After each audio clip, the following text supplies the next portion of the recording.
The 2019 report says that global temperatures are on pace to rise as much as 3.2 degrees Celsius. The last 5 years have been the hottest years on record on our planet ever. Breaking news tonight on several fronts on the coronavirus pandemic. There are now more than 1 million cases worldwide. That's more than twice what it was a week ago. Breaking hospitalization records every day this week as Idaho hit new case highs 3 times. We have a vaccine that's coming. It's ready. It's going to be announced within weeks. Many chanted Black Lives Matter as they walked the streets of Salt Lake before and after those protests got violent. The fact of the matter is, there is institutional racism in America. A giant mural showing support for law enforcement suddenly appeared over the weekend near Tampa Police headquarters. If your activism only consists of destruction and not building, that is not activism. That is also not what this movement is about. May history be able to say that the end of this chapter of American darkness began here tonight, as love and hope and light join in the battle for the soul of the nation.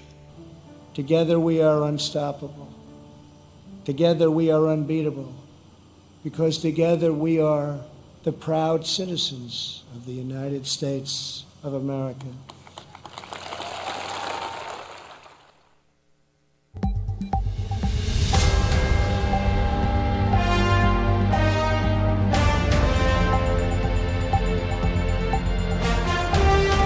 Live from Lewis Center, in the Olentangy Orange Studios, broadcasting nationwide. This is your 12 to 12 Orange Juice election coverage. With your senior political news team. Start your watches, because your 12 hours of coverage starts right now. Howdy and welcome back, America. This is Olentangy Orange Juice's 12 to 12 election coverage live stream. I'm Tanner Lambert, and there's only 1 hour left to vote in Ohio. We are still at the polls, but first let's go over to Jordan Murray, who dove into this interesting year of 2020 in the Democratic primaries. Jordan? It's unquestionable this year has been quite important for politics. To refresh your memory, here's a brief recap of the candidates who were running for president in 2020 and the primaries, to review how we ended up where we are today. Right now, the presidential race is on between Democratic candidate and former Vice President Joe Biden and the Republican candidate, current President Donald Trump. But before it came down to two, the race to receive the Democratic nomination was tight, featuring a packed field of candidates. Back in 2019, 28 Democrats announced they were going to run for office in 2020. However, most of them ended their campaign before 2020 even began, and several others dropping out in February and March of this year. A few of the candidates, including Senator Elizabeth Warren, Senator Bernie Sanders, former South Bend Mayor Pete Buttigieg, Senator Amy Klobuchar, Senator Kamala Harris, and former Vice President Joe Biden. The first caucus of this year, the Iowa caucus, which was held on Monday, February 3rd, had quite interesting results. Pete Buttigieg ended up winning the Iowa caucus with 26.2% of the votes. Meanwhile, Joe Biden came in fourth overall with 15.8% of the total votes. Approximately 1 week later, on February 11th, the New Hampshire primary took place. Senator Bernie Sanders won with 25.7% of the total votes, Pete Buttigieg came in a close second with 24.4%, and Joe Biden came in fifth overall with only 8.4% of the total votes. It wasn't until the South Carolina Democratic primary when Joe Biden's campaign took a turn. On February 29th, Biden won with almost 50% of the total votes, showing that Iowa and New Hampshire were false indicators. 10 days later, on Super Tuesday, Biden won 10 states, including Texas, Massachusetts, and Virginia. To win the Democratic nomination, Biden expanded his coalition amongst liberals, moderates, college graduates, and younger voters. And in the end, he was awarded 2,687 delegates, needing only 1,991 to win. Pete Buttigieg ended his campaign on March 1st after a loss in the South Carolina primary. Senator Elizabeth Warren ended her campaign on March 5th, and Bernie Sanders ended his second bid for the Democratic nomination in April after a series of losses to Biden. Now, after winning the Democratic nomination, Joe Biden and Senator Kamala Harris are ready to take on President Donald Trump and Vice President Mike Pence in the 2020 U.S. presidential election. There's your brief year in review of the 2020 election, the primaries, and the candidates running for office. Thanks for watching. Thanks, Jordan. So here we are with only 1 hour left until the polls close here in Ohio and a few other key states in this 2020 election. The Indiana and Kentucky polls are closed now as well, so we may start to see some results coming in the coming hours. In fact, we have received our first results of the night, with New Hampshire reporting just their northernmost county with 16 votes for Donald Trump and 10 votes for Joe Biden. We understand that is not a true showing of this election, but those are the first results that are coming in. Also coming in now is Indiana, with a 71.2% vote for Donald Trump. These are coming in from some counties in northeastern Indiana around Fort Wayne and one kind of in the southwest. 29,000 votes have been recorded for Donald Trump, 12,000 for Joe Biden, and 1.8% of those votes being from the Libertarian candidate Joe Jorgensen. Also, Kentucky is seeing some of their results coming in, and as we are looking at that now,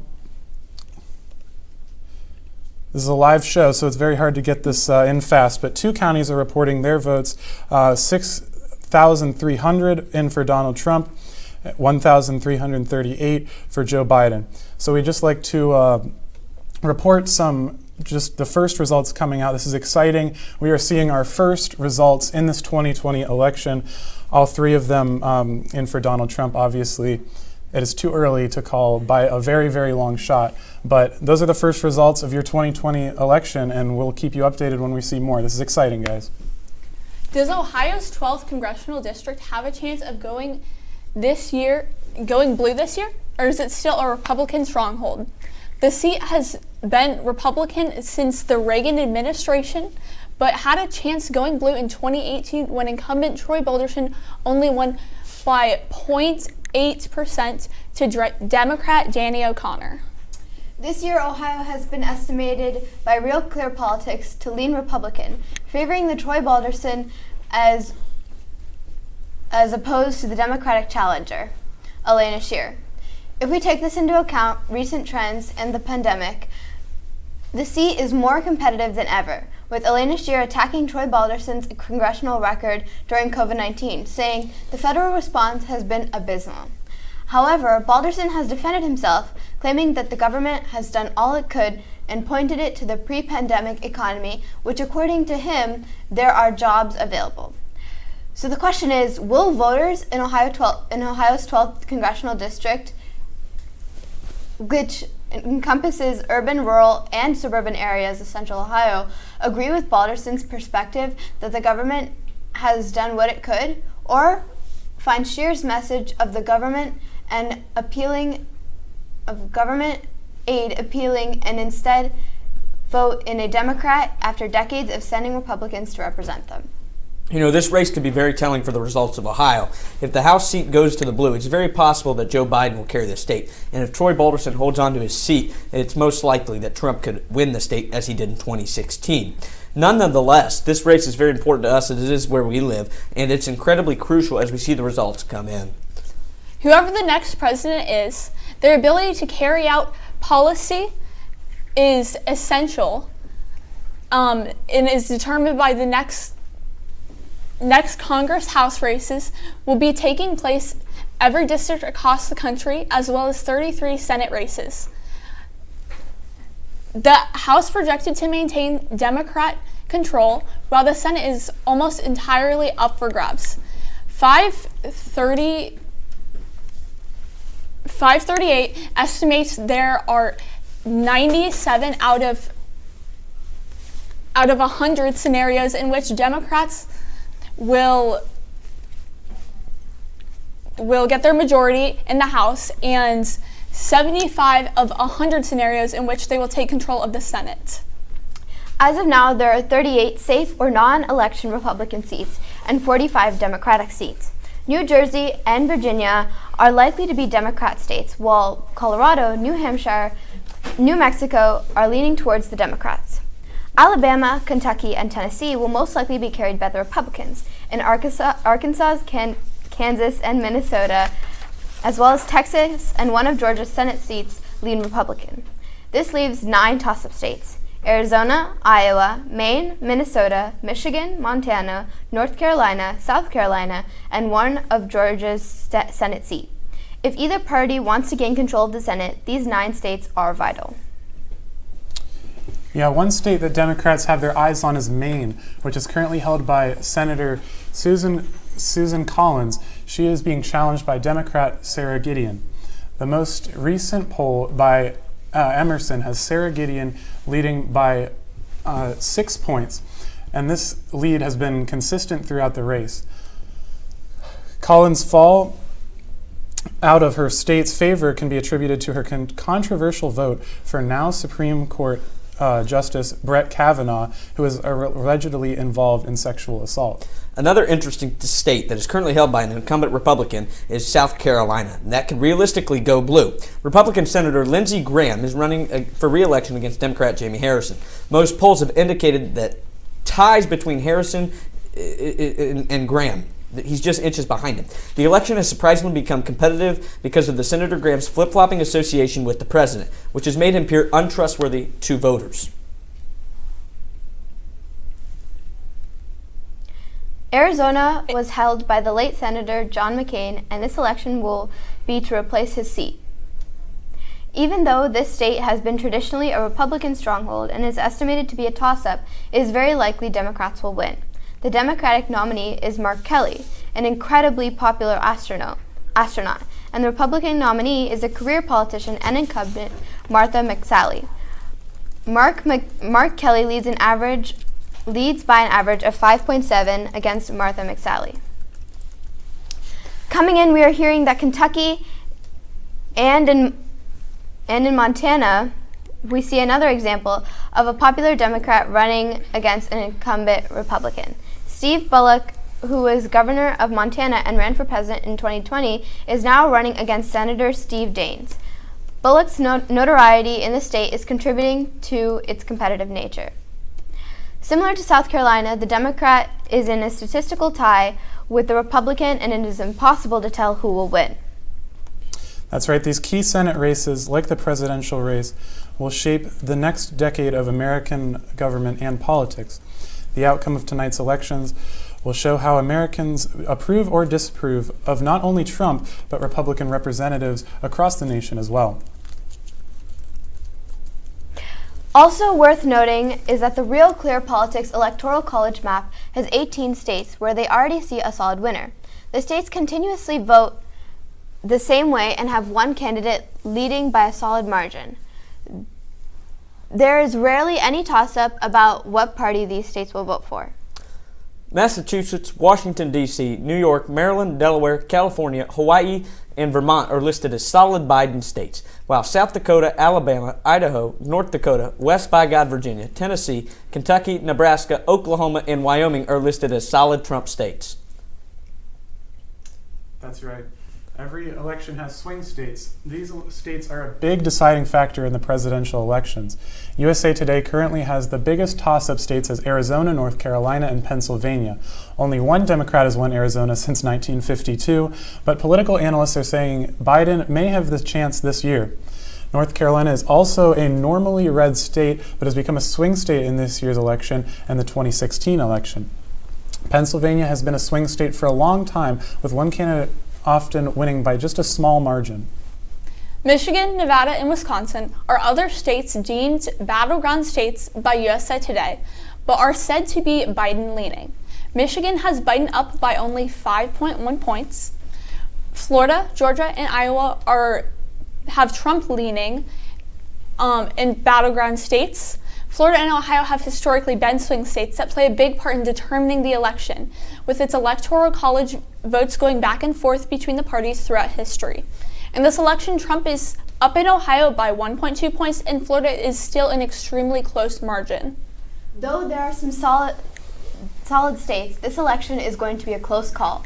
Battleground states may determine this election, so the country will be watching closely. That's right, and as the polls are starting to close around the country, maybe you at home cast your ballot today, or earlier absentee, and had a voting experience like never before. Here's Ryan Hess on how different voting has been this year. Today we'll tell the story of America's future, as this election is one of the most important, with the racial injustice in our nation, the environmental crises, and most known to many of us, the COVID-19 pandemic. With cases on the rise, lockdown measures decreased, and no current approved vaccine or other treatment, the president's choice matters on this topic, and we must make an informed vote for a candidate that will keep us safe while keeping the economy alive to prevent a recession in our country. Voting is an extremely important right that American citizens have. Many citizens have not been allowed this right in the past, and it is key to keep their vote. Voting this year looks a little different for every citizen, and that's why it is vital that we stay informed on how to vote correctly, even in the midst of change. I spoke with Carrie Fulton, a poll tabulator, to get a better understanding of what this might look like, how voting will operate differently, and most importantly, how you can come prepared. So as a precinct worker, I need to wear a face mask. They will give me a face shield, and we'll have access to gloves if we need to handle anything. The voters that are coming in are going to be asked to wear a mask, of course, and socially distance, and they'll be helping people do that. And then people will be given a finger cot, which is basically like just a finger of a rubber glove, because the voting is touchscreen. So, and then we'll be wiping things down in between. Thanks, Carrie. If you have any other questions about voting, go to vote.org for more information. The main candidates for this year's election on the Democratic side are Joe Biden, and with Kamala Harris as his running mate, and our current Republican president, Donald Trump, with Mike Pence as his running mate. Both of them have very different views on the pandemic and what the response from the American government should look like. Let's break it down. When looking at early response, our current president, Donald Trump, constructed a White House coronavirus task force to help fight it, cut off all travel from China, launched Operation Warp Speed to help develop and deliver COVID vaccines in record time. Currently, Trump's view on the virus is hard to tell. He's had the constant belief that we are turning a corner as cases still rise, and after he pushed back on wearing masks for much of the time COVID has been a problem. The president and multiple White House staff workers currently have or did have the virus. When President Trump got COVID, he was given multiple drugs, some still in trials, as WCNC reports. We do know that he is going through this 5-day course of remdesivir, along with several different things. You've probably heard about this cocktail of sorts that he is taking as well. So remdesivir is a drug that doctors think could shorten the recovery time for COVID-19. He's also receiving that experimental antibody cocktail. It was made by a pharmaceutical company, and it contains plasma from recovered COVID-19 patients. The president was also given dexamethasone. It's a strong steroid that can actually make COVID-19 worse for patients that only have mild symptoms. So side effects for these drugs, they can range from nausea to liver damage to delirium. We actually spoke to a doctor from Atrium Health here who says that drugs like dexamethasone, the one I just mentioned, they're typically reserved for patients who are seriously ill. We reserve this medication for people who are requiring oxygen supplementation because of low oxygen levels related to the coronavirus. Typically, this medication is reserved for people who have, I would say, moderate to severe illness. On the other side of things, former Vice President Joe Biden's plan for the outbreak would include improving test capacity and accessibility, creating a COVID-19 racial ethnic disparities task force, according to his website. Biden is very often seen wearing a mask, much more when compared to Trump, even walking out on the debate stage wearing one to make a stab at Trump for calling him out for wearing one, then getting the virus a few days later. Like Trump, the Biden-Harris campaign has said a vaccine, should one be approved, needs to be free and easily accessible to the public. Now looking into the debate, a lot was covered on the virus. Here are some highlights from those events. 200,000 dead. as you said, over 7 million infected in the United States. We, in fact, have 4% of the world's population, 20% of the deaths. 40,000 people a day are contracting COVID. In addition to that, about between 750 and 1,000 people a day are dying. When he was presented with that number, he said, it is what it is. Well, it is what it is because you are who you are. That's why it is. The president has no plan. He hasn't laid out anything. He knew all the way back in February how serious this crisis was. He knew it was a deadly disease. What did he do? He's on tape as acknowledging he knew it. He said he didn't tell us or give people a warning of it because he didn't want to panic the American people. You don't panic. He panicked. If we would have listened to you, the country would have been left wide open. Millions of people would have died, not 200,000, and one person is too much. It's China's fault. It should have never happened. They stopped it from going in, but it was China's fault. And by the way, when you talk about numbers, you don't know how many people died in China. You don't know how many people died in Russia. You don't know how many people died in India. They don't exactly give you a straight count, just so you understand.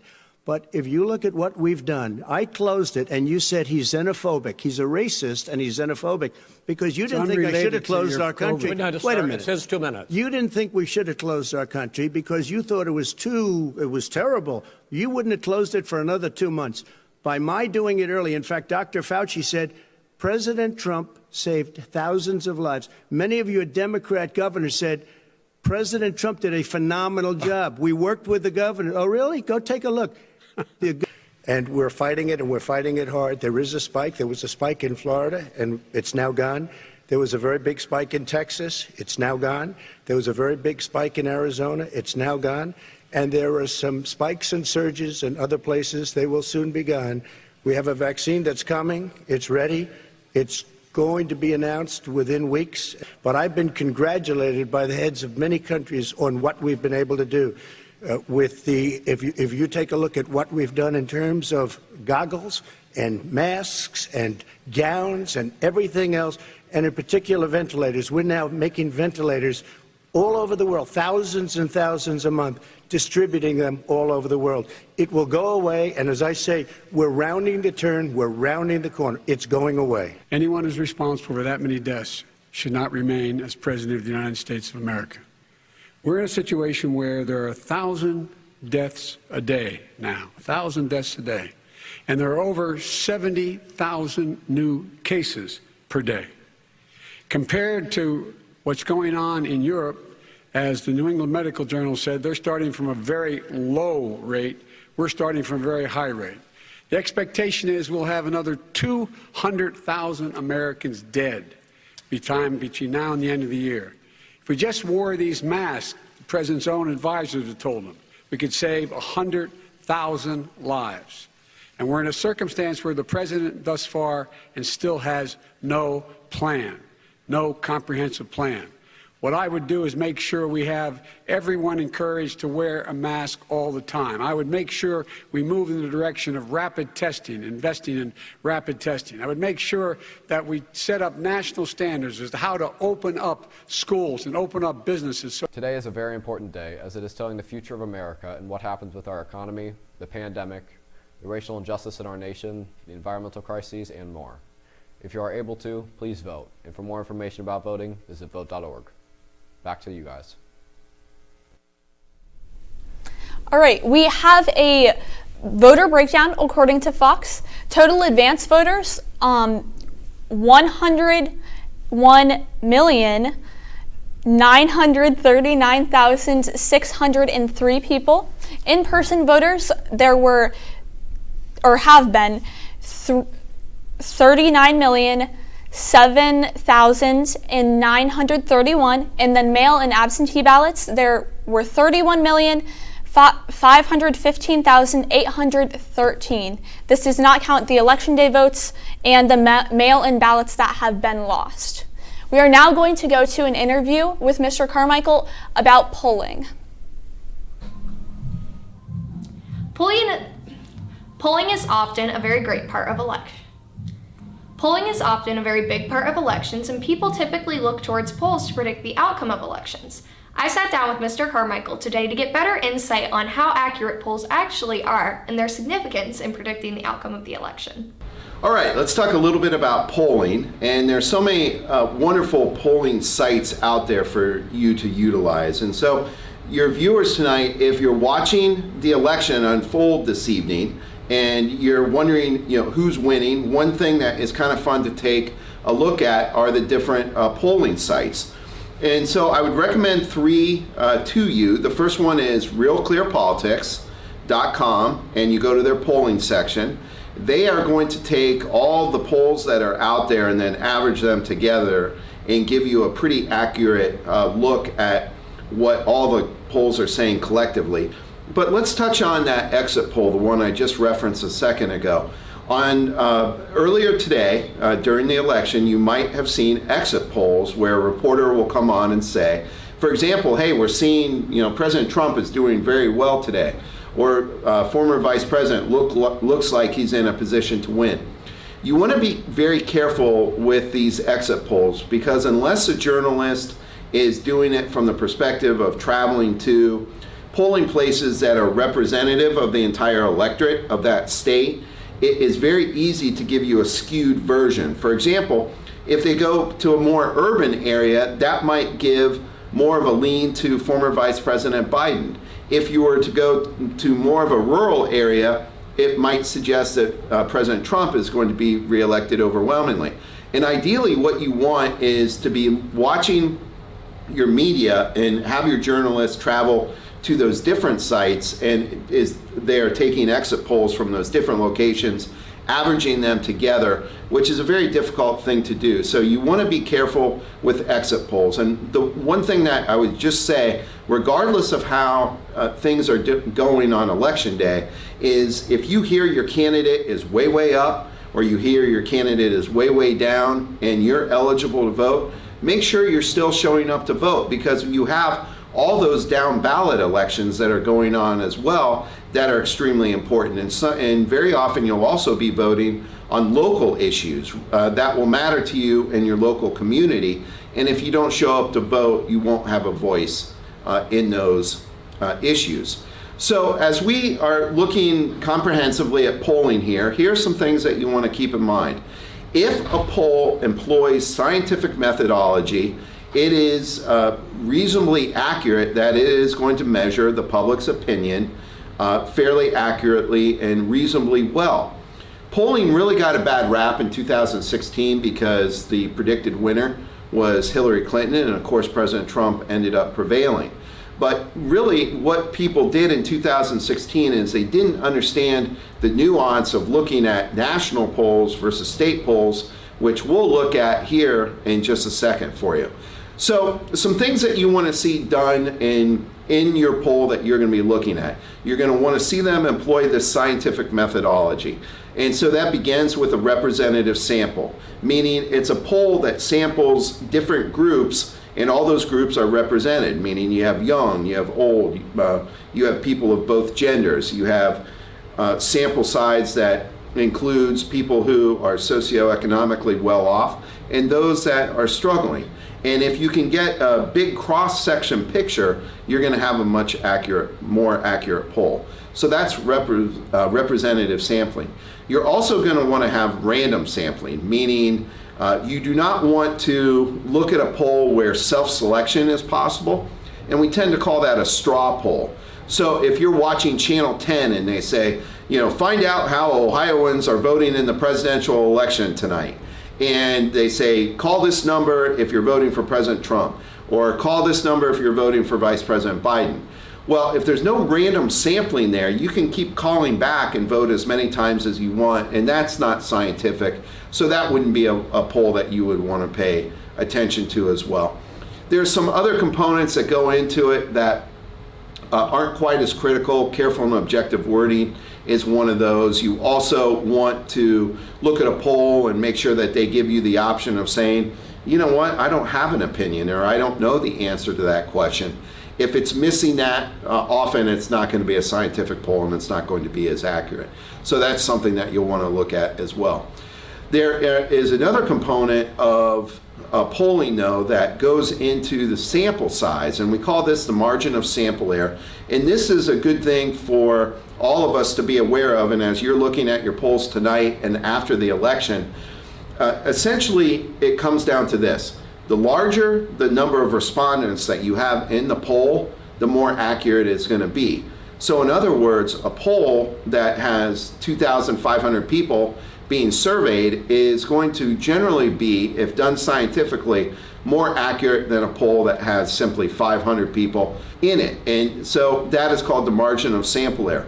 Now, one thing to keep in mind when you're looking at your polls also is there will be a little plus minus sign in the poll.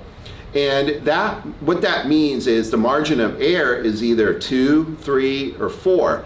Now, if you're looking at a poll that is greater than 4, you probably just want to disregard that poll altogether, because what that plus minus means is if it's a plus minus of 2 and a poll comes in and says Biden and Trump are tied at 50-50 plus minus 2, what that means is President Trump could really be at 52 and Vice President Biden is really at 48, which is, there's a big difference between 52 and 48. It doesn't seem like it in electoral politics, but a candidate that wins by more than 5 percentage points, that really is technically considered a landslide victory, although it doesn't seem like it because we're used to, big numbers, but in electoral politics, 5% is a very significant win. For example, President Trump won Ohio in 2016 by 8 percentage points. That was considered a landslide win, so much so that up until just very recently, Ohio was considered to be a very red state, and Joe Biden did not have a chance in winning there.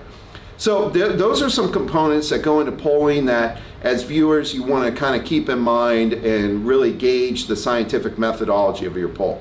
Now, one last thing about polls and really electoral politics and the Electoral College in general is to keep in mind you will see polls like the one behind me here that will show a national average, and it'll have, say, for example, President Trump up 1 or Vice President Biden up 5, or sometimes even double digits. Now we're seeing some of these for Vice President Biden.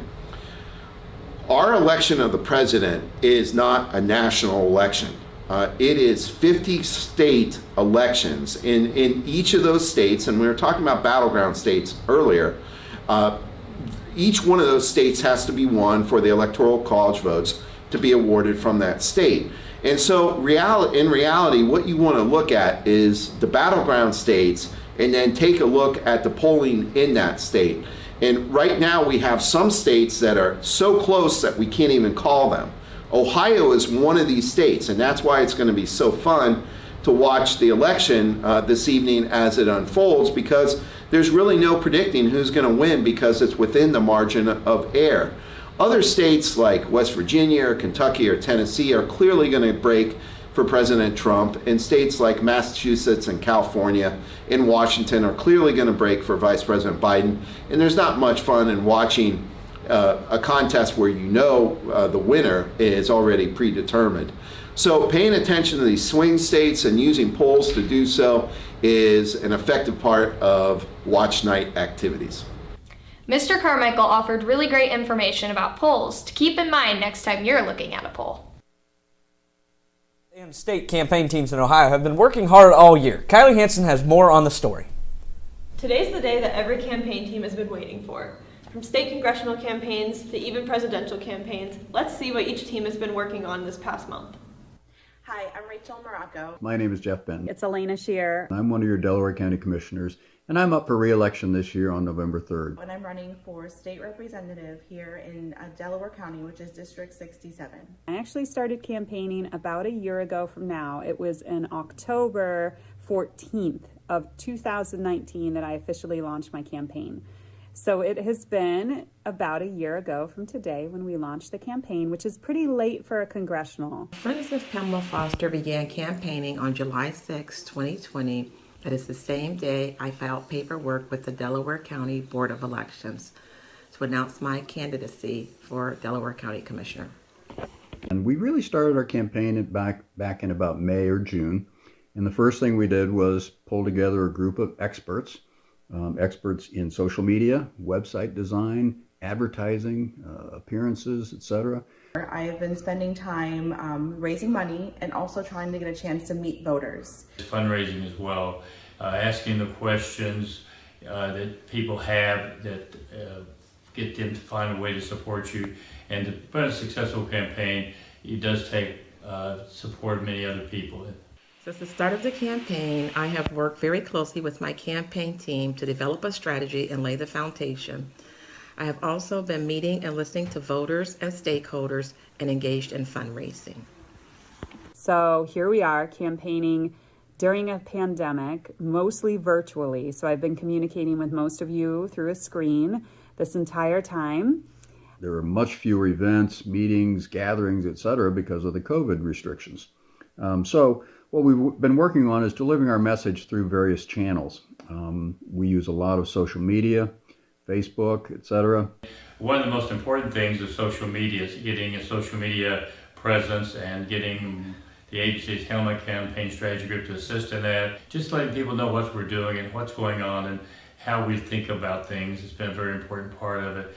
Initially, in the beginning of the early months of winter last year, we did a lot of house parties. So you would go to someone's house, they would host the party, and they would invite their friends. And it was a chance to to meet people in the district, to hear what their issues they were concerned about, and also to raise some money. And then, of course, the pandemic hit. So those house parties didn't happen like we had planned them to. So we moved to Zoom. So we started doing a lot of Zoom house parties. So same kind of idea. Someone would host it, invite their friends, but everything would be done virtually. We have a very active website that we direct people to get our message out and inform. We have a number of Zoom appearances that we've done. We've done some radio spots that you'll hear on WDLR over the coming weeks. So in some parts of the district we're on radio, some parts we're on TV, and some parts we're on digital. Also with campaigning, we spend a lot of time writing postcards, making phone calls, getting a chance to get my name out into the area. And over the last month, we spent a lot of time dropping literature on people's doors. Traditionally, in a campaign, you will knock on the door and talk to the person in the house to try and get them to vote for you and hear about what issues they're concerned about. But given the coronavirus concerns, we are just dropping literature at their door and not actually knocking and speaking to people. A lot of things, meeting with a lot of people, asking their support, introducing myself to people who I didn't know and encouraging them to vote for me, and encouraging people to vote in general. Getting my signs out around the county and getting people. Hi Kylie, in the last month of my campaign, which is your second question, a lot of things, meeting with a lot of people, asking their support, introducing myself to people who I didn't know. We've printed t-shirts. We do a lot of networking with friends and supporters to get the word out, to support me for the campaign. We've been knocking on doors, we've been making a lot of calls. So we've been very active this last month as we push on to November 3rd and re-election.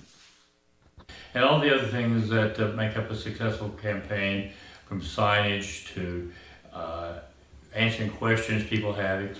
We're using a lot of signs, some of the more traditional campaigning methods, signs, mailers. We've got 4 separate mailers scheduled to go out this month. Well, we have exactly 18 days left until the election, until November 3rd. So in these last few days, we're going to get out as much as possible to meet as many people as we can in the district, but we're going to keep up our virtual campaigning. So you're going to see me even more on Facebook and Instagram and Twitter, and really just trying to connect with voters via social media. We've also been spending a lot of time writing postcards. So my campaign has written over 35,000 handwritten postcards that we have mailed to voters with a message about, asking for their support, asking for their vote. We are targeting, different groups with these postcards. We have some that have Sherrod Brown on there because I have been endorsed by Sherrod Brown. Also that have the Fraternal Order of Police sign on there because I've been endorsed by them as well. Now, another key thing we did this early in the summer was get key endorsements. All the countywide elected officials, other than judges who are not allowed to endorse publicly, have endorsed me. I got the endorsement of numerous community leaders, numerous business leaders, some statewide office holders, other elected officials in the county. and so on. So I've really been able to get a lot of great support. And my most important endorsement was I got my mom to endorse me officially. And over the last final weeks, the final push is phone calls, lit drops, and just trying to get my name recognition out there as much as possible. We also have yard signs that we're distributing and trying to make those visible so people can see them and consider that on their way to vote. The goal of any campaign is to get the word out, to make sure that people know my name, they know who I am, and they know what I stand for. So they need to know that I'm Elena Shear and that I'm a mom and a business leader from Delaware, Ohio, and that I stand for true change in this country and moving forward faster on issues we can't ignore. And while we're always in kind of campaign mode because we're always out in the public at meetings, events, speaking, etc., that's kind of campaigning, but it's really staying in touch with the community and seeing what's going on and learning and helping distribute information on what we're doing. That's what we've really concentrated on, is actually executing that plan starting in September until Election Day on November 3rd. That's what we've been doing. It's been a busy year for these teams, and we'll see if their work has paid off tonight. Back to the studio. Welcome back, everyone, and thank you, Ashley and Mr. Carmichael. So now we are here at 6:50 p.m. on this wonderful November 3rd election day, and we're looking here at some of the live results being posted by the Associated Press. You can go out and find these yourselves. There's many different many different places that are reporting the results, but the Associated Press is where we are reporting these from. Currently, Kentucky is actually showing blue right now with 13% reporting, so obviously no definitive answer yet. We expect Kentucky to go red, but currently this is the only results that we have. We might as well talk about it. Yep. Lexington is blue, obviously. That's one of Kentucky's biggest cities. Some blue also to the north, close to Cincinnati. And just around the general area, just coming in right now, though, 3 southern counties have turned red, pushing Donald Trump above Joe Biden, 151,000 to 139,000. So Kentucky is right back where we thought it would be in red, 14% reported now. Indiana also is at 7%, with all counties showing red so far. Fort Wayne is red. Indianapolis still is not reported, and Evansville down in the southwest. And we still have our New Hampshire 16-10 Donald Trump coming in from there. So guys, these are our first results of this 2020 election. This is exciting. Now, you'd expect, the rural counties in Kentucky and Indiana and those Midwestern states to go red. And so far they have been. But in Indiana, for example, Indianapolis hasn't come in. Evansville hasn't come in. Those will most likely shifted blue. Now, Indianapolis is Vice President Pence's home state. And that's sort of a swing state that, Trump is trying to win with the power of Pence, who's the former governor there. So that's interesting to look at. He did win Indiana in 2016. There's a chance he can win it again, and we're assuming he's going to win Kentucky as well. Yeah, I like that point that you brought up with Vice President Pence being from Indianapolis. You remember in 2016 the primary with Donald Trump. John Kasich had a lot of votes coming in from Ohio in that primary. People like their hometown they do. Candidates. That's why you pick VPs to try to bring one swing state over if you can, at least. Exactly. How are you guys feeling about that 28.2% difference between Trump and Biden? Overall? In Indiana. Oh, in Indiana, excuse me. Okay.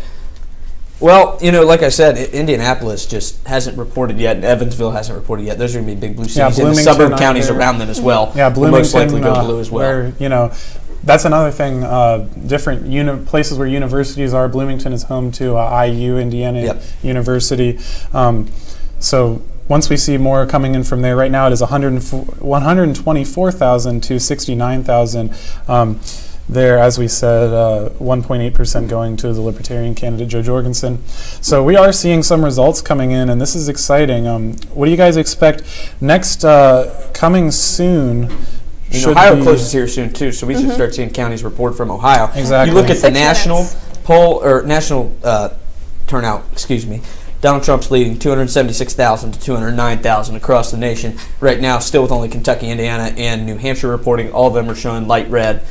We're still waiting, Not much has been reported at all. There's no races to be called, but a bunch of more states are closing here in the next 5 minutes, so we should start expecting results out of some counties there, and Ohio as well, our home state, is closing up shop here soon. Do you guys have any predictions for Ohio? Ohio will be interesting. Yeah. We will soon be bringing on our government aficionado, Mr. Carmichael. We will bring him in live. You've seen him plenty tonight on these pre-recorded interviews, but he will be coming in live very soon. We're very excited to see him, and he's really our expert, so maybe we'll get to hear some from him. Ohio will be close, though, and it will be exciting. Like we mentioned before, too, the 12th district could show quite a bit of what Ohio is going to look like. We got some Franklin County, Delaware County, that sort of stuff. A lot of mixture in the District 12 of Ohio, so that could be a huge, huge predictor for the rest of the state. And the Midwest, there's a lot of chances. Michigan and Pennsylvania as well. We don't know which way they're leaning. They're both toss-up states. They were both safe Biden states at the beginning, and now sort of the polling is showing that it's a lot closer than people are thinking. So it's really cool to look at Pennsylvania and Michigan as swing states like they are, but they could actually go red and not blue.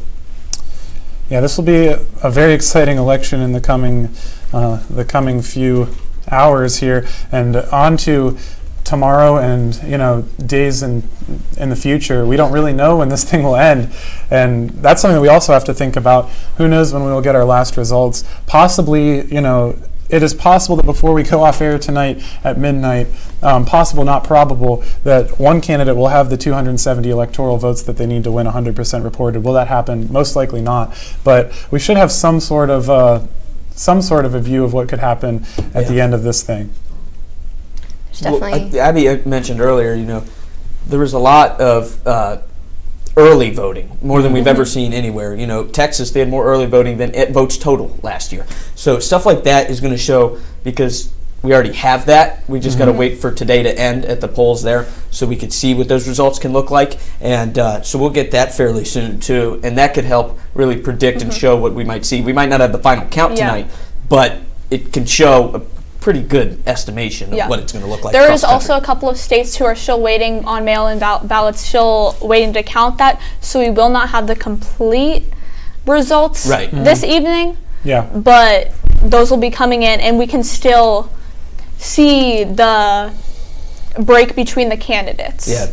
Yeah, and these 7 o'clock closing poll states, we have New Hampshire, Vermont, Georgia, South Carolina, Virginia, Tennessee, and Florida. So, just thinking here, New Hampshire and Vermont in the Northeast. Georgia is a huge swing state that we've been talking about all night.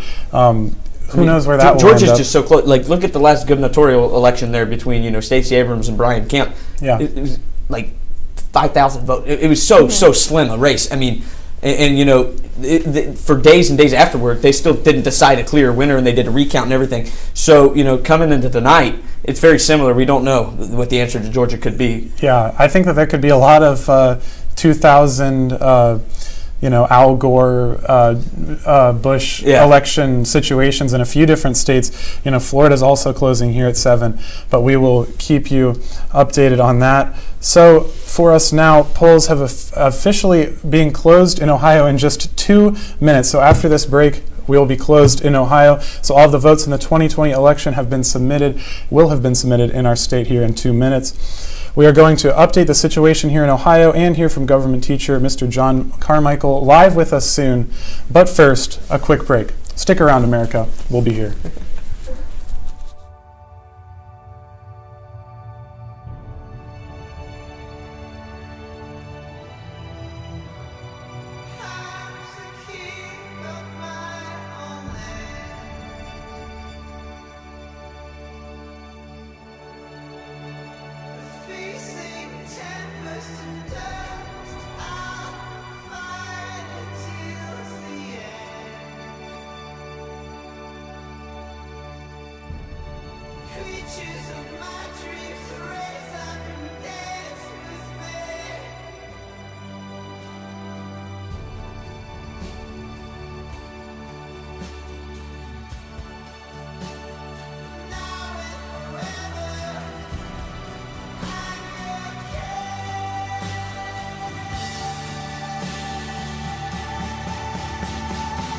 2019 report says that global temperatures are on pace to rise as much as 3.2 degrees Celsius.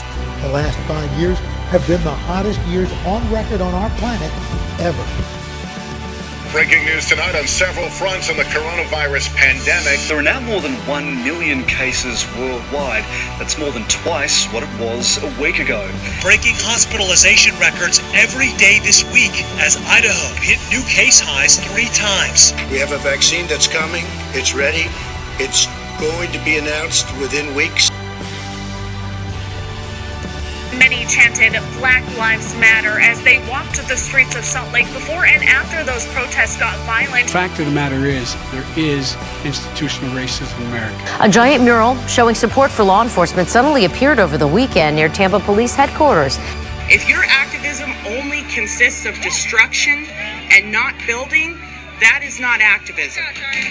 That is also not what this movement is about. May history be able to say that the end of this chapter of American darkness began here tonight, as love and hope and light join in the battle for the soul of the nation. Together we are unstoppable. Together we are unbeatable. Because together we are the proud citizens of the United States of America.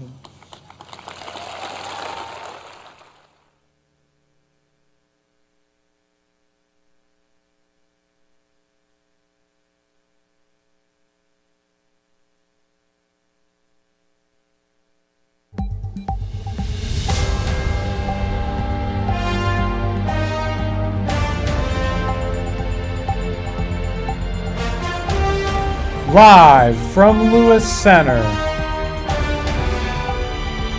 in the Olentangy Orange Studios, broadcasting nationwide. This is your 12 to 12 Orange Juice election coverage. With your senior political news team. Start your watches, because your 12 hours of coverage starts right now.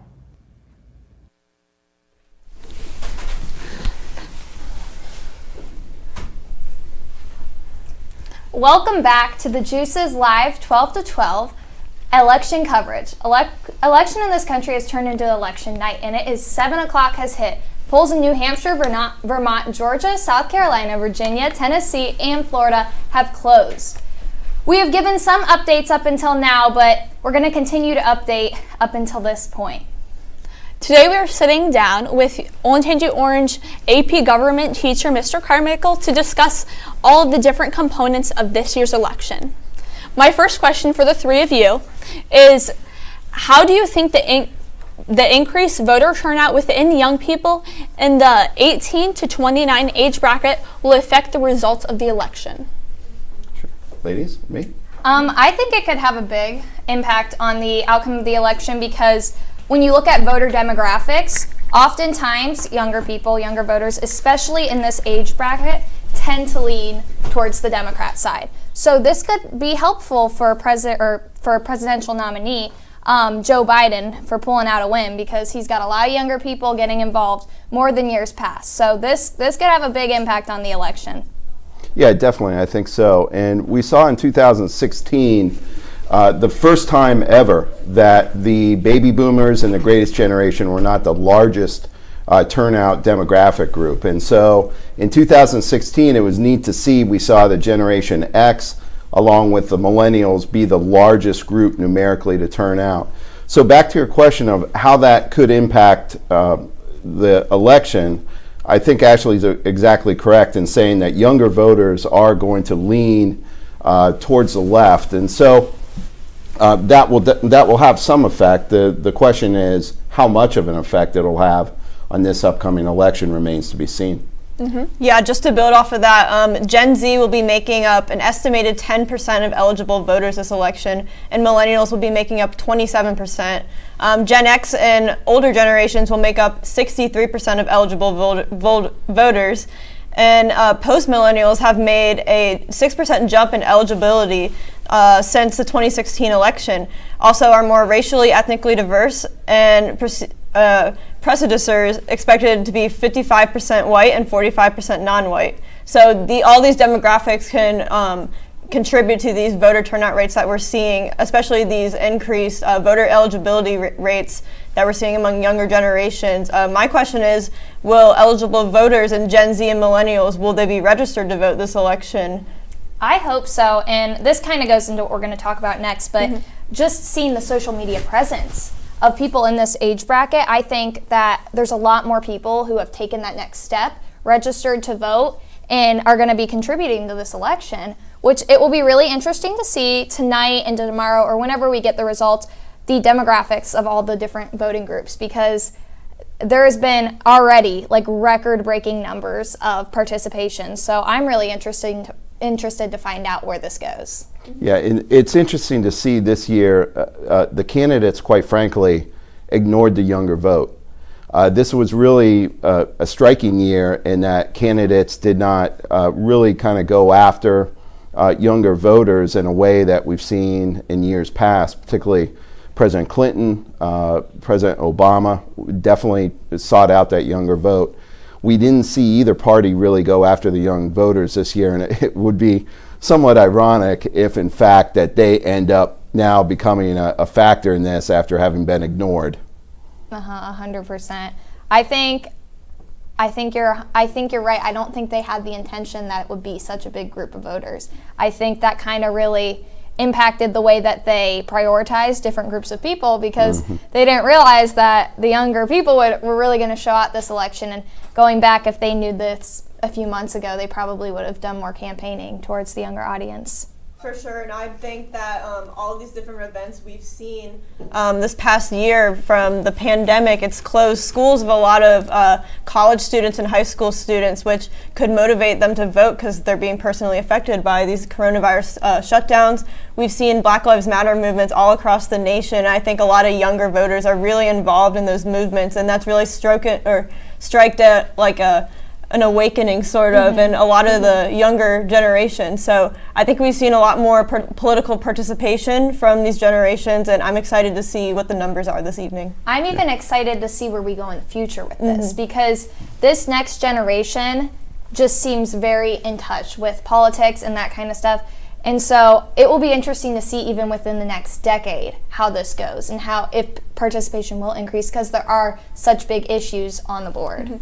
Certainly, and the main obstacle has been voter registration and younger people moving around, being in different residences, locations, or having to switch their registration. And now what we're seeing with COVID is that young people are seeing that they can vote by mail, and that major obstacle to them is perhaps going to drift away. All right, my next question for you guys is, how do you think that social media will impact voter turnout? Also, the presence of influencers posting their participation, specifically in the Democratic Party, do you think that this will have an impact on the election? I think that that's actually a great question. Social media has been like booming. If you go on any sort of Instagram, Twitter, doesn't matter what, kids are posting. They're trying to get people to vote, participate. They're posting their political views. And it's become a platform to express these type of things. And there's two sides to this, because some people think, oh, keep it off of social media. But some people think it's a great platform and a great way to do it. And I think it's great if you do it right and if you're ethical with it. I think it's interesting to look into what like influence celebrities or like influencers have on people's vote, because there's always the argument that they're celebrities. This isn't their area of specialty. But then there's also, those are people who have a big hold. Like if you look at Kanye, he had a whole thing going on for like a month about who he supported. And so it's definitely, for some people, younger people or people who just are huge fans of these influencers, it could have a substantial impact. But if not, I mean, some people, you know who you like, and some people will follow the news and other stuff. So I think it depends on how you look at it. If you look at it as like people who are in love with this person, that like everything they say is like amazing to them, then that might have a substantial impact. as the Gen Xer in the room, I can tell you that does not particularly influence me. However, it would be interesting, and maybe you have opinions about this, whether or not you see influencers impacting millennials versus Generation Z. Do you see any differences there? I definitely think age plays a factor in it. This isn't for everybody, but sometimes the younger you are, the more susceptible you are to buy into somebody's beliefs. And as you get older, you mature a little bit and you have more of a well-rounded thought of it. You might like the person's music, but not their political views. And that's a good separation to be able to make. You should be able to make that separation between, okay, they're my favorite artist, but I can disagree with them and not have to follow the same things they follow. Interesting. Yeah, and if we can look at a lot of these social media platforms that have been trending this past year, we see Donald Trump's Twitter account. I think that's definitely brought a lot of different supporters and voters into conversation. They may not have been following politics before, but when a lot of them have been really invested in his Twitter account. Another platform is TikTok. I know TikTok has grown in participation. There's a lot of new accounts on there this past year. It's just been a platform that's growing a lot, and I know a lot of celebrities use TikTok to talk about politics on there. I know a lot of politicians also have TikTok accounts as well, and I think that's really catering towards the Gen X or Generation Z's demographic, because I believe TikTok is mostly Generation Z.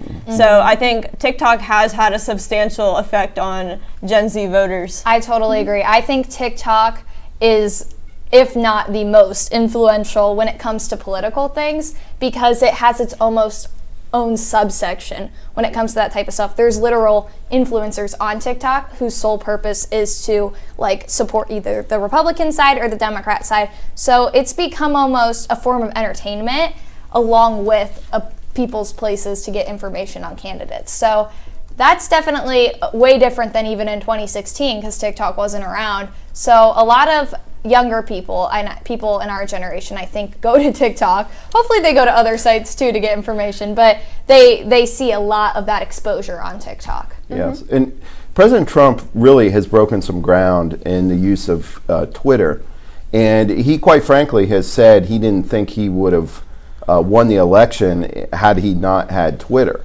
And the mechanism and what he's speaking to there is it has provided him a mechanism to get around the media and deliver his direct message to his followers. Now, there's some question about the exact number of followers that he has, but certainly it's a significant following, and maybe perhaps he's his own influencer. And as we move forward now and look at future presidents, there's certainly going to be a Twitter factor that comes in. All these candidates moving forward see how the platform can be used, maybe not quite the way that President Trump would use it, but it has proven to be extremely effective. Yeah, and to go off of that, a lot of different platforms too have been pushing for voter registration through their platforms.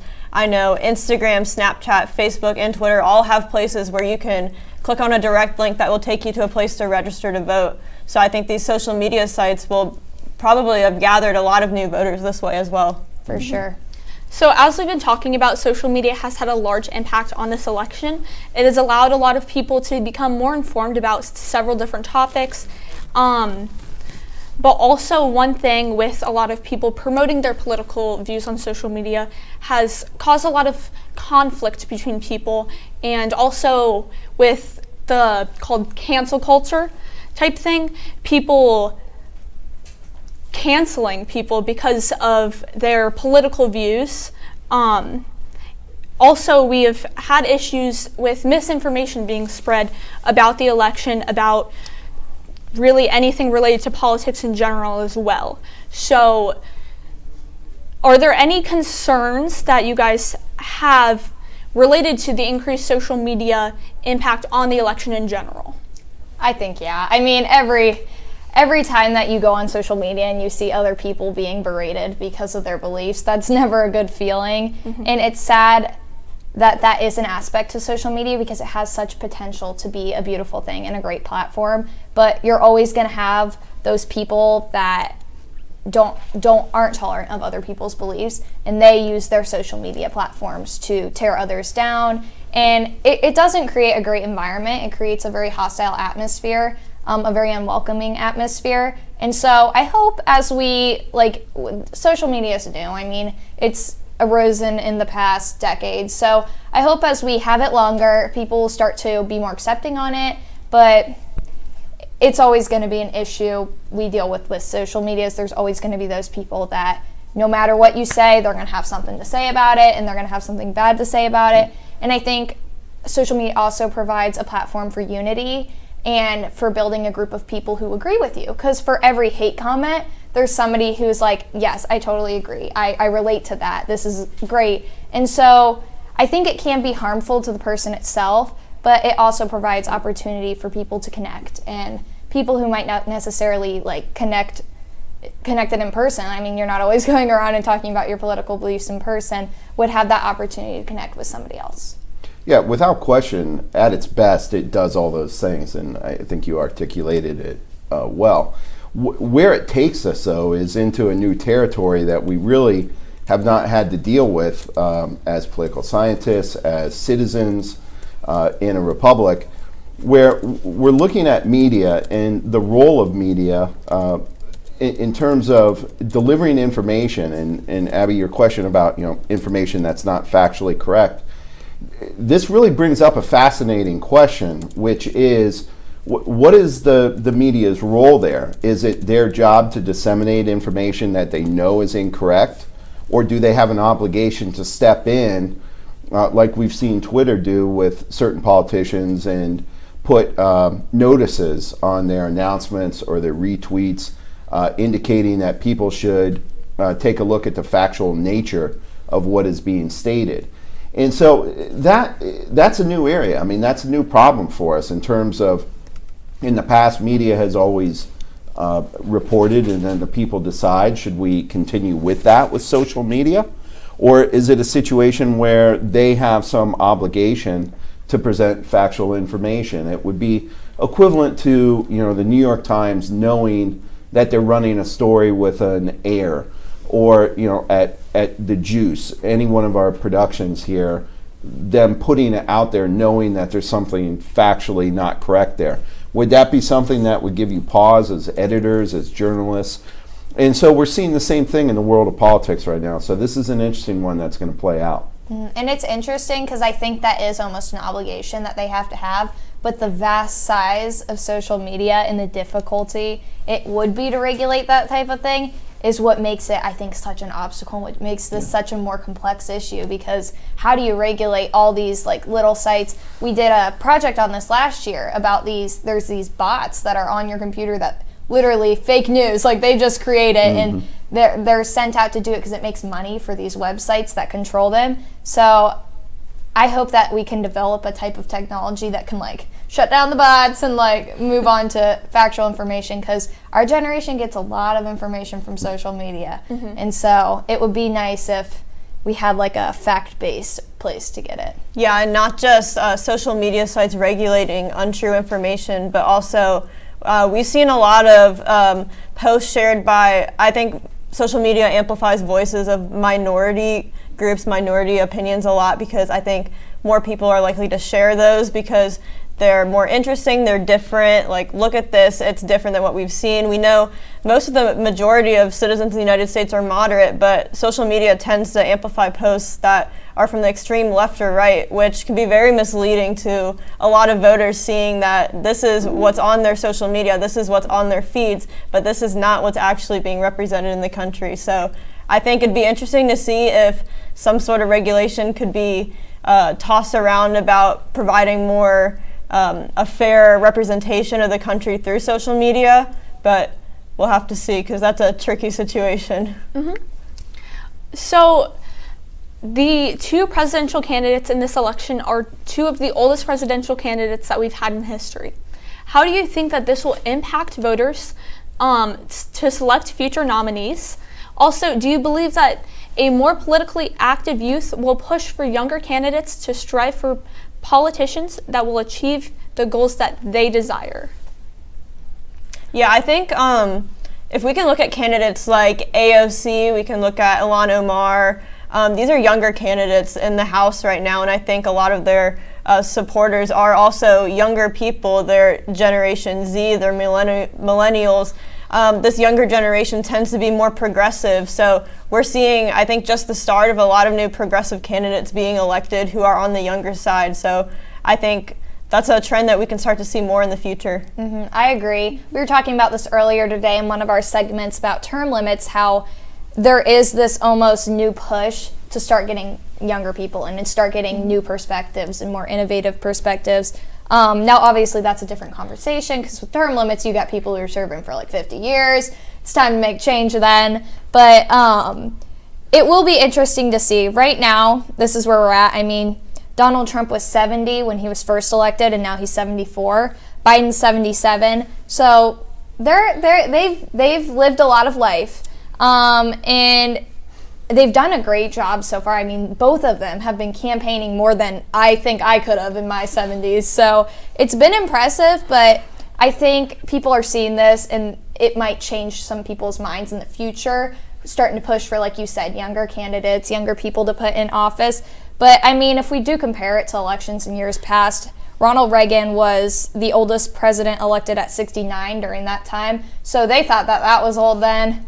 Now we're getting even into higher numbers. So I think, I don't think we'll go higher. I don't think it will be a situation like with Reagan being the oldest at 69 and now we're at 77. So I think it might go lower, like you said. We'll start seeing the younger candidates come in because there's also just a lot of younger politicians, I feel like, right now. Rising up and getting their voice, and it could be attributed to social media. They have that platform that didn't exist in the 90s. Like, you didn't have to get into a newspaper in the 90s, but now they have the platform. They have their social medias to promote their message, promote a following, and in return getting votes.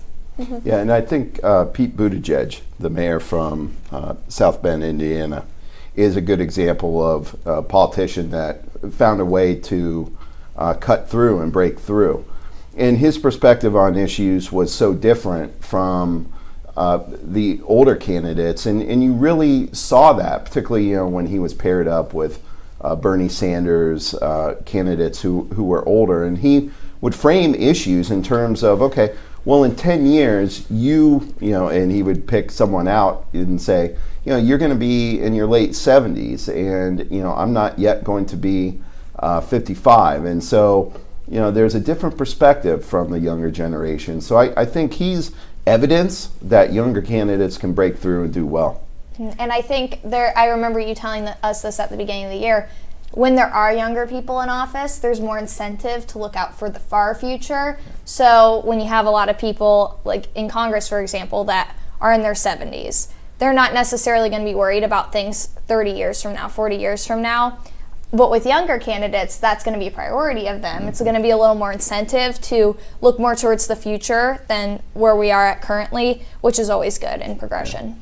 And we have two members in the House right now who are 30 years of age, approximately 31, AOC being one of those. So certainly the trend is for older politicians. I think the average age of a House member is 53, and Senate is north of that as well. So they're certainly older, but we can improve and do better. Yeah, and I think building off what Ashley said, looking at issues like climate change, a lot of new younger politicians are definitely talking about climate change more than a lot of older ones. I think this falls into that grouping that climate change is an issue that will affect the future more. And so that leaves me to question these older politicians, are they doing or not putting these issues on what's important to them, what they're going to address, because it won't affect them in the future? I think that could be a trend that we could see. And I think with a lot of younger candidates, these issues like climate change, we can look at healthcare, student loan debt are the ones affecting them, and their generations and generations younger than them, they're affecting the future of our country. So I think those are trends that we can see as well. Yeah, and even traditional topics as well. For example, entitlements. That's something we really didn't hear a lot about this election, but how old are you as Generation Z going to be until you start getting a payback for some of those those entitlement taxes that you've been paying all your life. So you're Especially with the baby boomers, they've filled up a lot of that money, and so it'll be interesting to see if we get it in our lifetime. That's right. By that Good point. luck. Yes. All right, the next question I have for you folks, what factors cause larger voter turnouts trends in elections? What? Can you restate it? I'm so sorry. What factors cause larger voter turnout trends in elections? So what going on either socially or just in general impacts the election turnout? What will push people to want to go out and vote more? Yeah. Honestly, this election I think is a great example of that. We're seeing huge voter turnout because of the issues on the ballot. Like, this is such a big year. We're in a pandemic right now. We've got a whole social justice movement. There's a lot of things pushing people to vote right now and to voice their opinion and make their voices heard. I also think, depending on what state you live in, if it's a little more higher stakes, if you're in a swing state, you probably have higher efficacy and motivation to vote because the vote will be closer, as opposed to like if you're a Republican in California, obviously you should still vote because you still need to get your voice heard, but the efficacy is a little bit lower because it's not as close of a race.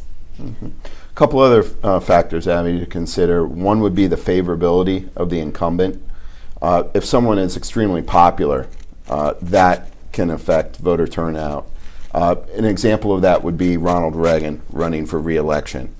There weren't a lot of Democrats in line trying to go up against Reagan in his re-election efforts, and so that directly impacts voter turnout as well. So what states can we expect the most voter turnout from? Honestly, I feel like that's a hard thing to predict. Yeah, I would go with the swing states, certainly, because these voters realize that there is a need for them to turn out. They've got to show up and vote for the team. The team needs them. And so the two-party states, by definition, where the states swing. So these are the battleground states that you've been talking about all day. And I was listening to Ethan, talking about the polling places closing here as we go into the evening, and those states are going to have higher turnouts simply because they realize as citizens that they can impact the result. So when you look at a single party state like in Oklahoma or a Kentucky, a Tennessee, if you're a Democrat living in that state, really there's not a lot of motivation to show up and vote other than those down ballot issues. So that would be an example of how a swing state would improve voter turnout. So Ashley mentioned the impact of voting if your state is already preconceived. A lot of people think, oh, the state's going to be blue, the state's going to be red. You are more likely to stay home on election day because you feel as though your vote does not matter as much.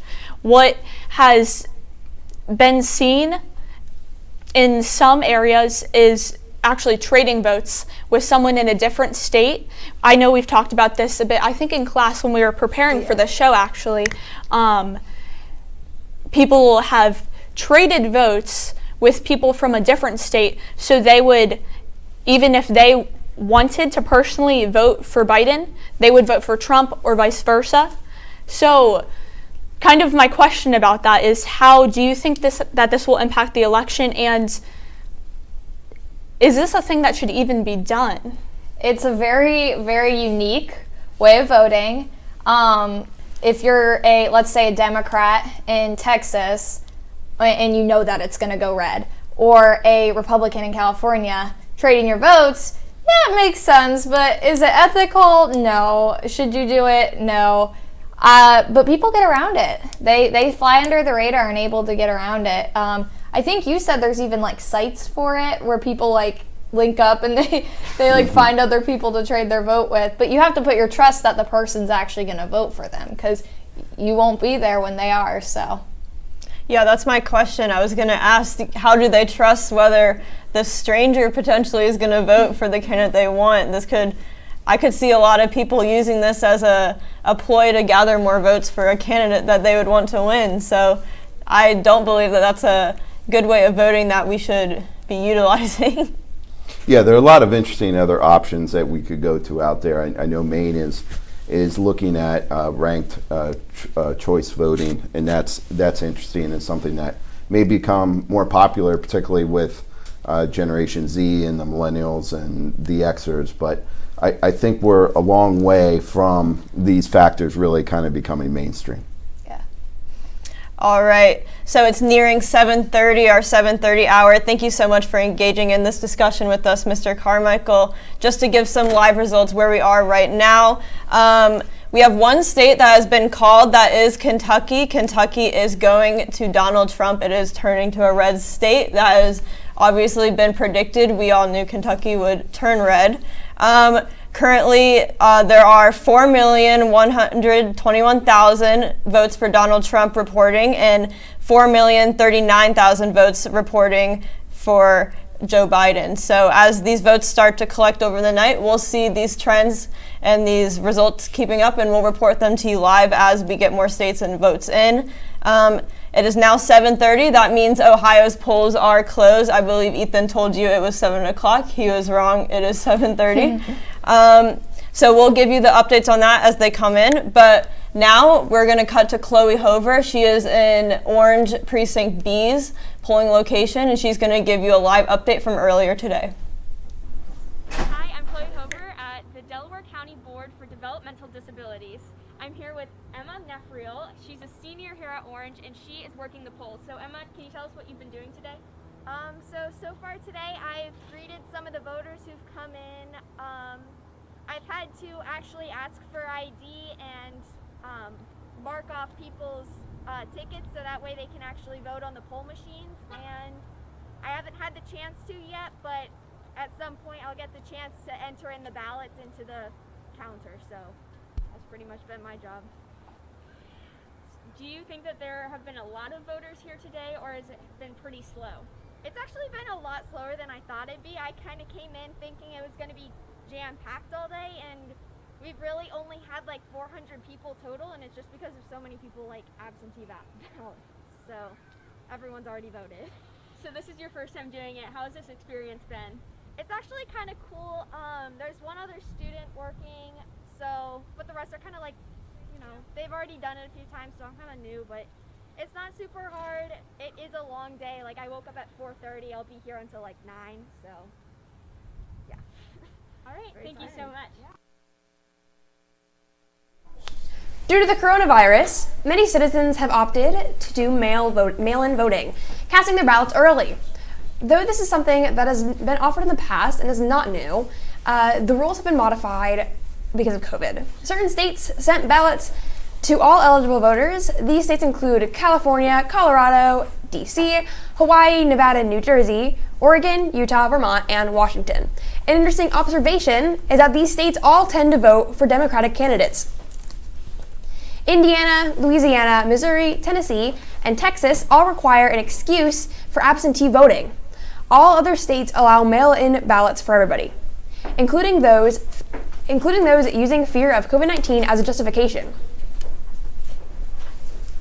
The mail-in system of voting gives people a safe opportunity to vote, which may delay election results. While many states allow officials to begin processing votes prior to Election Day, certain states aren't allowing the counting to start until on Election Day, including Pennsylvania, Michigan, and Wisconsin, 3 battleground states. This may lead to a delay in the results for those states. Battleground states, however, are often a big deciding factor in the final Electoral College vote.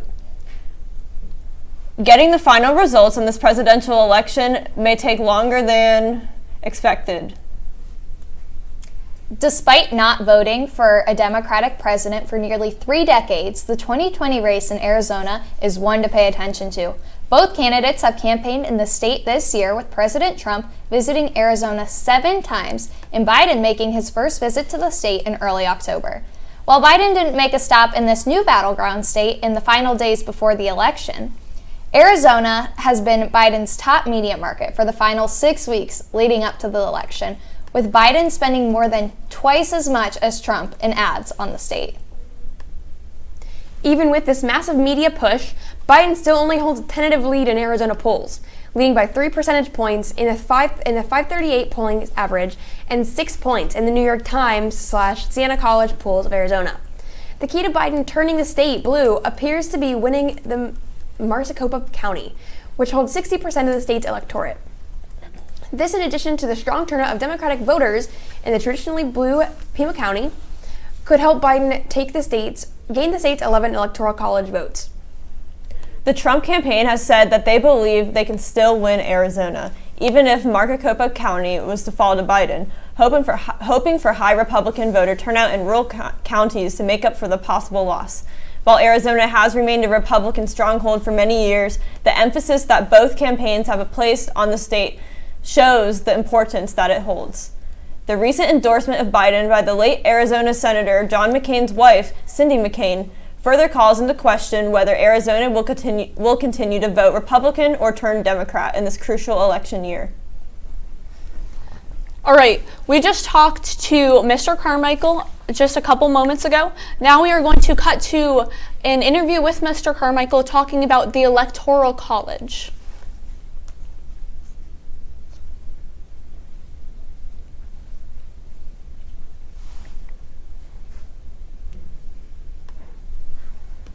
Gerrymandering is All one right, of the biggest since we factors talked to of this year's Mr. Carmichael, election, with voters being placed in different districts based on certain demographics. The first instance of gerrymandering in the United States happened in 1812 in Boston, Massachusetts. Governor Elbridge Gerry created a partisan district in Boston by cutting out an area shaped like a salamander, which is where the name gerrymandering came from. Since then, gerrymandering has become commonplace in congressional reapportionment, and many areas have been affected by gerrymandering across all the states in the nation. Some of the most notable current gerrymandered districts include Baltimore's district in Maryland, Central Louisiana, Texas's small district, and Illinois' earmuff district. Ohio is objectively one of the worst states with gerrymandering, most notably with what some call the Snake by the Lake 9th Congressional District. In fact, Orange High School's own district, the 12th Congressional District, currently held by Troy Balderson, is not a uniform shape at all. Here we are at the Polaris Mall, one of the southern edges of the 12th Congressional District.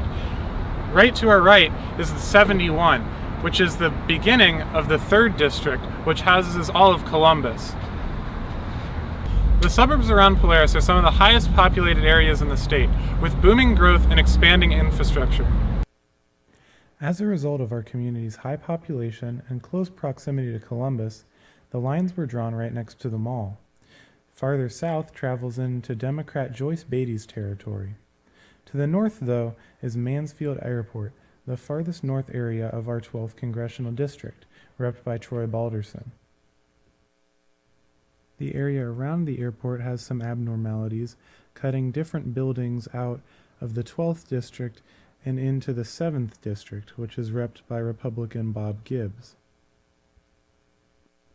The 12th District ends in a very different place than it begins to the north, in the eastern parts of Concord, Ohio, and Zanesville. Although similar to the northern area of the district in Mansfield demographically, Zanesville is all the way to the east, showing the full range the 12th District has to offer, which is around the 6th District, repped by Bill Johnson, and the 15th District, repped by Steve Stivers.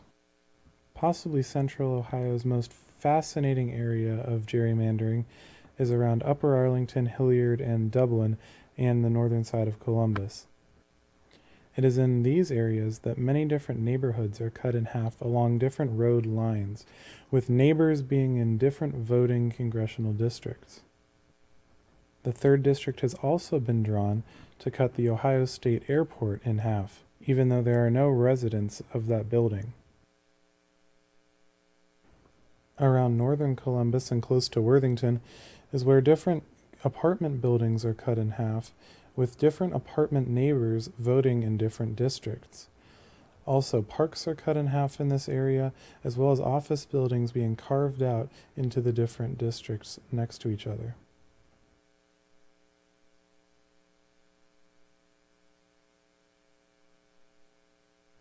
Another gerrymandered district is Ohio's 2nd congressional district around Dayton and southern Ohio, repped by Brad Wenstrup.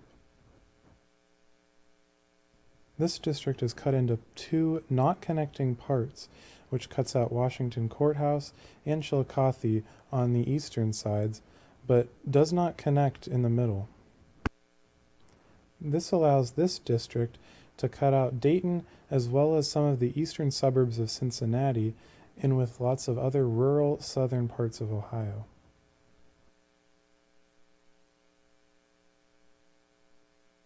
Northeastern Ohio is home to Ohio's 7th, 4th, and 9th congressional districts, with the 9th district, also called the Snake by the Lake district, lumping many Democratic voters into one area along the Lake Erie. Representative Jim Jordan's district takes many of the Republican voters from around the state and travels all the way from northeastern Ohio to the western edge of Ohio, creating a very rural district for Representative Jordan. Northeastern Ohio currently has 2 districts held by Democratic representatives in the 11th and 13th, as well as the 16th district held by Anthony Gonzalez. These northeastern edges of the state have been meticulously carved to give urban areas such as Akron and Youngstown to the Democratic-controlled districts, while leaving the rural areas for the Republican district. The 11th district starts in Cleveland, but comes all the way down to Akron to grab other urban voters. Ohio specifically has a 12-4 Republican count in the House of Representatives. This allows them to reapportion the districts within the state, which makes it harder for Democratic candidates to be elected. Although this is the case in Ohio, both parties do this in different states where they are in power. The 1993 Supreme Court case Shaw v. Reno brought gerrymandering into question when some residents of North Carolina questioned their district being drawn up solely based on race. The Supreme Court decided that congressional districts may not be drawn up solely based on race, but this has not stopped gerrymandering from happening across the country, as gerrymandering takes into effect many different demographics. The Supreme Court case did not end debate about gerrymandering, though, as some think it is unfair to the party not in power, while others see it as good politicking. Either way, these districts are likely here to stay in the state of Ohio. We'll surely see if it has an impact on this year's election. Back to you guys.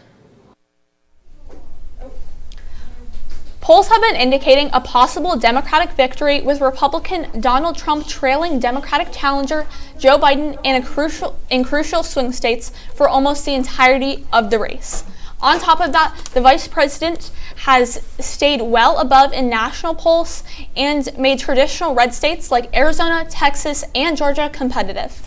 However, polls are snapshots of moments in time, and obviously, as we saw in the election of 2016, do not always reflect the outcome of an election. The Economist estimates that there are 213 safe electoral votes for Democrats, while Republicans have 101. The Democrats are very likely to pick up the Rust Belt states, including Minnesota, Wisconsin, Michigan, and Pennsylvania, while Republicans are very likely to win Montana, South Carolina, and Missouri.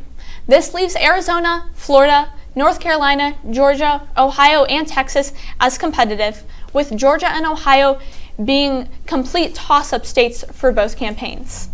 The map right now looks very favorable to Biden. All he has to do is maintain his lead in the Rust Belt and Pennsylvania.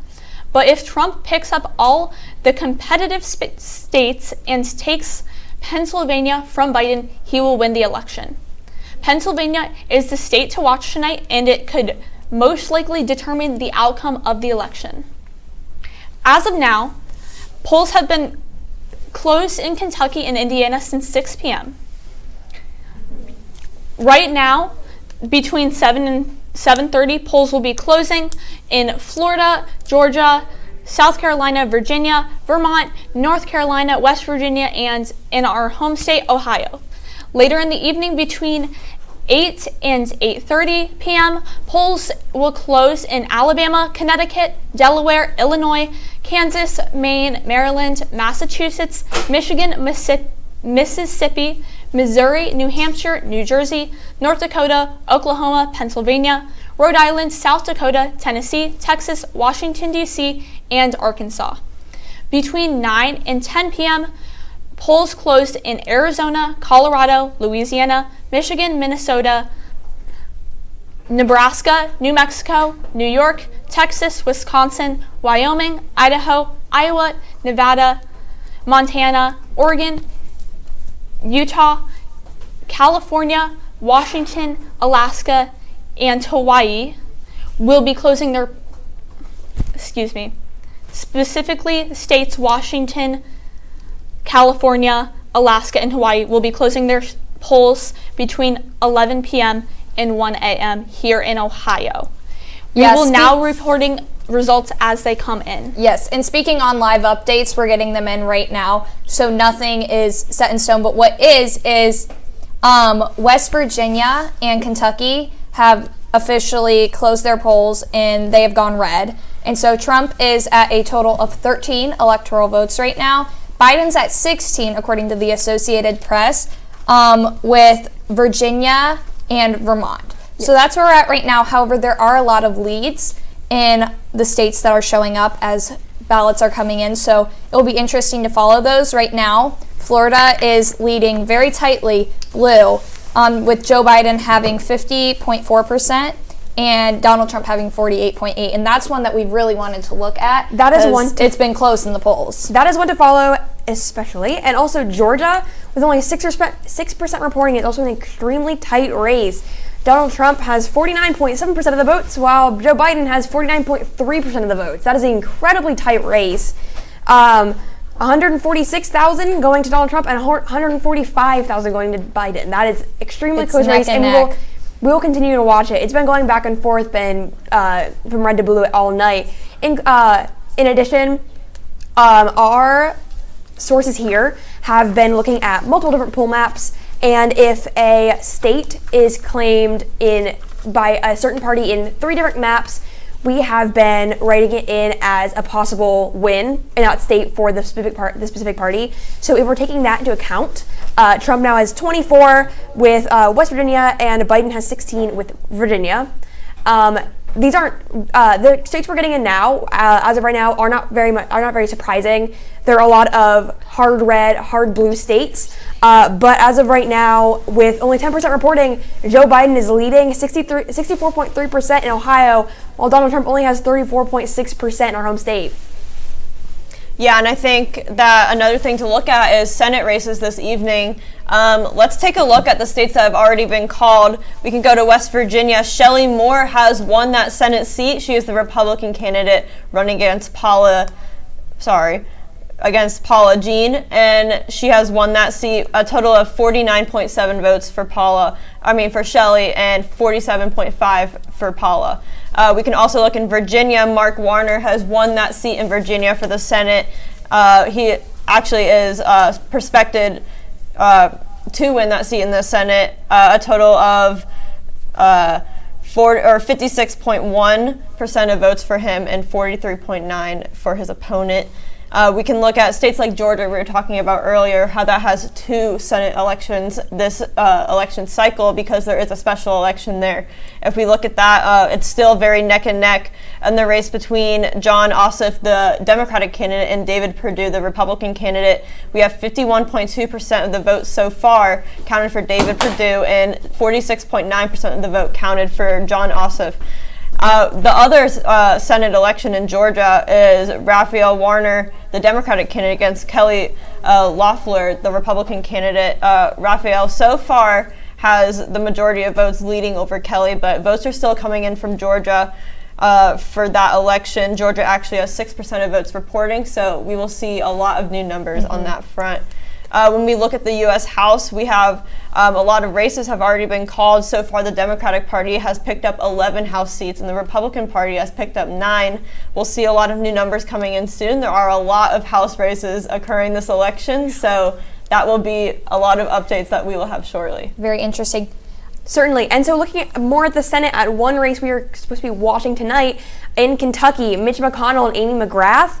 Currently in Kentucky with only 33% reporting. Mitch McConnell is winning 59.4% to Amy McGrath's 36.3%. But again, this is only 33% reporting, and this is our best guess at this point, according to the Associated Press. Yeah, that being said, right now, let's go to Ben Keller on swing states. This year, swing states will be a major factor in the 2020 general election. There are 9 swing states on the board right now, and campaigns have been going in and out of these states trying to win them. It'll be interesting to see who will win the majority of swing states, Trump or Biden. In Pennsylvania, polls show Biden at 49% as he brings his campaign through that state on a bus tour. Trump was able to see 2016 win with a strong white base that he looks to see come out strong again in 2020. There's a 10% of voters who are undecided right now that will be the deciding factor of who wins Pennsylvania. And lastly, Pennsylvania has been a battleground state. These 2 candidates have been really hoping to get Pennsylvania. Barack Obama campaigned for Joe Biden in Philadelphia, and Donald Trump was making his way through rural Pennsylvania this past week. Biden's campaign will also move through Ohio. A tracking poll shows Ohio in a tight race back and forth. As of October 10th, Biden led 47% to 46%, with once again the undeciding factor being who wins. The Trump campaign and the Biden campaign have been living in these swing states.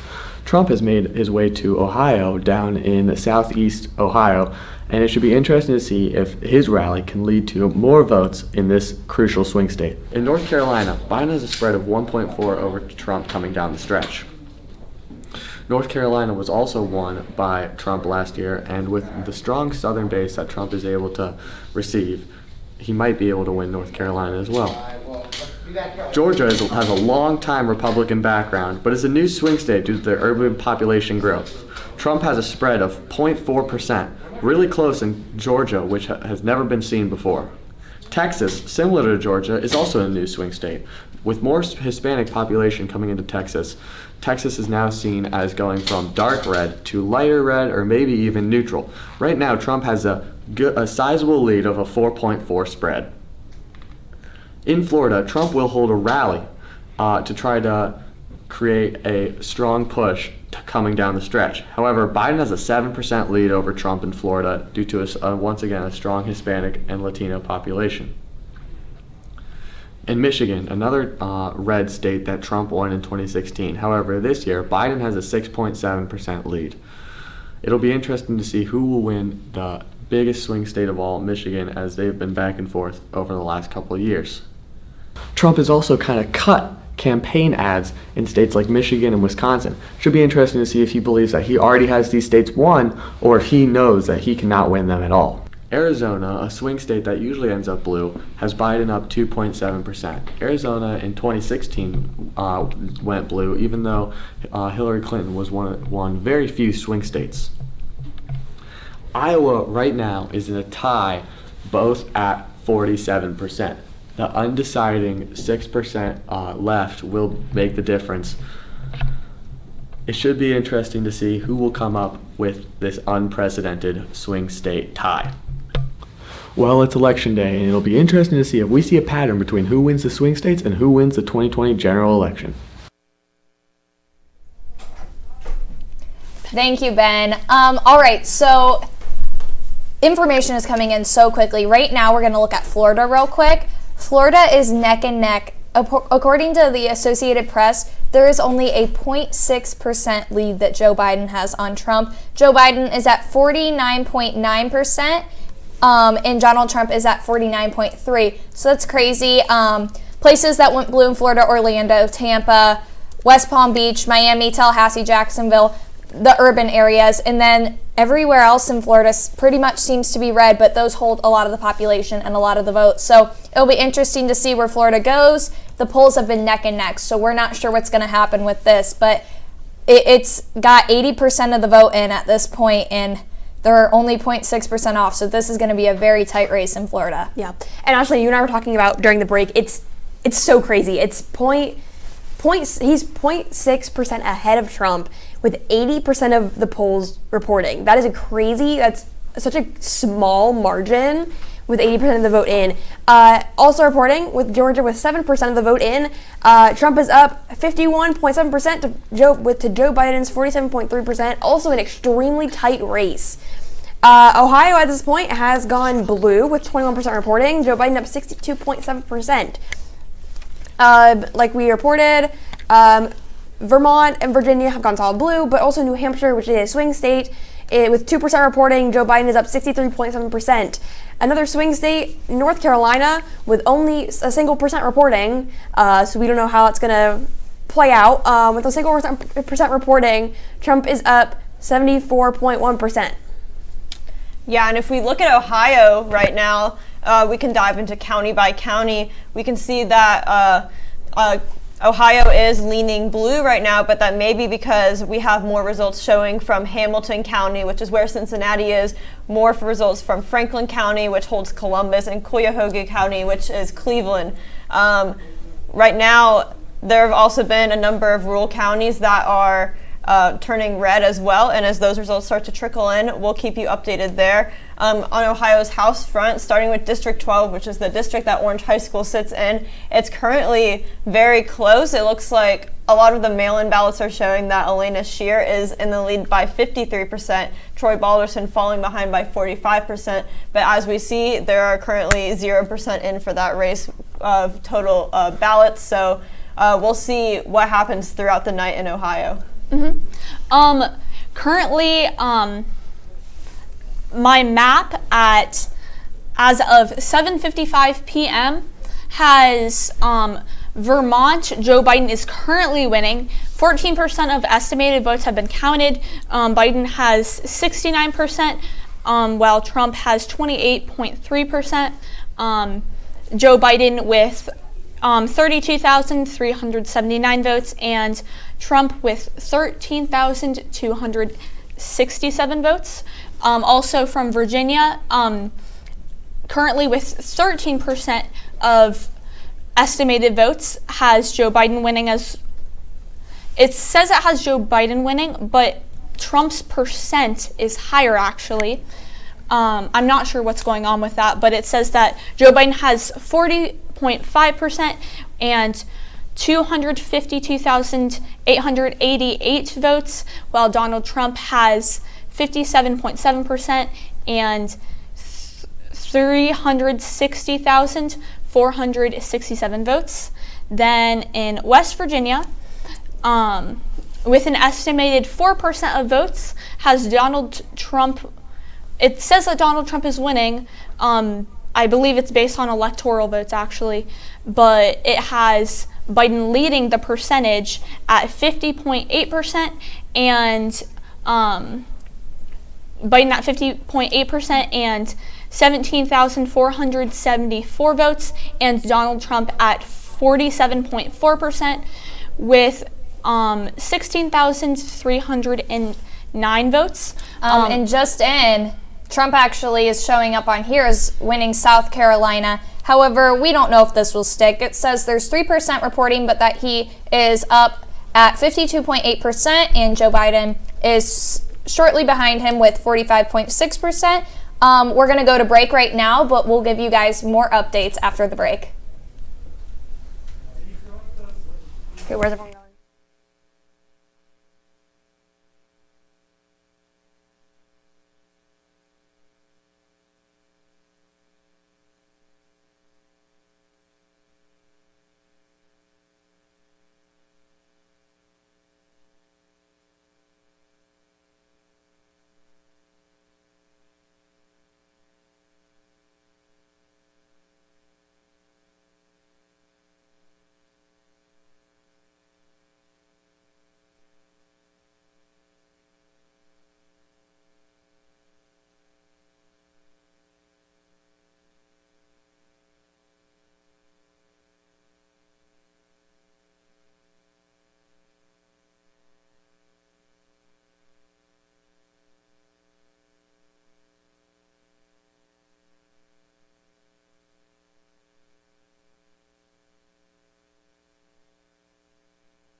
The 2019 report says that global temperatures are on pace to rise as much as 3.2 degrees Celsius.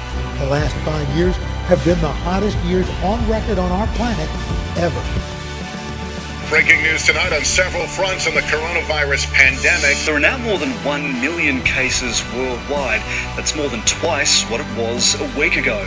Breaking hospitalization records every day this week as Idaho hit new case highs 3 times. We have a vaccine that's coming.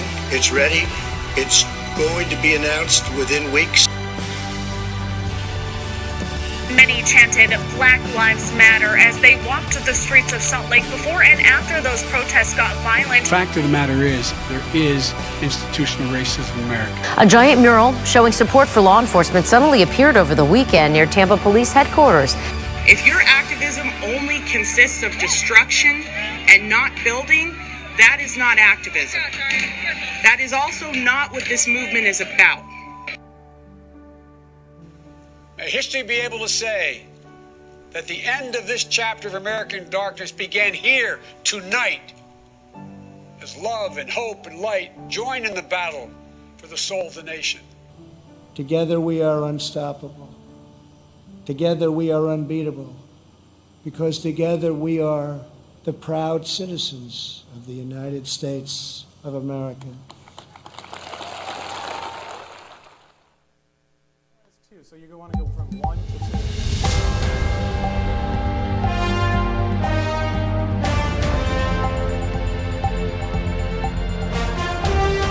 2. Live from Lewis Center in the Olentangy Orange Studios, broadcasting nationwide. This is your 12 to 12 Orange Juice election coverage. With your senior political news team. Start your watches because your 12 hours of coverage starts right now. Welcome back to the Juice's 12 to 12 election coverage. It is currently 8 o'clock, which means polls have closed in Michigan, Tennessee, Alabama, Oklahoma, Illinois, Missouri, Mississippi, Texas, Connecticut, Delaware, D.C., Kansas, Maine, Massachusetts, New Jersey, Pennsylvania, Rhode Island, and South Dakota. Well, that's a long list, Ethan, excuse me. And quickly, we're going to look here. South Carolina has been called Republican for Trump. Oklahoma has also gone to Trump.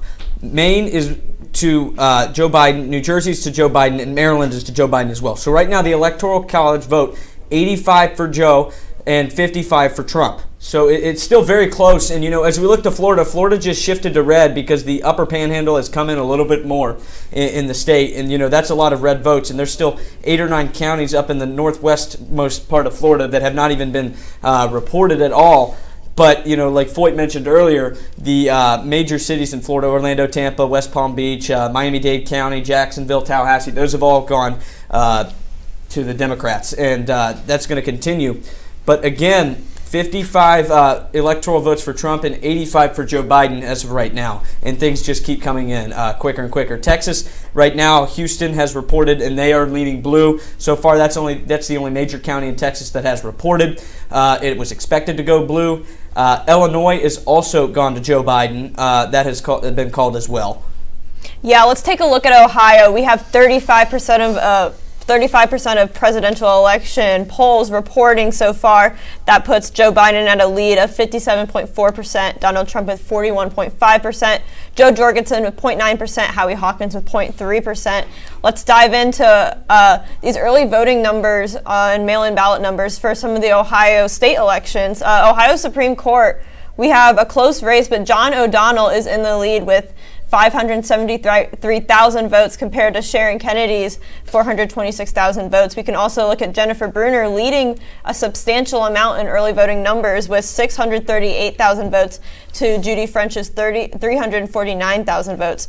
Now we still have 0 of 8,933 precincts reporting for these races in Ohio, so we'll give you these numbers as they're coming in. Taking a look at the presidential race back to Ohio, we're still seeing a lot of counties not yet reporting their results, but we're seeing more and more results coming in from major cities like Dayton, Cincinnati, Columbus, Toledo, and Cleveland. We're also seeing a lot of rural counties around Ohio reporting as well. But this race is not going to look like it's completed yet in Ohio until we have more results reporting. Yeah, not even. Oh. Yeah, Michigan actually is just, they just put in their first results of the night. Only 1% reporting. Flint, Michigan, the county in Flint, Michigan has gone red. And just to the northwest of Detroit has gone blue, so only 1%. But Joe Biden is leading 26,000 to 10,000. Michigan will be a key state, as we know. Trump won it, by a few thousand votes. I don't remember the exact number, but it was something like that. Yeah, it was an insanely close amount. So Michigan is something that we were going to want to watch for as it comes up. Pennsylvania also 1% reporting. Biden is winning 51,000 to 12,000, only 1% reporting. So that's just to show you that some of these key states around us are starting to report their results, and it's going to be something that we're going to want to watch very carefully coming up. Yeah, all right, quickly, let's look at the Ohio House of Representatives, and some of those races have been called. In District 3, Joyce Beatty has won. District 5, Bob Latta has won. District 6, Bill Johnson has won. District 7, Bob Gibbs has won. District 9, Marcy Kaptur won. District 11, Marisha Fudge, and then District 13, Tim Ryan has won. The rest of the districts have not been called yet, but a lot of the incumbents are winning across Ohio, something that we kind of expected. If we look at the Senate real quick, too, across the nation, some of the Senate races have been called. Shelley Moore in West Virginia wins. Mitch McConnell wins in Kentucky. Bill Hagerty wins in Tennessee, and those are some of the ones that have been called for the Republicans. So far in Virginia, Mark Warner wins, and in Illinois, Richard Durbin wins as well. So there's a couple races across the country that have been called. Right now, 40 seats for the Democrats, 34 for the Republican Party in the Senate. Yeah, just with Ohio as well, our own U.S. House District 12, the results are currently 97,000 for Elena Shearer and 63,000 for Troy Balderson. Obviously, Troy is the Republican incumbent and way too close to call. So I wouldn't say anything official about that at all closely. But just in this early numbers, Elena Shearer, who is the challenger, is winning this election just this early, which I think is notable to talk about, just because that's not usually happen. Yeah, and I think we can take a closer look at Georgia. Georgia is a state we're going to want to watch closely this election. Georgia has the chance of flipping blue, which is something we could see new about this election. If we can see, a lot of counties are not yet reporting in Georgia. We only have 11% of results reporting. It is leaning red right now, and we'll continue to give you those numbers over the course of the evening. But right now, Donald Trump is in the lead with 52.1% and 46.9% for Joe Biden. Yeah, very close. A bunch of states are very close right now. Pennsylvania's leading blue now as well. Yeah. But North that's Carolina. 1% reporting. Yeah. A lot of these states are very low. Georgia's still low. Florida is at 85%. They are far and away the most reported state so far. And right now, Donald Trump is winning 50.4% to 48.8%. He's got 5,156,277 to Joe Biden's 4,996,356 votes. Some of the Northwest Panhandle has come in as red. We're still missing about 5 counties up there. And that'll tell us the rest of the state of Florida potentially. And, talking to Mr. Carmichael out in the hallway as he was leaving, we talked about how the early voting is really changing the way that we see the results come in. A lot of people, we didn't think we were going to have the results. But with so much early voting going on, we were able to get a very good estimation. Yeah. And if Biden continues to win in the Rust Belt, that will be the key to his success. Who knows what we're going to see from that? The East Coast, according to AP, has everything along the East Coast except for Maine. New Hampshire is leaning Biden, and D.C. has not had any results yet. There. Yeah, the whole East Coast has been finalized as blue. Kansas just is coming in 30% reporting. They're leaning blue right now with 214,000 votes to Donald Trump's 174,000. Kansas is a state that went red in 2016 and has been red for a very long time. But early on, we see these results. Now, I like to remind everyone that these results are not final. We just like to talk about them as they come in. That's our job here within Olentangy Orange High School. This 12 to 12 election show is to give you guys an update on what's going on. So by us saying that Kansas has 30% of votes and Biden is winning does not mean that Biden has won Kansas, nor has either candidate won the United States. We're trying to tell you as fast as we can. We are getting multiple confirmations across sources. Obviously, we don't have the resources to conduct our own results or polls or whatnot. But as things come in, we are getting confirmations. We are trying to get this as accurate as possible. And unless we say that a state has been called officially, that is not the final result. Yeah, taking a break from these calling the states here, this is just in Ohio. Polls have closed, but some voters at many counties remain in line. Now in Ohio, if you are staying in line past the polls closure time, you are still allowed to vote. But how do we think this could affect results here in this coming as the polls have closed, the gathering of precinct information? Well, I think that the big lines are happening in, the bigger counties. The bigger counties, right. Exactly. Columbus, obviously Franklin County. I mean, you'd best believe that there are still people in line there. Right. Even places in Delaware County, I'm sure, in some of the bigger Cleveland, areas. Cincinnati, Yeah, Cleveland, all Cincinnati, those, Toledo, Akron, everything like that has these big polling places. That may not be a big city for the rest of the world, but here in Ohio, especially with these voter turnouts that we've been seeing, you're going to most likely see more urban votes coming in later as we're letting these people vote who are still in line. You gotta imagine that like Knox County is probably closed by now. Votes, there are a lot of votes. Right, and we kind of saw that in 2016 where there were a lot of states called, but then later in the night they had to go back and redo it because the way that people were voting, there were still people in line, and it was enough to change the outcome of some states, and that surprised a lot of people in 2016. I think we could see something very similar here tonight, but that early voting is something huge. And with it being the pandemic, that's why we're seeing it in such high numbers. But the voter turnout seems to be much higher than 2016 already, and I think that's a really good thing to see. No matter which way you lean, you want to see people exercising their right to vote. So that's exciting to see. They still have not called Indiana, which was one of the first to come in.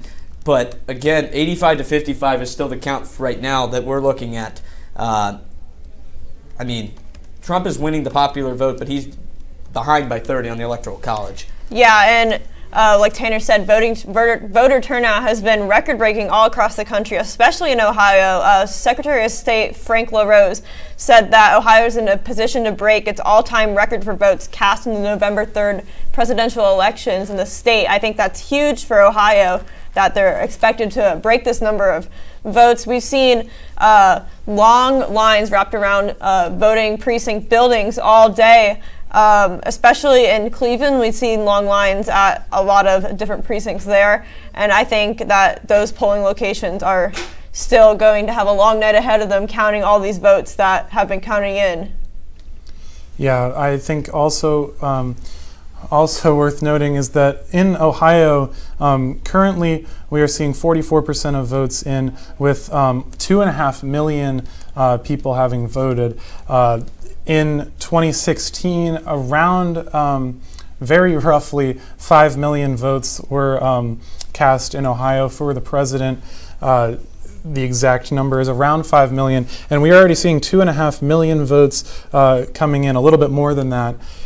So far in the night, with 44% reporting. So we are most likely going to break our Ohio how many people votes today, Yeah. as opposed to the election of 2016. And looking at the House of Representatives for the United States, not just Ohio, right now there have been a total of 58 seats called. I can't do math. Sorry, 48 seats called. The Republicans have 25, and the Democrats have 23 so far. And there's a couple that are finalized in Ohio, Kentucky, Florida has a lot of those.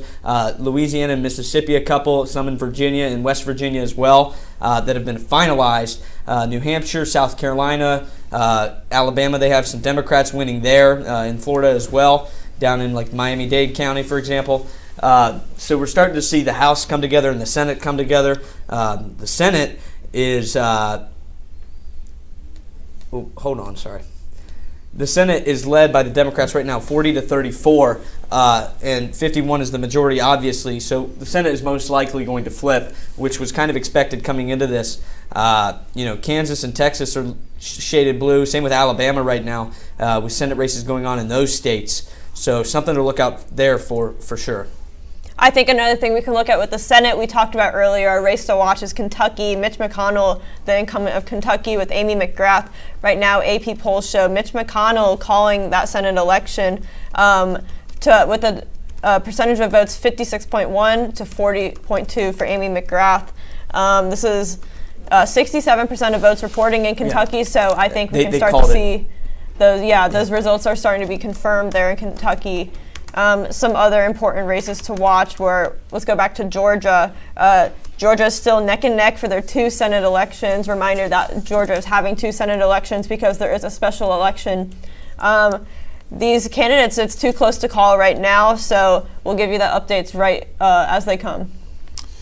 Yeah, I think also notable is that if the Senate does end up flipping blue, Chuck Schumer would be the Senate Majority Leader for the Democrats, if as of right now, as he is the Minority Leader with the Democrats in the Senate. So we have no idea with the House. If it were to flip, it'd be Kevin McCarthy, but he has to win his re-election bid as well. He's the Minority Leader right now in the House. Yeah. But obviously, California's polls are nowhere close to being reported. They've still got hours left before the polls even close in those states out in the West.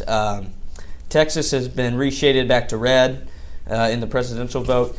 Dallas is starting to report, and some of North Texas as well. The Houston area, like we said, and Austin are both blue. San Antonio is starting to report, and some northern counties there showing red. So interesting to see there as more counties in Texas start to report.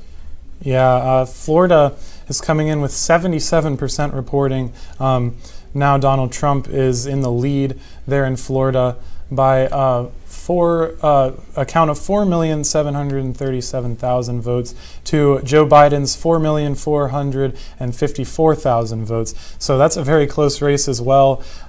Florida is a very interesting state nonetheless, and actually right as I'm saying this, the results have just updated. 86% in Florida votes are now in. Donald Trump is leading 5,182,000 to 5,024,000. So we are within 150,000 votes here for around 150,000 votes difference. So Biden has made up some ground, even though there are only 86% reporting now. So the margin is closing. It's very similar to 2000 with Gore and Bush in Florida. That was the big state there. If you look at Michigan, Michigan has turned red. Just north of Detroit, in Flint and counties north of Detroit, those are both red. And Donald Trump is leading 55% to 43%. Only 1% report or 2% reporting in Michigan. But that's something close to watch. That was a state that they said Donald Trump has a chance to win. He won it in 2016. There's a chance to win it again. But obviously way too early to call there in Michigan. Just something to look at. And Maine as well is shaded red. And 1% reporting, there's only 40 votes total. But it's quite a big landslide for Trump, 35-5. There's a heck of a lot more people in Maine than that. Yeah. But just some early county votes there in Maine. Yeah, I think if we can go back to Florida, this is a razor-thin margin, and this is really huge for either candidate who can pick up Florida. That's 29 electoral votes for them. But let's take a look at why it is a razor-thin margin. About 37% of Florida's electorate is Democratic, 35% is Republican, 27% don't belong to a party. So we can see these voters in the middle between party lines not declared or registered an official party. They're probably the voters that Biden and Trump are trying to pick up in Florida. And I think this is very telling of the results tonight. The results are so close to each other that this is very showing. Yeah, and if we look at Florida, Florida is worth 29 electoral votes, as we said.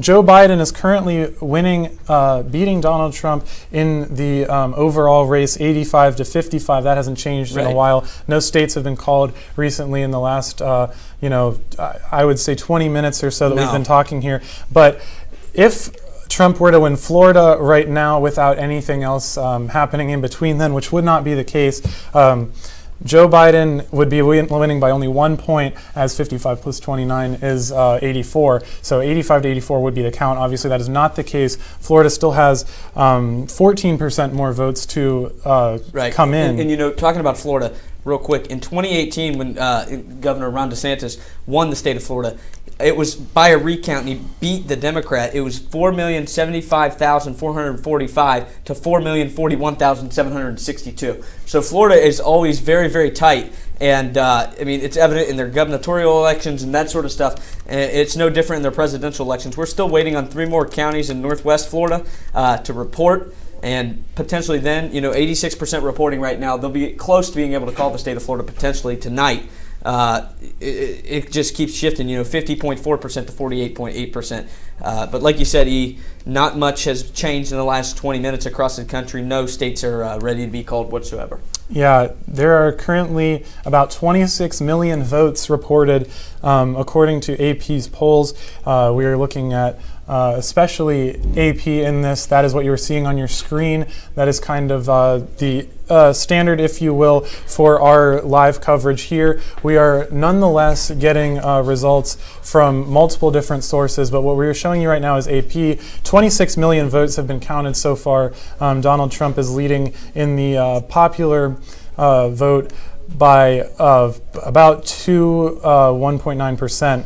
And he's winning by about 500,000 total votes. Yeah, and so obviously the states that have gone Biden so far are the East Coast states, less population, other than Massachusetts, Virginia, Illinois, obviously a lot there, but Illinois is still only 4% reported. But they've called it for Joe Biden. Yes, they have. So that doesn't take into account all of the popular votes, though. So right now we're... there's a chance we could see a flip of 2016 where Trump could win the popular vote but not the electoral vote. So, he kind of loses based off of the way he won the last time. That'd be pretty wild to see. I'm pretty sure that'd be the first time in history that would happen to a president. Yeah. That'd be something. But only 26 million votes reported out of the over 150. Yeah. They just called Mississippi for Trump as well. All right, it is 8:27 here on the East Coast. It is nearing 8:30. That means that there is a poll closure in Arkansas at 8:30. But before that, we'll give you Mr. Carmichael coming on again with Ashley Foyt talking about some results of what to predict for this election. Ashley? The United States election process revolves heavily around the Electoral College, a very intricate concept to understand. Mr. Carmichael explains today why the Electoral College is so unique and gives a deeper dive into all the aspects that go into the Electoral College and electing a president. So every year I have a moment in class when students realize that their vote doesn't directly elect the president. And usually the question is, Mr. C, well, if my vote doesn't directly elect the president, what's the point of me going and voting for President of the United States? And my answer to that is, well, that's the beauty of the Electoral College. There are going to be some things that you're going to like about it, and there are going to be some things that you don't like about it. So let's start with big picture in terms of what the Electoral College does. It was originally intended to be a mechanism, and this was in Philadelphia by the framers who wrote the Constitution, when they debated how we are going to select this person who is going to be the chief executive. And there were a lot of concerns about who this person was going to be and whether or not we were going to be able to select the right person for this job. Now, everybody knew that George Washington was going to be the first president, and everybody was happy about that. And so, unfortunately, what that led to is not as much attention being paid to the dynamics of the Electoral College as probably should have been. And so we've seen some very interesting results over the centuries. So we'll talk about those in a minute, but let's talk about the process of how we actually select the president. It is not the direct popular vote that selects the president. Behind me is the Electoral College map, and as you can see, each state has a different number there. And that number is based upon the population in their state. It is always equal to what they have in Congress. So you take their 2 senators, their number of representatives, and add them together, and that's the number that they are going to have. So for example, Ohio has 18. We have 2 US senators and 16 representatives who represent Ohioans in the House of Representatives. Now, the way the Electoral College works is this. When you go in and vote on Election Day, you're actually voting for a slate of electors. Now, what is that? A slate of electors will be a group of individuals, or a slate of electors, if you will, who are actually going to cast a vote for either candidate. So the Democrat Party has selected a slate that if Joe Biden wins the popular vote in Ohio, those electors are going to cast their vote for Joe Biden, and the same thing for President Trump. And so really what is going on is while you're not directly voting for the president, those electors theoretically are going to carry out your wishes. Now, how has this worked, big picture? We've had 58 elections, and this has happened, meaning the slate of electors, the Electoral College, has selected the popular vote winner every time with the exception of 5 times. So approximately 93% of the time, the Electoral College is selecting exactly who the popular vote is selecting. So there are some that would argue we have a major problem with the Electoral College, and there are going to be some people that argue, no, it works reasonably well, 93% of the time. There are so many aspects of the Electoral College that really are interesting to discuss. And so one of those that comes up that is often criticized is what it does to an average person's vote within a state, because it's based upon the premise of winner take all. So a minute ago we were talking about Ohio and its 18 Electoral College votes. Let's have a pretend scenario where Joe Biden receives 5 million votes and Donald Trump receives 5 million and 1 vote.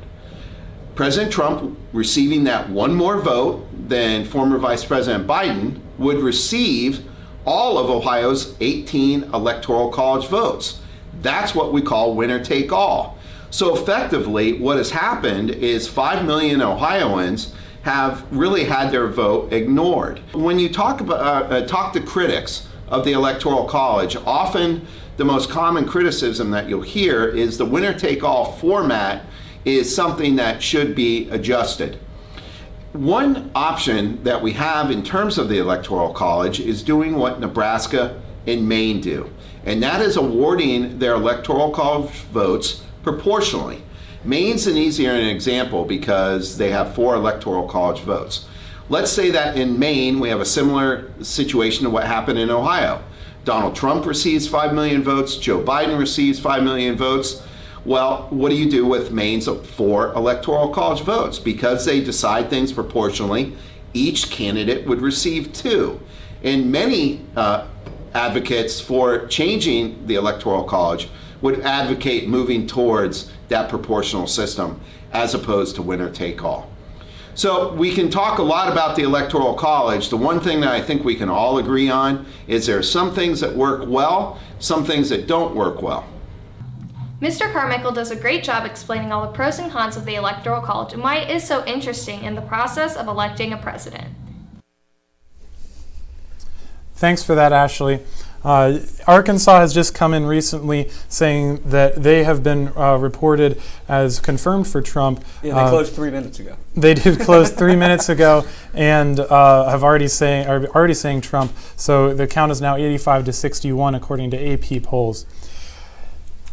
As opposed to what's already happened, exit polls taken outside of polling places, have begun to reveal the votes of the people. CNN says that 1/3 of voters say that the most important issue of this election to them is the economy. The next most important issue to voters is racial inequality and coronavirus at 1/5. Despite the economy being the issue of highest concern, 1/2 of voters think that it is more important to contain coronavirus than rebuild the economy. Concerning what voters look for in a president, 1/3 say they want a strong leader and want someone with good judgment. 1/5 of voters want a president that cares about people like them, and another 1/5 wants someone who will unite the country. There's a lot of hot button issues to keep up with in this election. Let's take a look at them now with Abby Fulton.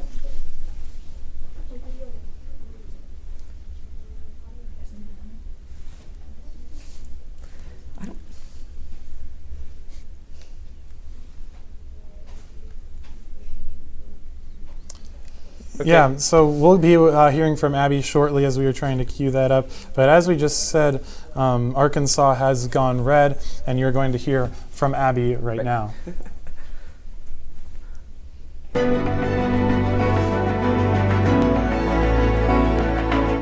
Black Lives Matter has been a movement since 2013, but this past summer the movement gained a lot of momentum with the American public. On May 25, 2020, an African-American man named George Floyd was killed by a white police officer. This murder is one of the major factors as to what brought many people's attention to the BLM movement. This movement sparked several protests across the country and also brought many other stories to light related to racial injustice related to law enforcement. This issue has polarized our country, with people either on the side of the movement supporting Black Lives Matter or people supporting All Lives/Blue Lives Matter. When it comes to this issue, Biden is in support of the BLM movement. During the first debate, Trump called out Biden saying, quote, "He did a crime bill, 1994, where you called them super predators, African Americans, and they have never forgotten it." On the topic of the BLM movement, Trump called Black Lives Matter a symbol of hate.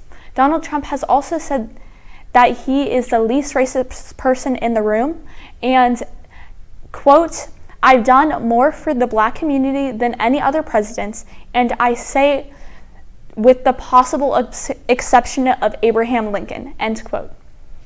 In 2018, President Trump signed the First Step Act into law, which changed prison sentencing the most it has in decades. Trump said this will roll back specific portions of President Bill Clinton's 1994 crime bill that disproportionately affected the black community. Thank you for watching this episode of Trump vs. Biden. I hope that it provided more insight on the candidate's specific.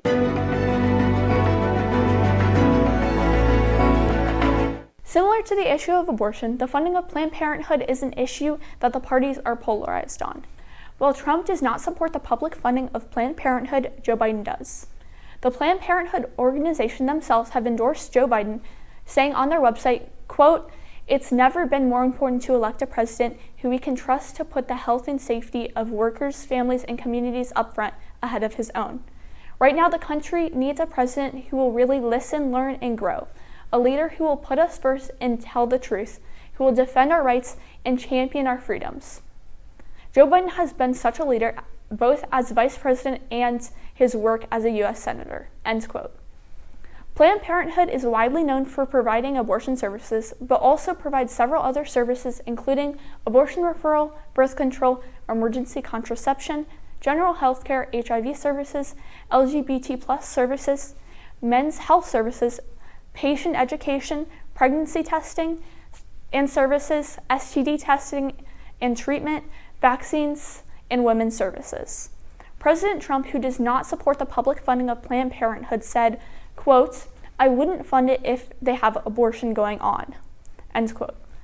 The president believes that Planned Parenthood isn't all bad, but he does not want it to be funded by the public, saying, quote, "As far as Planned Parenthood is concerned, I'm pro-life.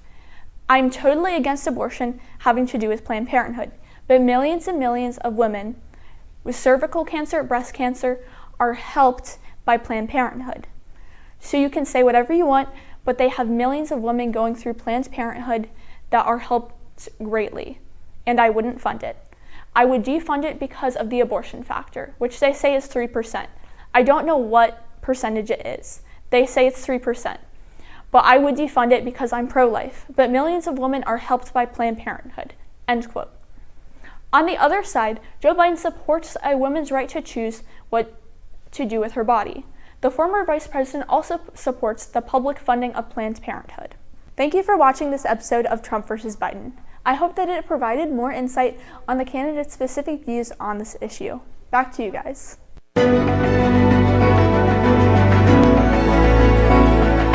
In the United States, LGBT+ rights are a large topic of debate. In 2015, the Supreme Court ruled in Obergefell v. Hodges that the state must recognize same-sex marriage. This past June, the Supreme Court ruled in Bostock v. Clayton County that gay and transgender people are included in Title IX protections. Title IX prohibits discriminating against any individual in a workplace because of an individual's race, color, religion, sex, or national origin.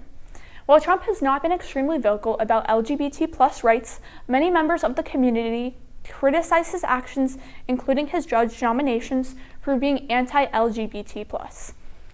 This being said, soon after Trump came into office, he removed an Obama-era memo directing schools to protect trans students from discrimination. Also early in his term, President Trump attempted to ban transgender people from joining the military. But since 2018, openly transgender people can join the military. The Trump administration has also taken steps attacking LGBTQ+ non-discrimination protections in the Affordable Care Act. Unsurprisingly, Biden has an opposing view on this issue. Biden widely supports LGBT+ rights and plans to reserve the military ban and reissue an Obama-era guideline allowing trans students to use their preferred restroom. Thank you for watching this episode of Trump vs. Biden. I hope that it...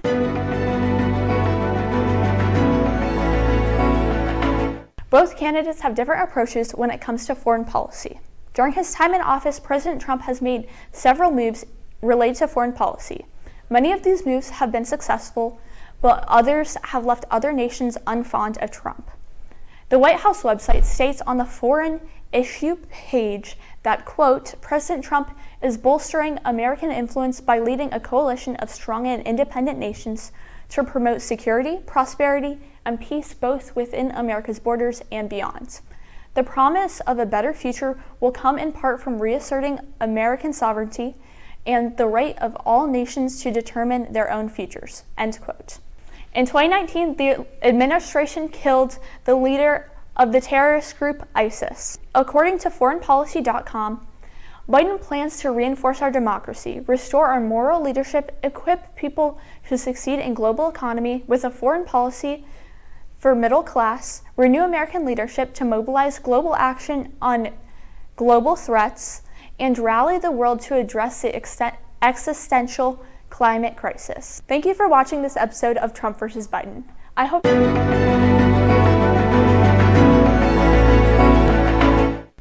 When it comes to education access and funding, Joe Biden supports increased opportunities for students and educators.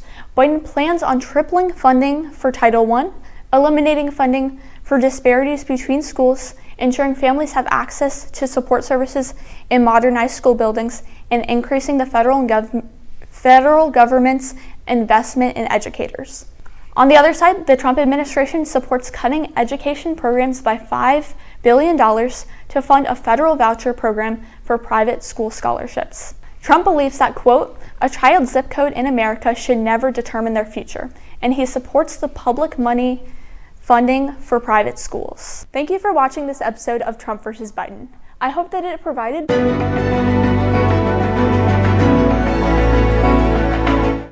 The Affordable Care Act, commonly known as Obamacare, was passed in 2010.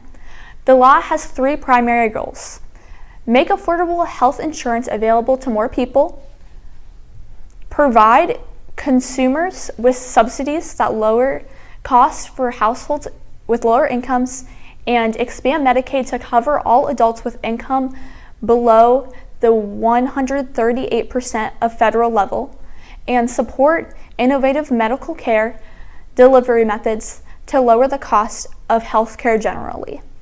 The ACA protects citizens making between 100% and 400% of the federal poverty level. President Trump believes that the ACA is a disaster and has pushed to weaken the law. Biden defends this law, but believes that more should be added to it. Medicare for all, the idea that everyone pays their taxes and their health care is covered within their fees that they pay in their taxes, is a highly debated proposal for health care. Neither Trump nor Biden support this idea of health care. Biden does support a plan that includes the ACA on insurance exchanges.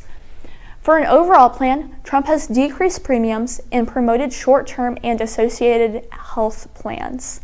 Biden plans to expand premiums on the ACA to include people making 400% more than the national poverty level. Thank you for watching this episode of Trump vs. Biden.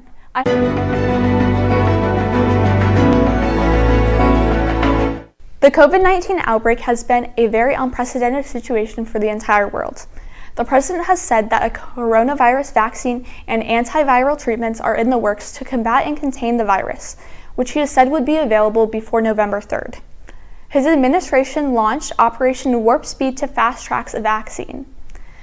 Top public health expert Dr. Anthony Fauci said vaccinations could start as early as November or December. On January 31st, 2020, Trump put a travel ban to China, which allowed exceptions in an attempt to keep COVID-19 from spreading to the U.S. The administration has also spent $225 million on COVID-19 testing. Even though Trump made efforts to stop COVID from spreading, researchers at the Massachusetts Institute of Technology and University of British Columbia, Vancouver School of Economics estimated 40,000 American lives would have been saved if Trump launched a national mask mandate as late as April 1st. Biden has outlined his own 7-point plan of how to combat the virus.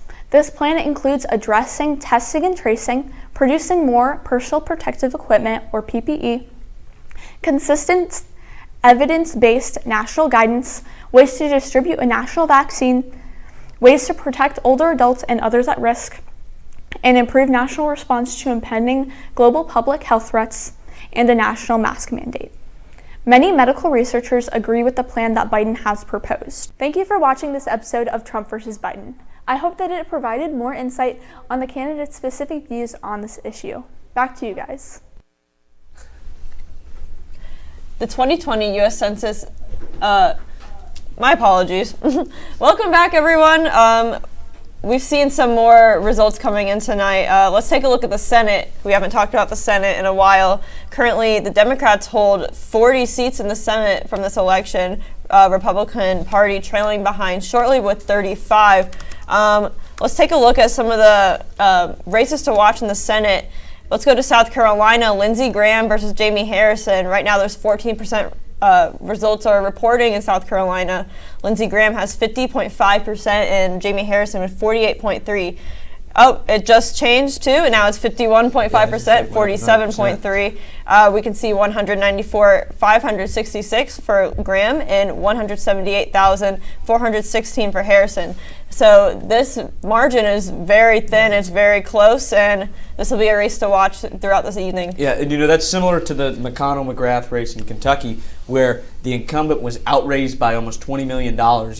Jamie Harrison did a great job outraising Lindsey Graham, and that was one of the big things going into that race, was to see Lindsey Graham did not fundraise very well at all, and he is the incumbent there looking for a fourth term.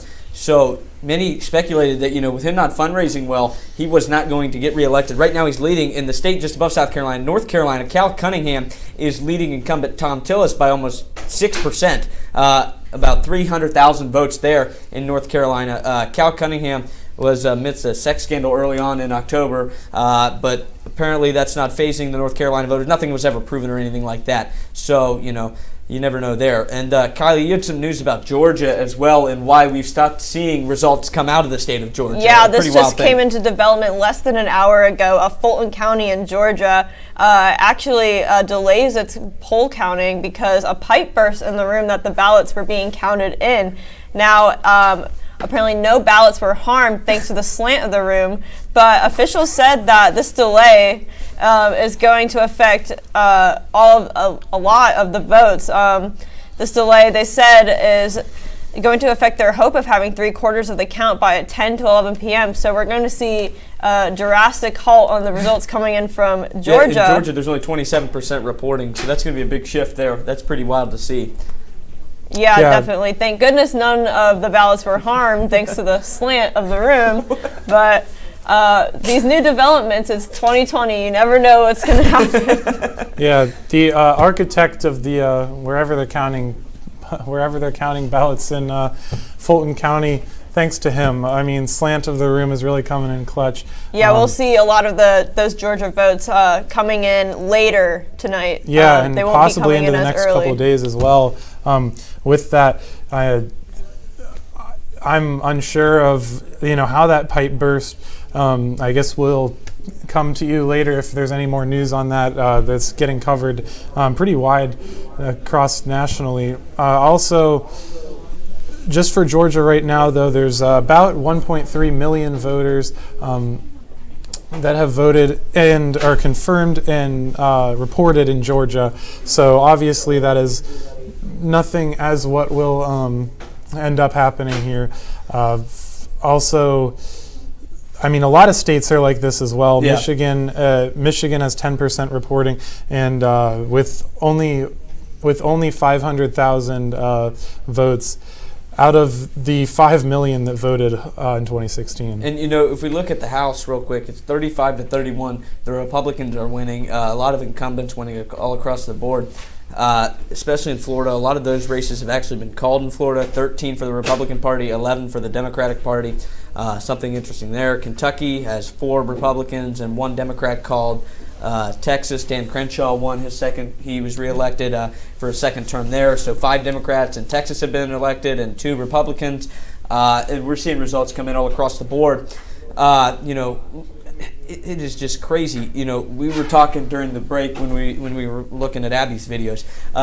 Florida already has amassed way more voter turnout than in 2016 by like 4 or 5 million votes. Yeah, they're up to 10.5 million votes right now with only really 89% reported.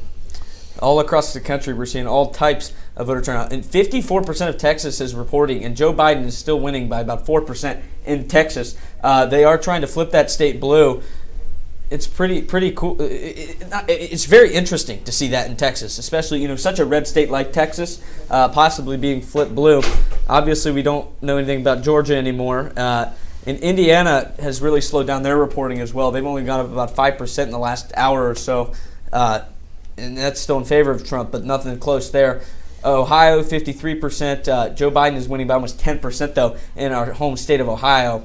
In Pennsylvania, 7% reporting. Joe Biden's winning by about 57%. Yeah, when we really dive into Ohio, we see 53% of votes reporting. Ohio's polls closed at 7:30. That's about an hour and a half ago by now. But Frank LaRose has come out and say that he's very confident in Ohio's polling, their ability to count the votes in a timely fashion, in an accurate fashion. He quoted saying Ohio has a really good system compared to other states. If you look at some of our neighboring states like Pennsylvania, Michigan, even up in Wisconsin, those states and others can't begin processing absentee ballots can't even begin processing absentee ballots. They can't cut envelopes open until Election Day. But in Ohio, we've already been doing that for 4 weeks. So obviously in Ohio, we've had the early vote numbers from this past month. Ohioans have been able to early vote all of October. And I think that's going to play into factor getting these results from Ohio tonight. But we are seeing 53% of Ohio votes reported, and it has been an hour and a half. So I'm curious to see if any more votes are going to be reported soon. That's right. And shifting down to North Carolina now, 71% reporting in North Carolina. Joe Biden is winning slimly by 6%, but it's only about 200,000 votes. Yeah. Not very far apart whatsoever. North Carolina is a very close district. Obviously all the urban areas going blue and some outer, kind of rural areas going blue as well. North Carolina is cut up pretty weird in the districts there, but very, very tight in North Carolina. The percentages don't show it, but number-wise, it's very close. Yeah, the big cities are what is key for Joe Biden. Greensboro, Raleigh, Charlotte, and Fayetteville being the ones on the map. You've got a couple in there as well in the more suburban regions. And then out towards the coast, you tend to see some more Republican voters out in John B. country, from the Outer Banks there, if you will. Yeah. You see a lot of more Republican votes. And so this also goes into what we said earlier with these counties that have more people in them taking longer to count. We've just got it in here that Indiana has gone to Trump, officially being reported as Donald Trump has 60.2% of the votes with 52% reported, although that has been called by AP and a couple other of our sources. So the count is now 85 to 72, as you see on your screen right now. Right, and that is Vice President Mike Pence's home state as well, former governor there. Yeah, no surprise there, really. No. He won it in 2016 pretty handily as well. Quickly, with the Senate, Tom Cotton has re-won his seat in Arkansas by almost 20%. He beat Ricky Harrington, which was a pretty landslide victory there. A couple other the Senate races are still very close. Lindsey Graham is leading by about 5%, but still 15% reporting there. Cal Cunningham, his lead has slimmed against Tom Tillis in North Carolina. And in Texas, John Cornyn and Mary Hager are very, very tight as well, about 1.5% separating those two in about 150,000 votes there. So very tight races all across the country in the Senate, still 40 to 35. Democratic lead over the Republicans. In the House, 36 to 32, the Republicans are leading right now. Obviously, there's still a lot of states to be called and a lot of states to still close their polls, especially on the West Coast. There's still lots of hours left to vote there as people are just getting off work. Yeah, that's right. So it's currently 8:55 here on the East Coast. 9 o'clock is approaching. That means polls are going to close in Louisiana, Wisconsin, Minnesota, Arizona, Colorado, Nebraska, New York, and Wyoming. We'll have those results here for you shortly, but first, a 5-minute break. Stick around.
The 2019 report says that global temperatures are on pace to rise as much as 3.2 degrees Celsius.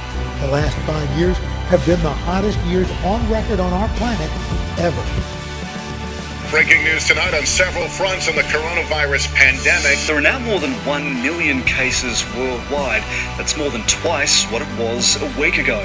Breaking hospitalization records every day this week as Idaho hit new case highs 3 times. We have a vaccine that's coming. It's ready. It's going to be announced within weeks. Many chanted Black Lives Matter as they walked the streets of Salt Lake before and after those protests got violent. The fact of the matter is, there is institutional racism in America. A giant mural showing support for law enforcement suddenly appeared over the weekend near Tampa Police headquarters. If your activism only consists of destruction and not building, that is not activism. That is also not what this movement is about. May history be able to say that the end of this chapter of American darkness began here tonight, as love and hope and light join in the battle for the soul of the nation. Together we are unstoppable. Together we are unbeatable. Because together we are the proud citizens of the United States of America.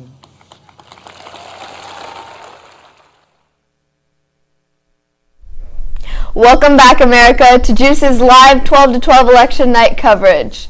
We are your hosts, and we have a lot to update you on. Polls have closed in 8 more states. That's Louisiana, Wisconsin, Minnesota, Arizona, Colorado, Nebraska, New York, and Wyoming. 3 of those, Wisconsin, Minnesota, and Arizona, are swing states. Let's take a look at what Olentangy Orange's U.S. government teacher, Mr. Carmichael, has to say about this election year. 2020 has been a year like no other, and there's no doubting the significance of this election. I sat down with Mr. Carmichael today, our AP U.S. Government and Politics teacher here at Orange, to get better insight on all the factors going into this year's election and the impact they could have on the outcome of the election. Well, the biggest difference this year is the COVID pandemic, which is impacting the election in ways that really we truly don't even completely understand now. For example, just the mechanism of voting itself. We are seeing a situation now where approximately a week out and 70 million people have voted. We've never seen early voting numbers like this. So that as an example of what's different this year in terms of the election cycle, the pandemic and COVID itself is causing all kinds of issues. Furthermore, we're seeing issues in this presidential election with polling places and the safety and how those are operating. We are seeing challenges with getting poll workers themselves. Sometimes they don't want to be in a polling place all day, exposed to everybody that's coming in. So that is a dramatic change from something that we've seen in years past. The other thing that is different this year's election is that the voter turnout seems to just generally be larger. People are very engaged, either supporting the president or in opposition to him, and that's driving voter turnout. Likely we are going to end up with voter turnout somewhere in the mid-60s in terms of participation rates. To give you an idea or context, in a typical year, 2008, 2004, we might see a voter turnout between 52 and 55%. 2016, largely because we had our first ever female candidate on the general ticket, we saw participation go up to 61%. The excitement of Donald Trump, the private businessman, drove that as well. And for 2020, we're likely to see higher percentage rates than what we saw in 2016. So just off the top of my head, those are some of the differences that we're going to see in this election. Due to COVID-19, absentee voting and mail-in voting has become more prominent in this election, and it's important to know the difference between the two and how they play a role in our election and its outcome. It's going to be interesting as we take a look at the post-election data related to absentee voting and voting by mail. Let's talk about this a little bit for your viewers so they understand the difference, first of all, between absentee voting and voting by mail.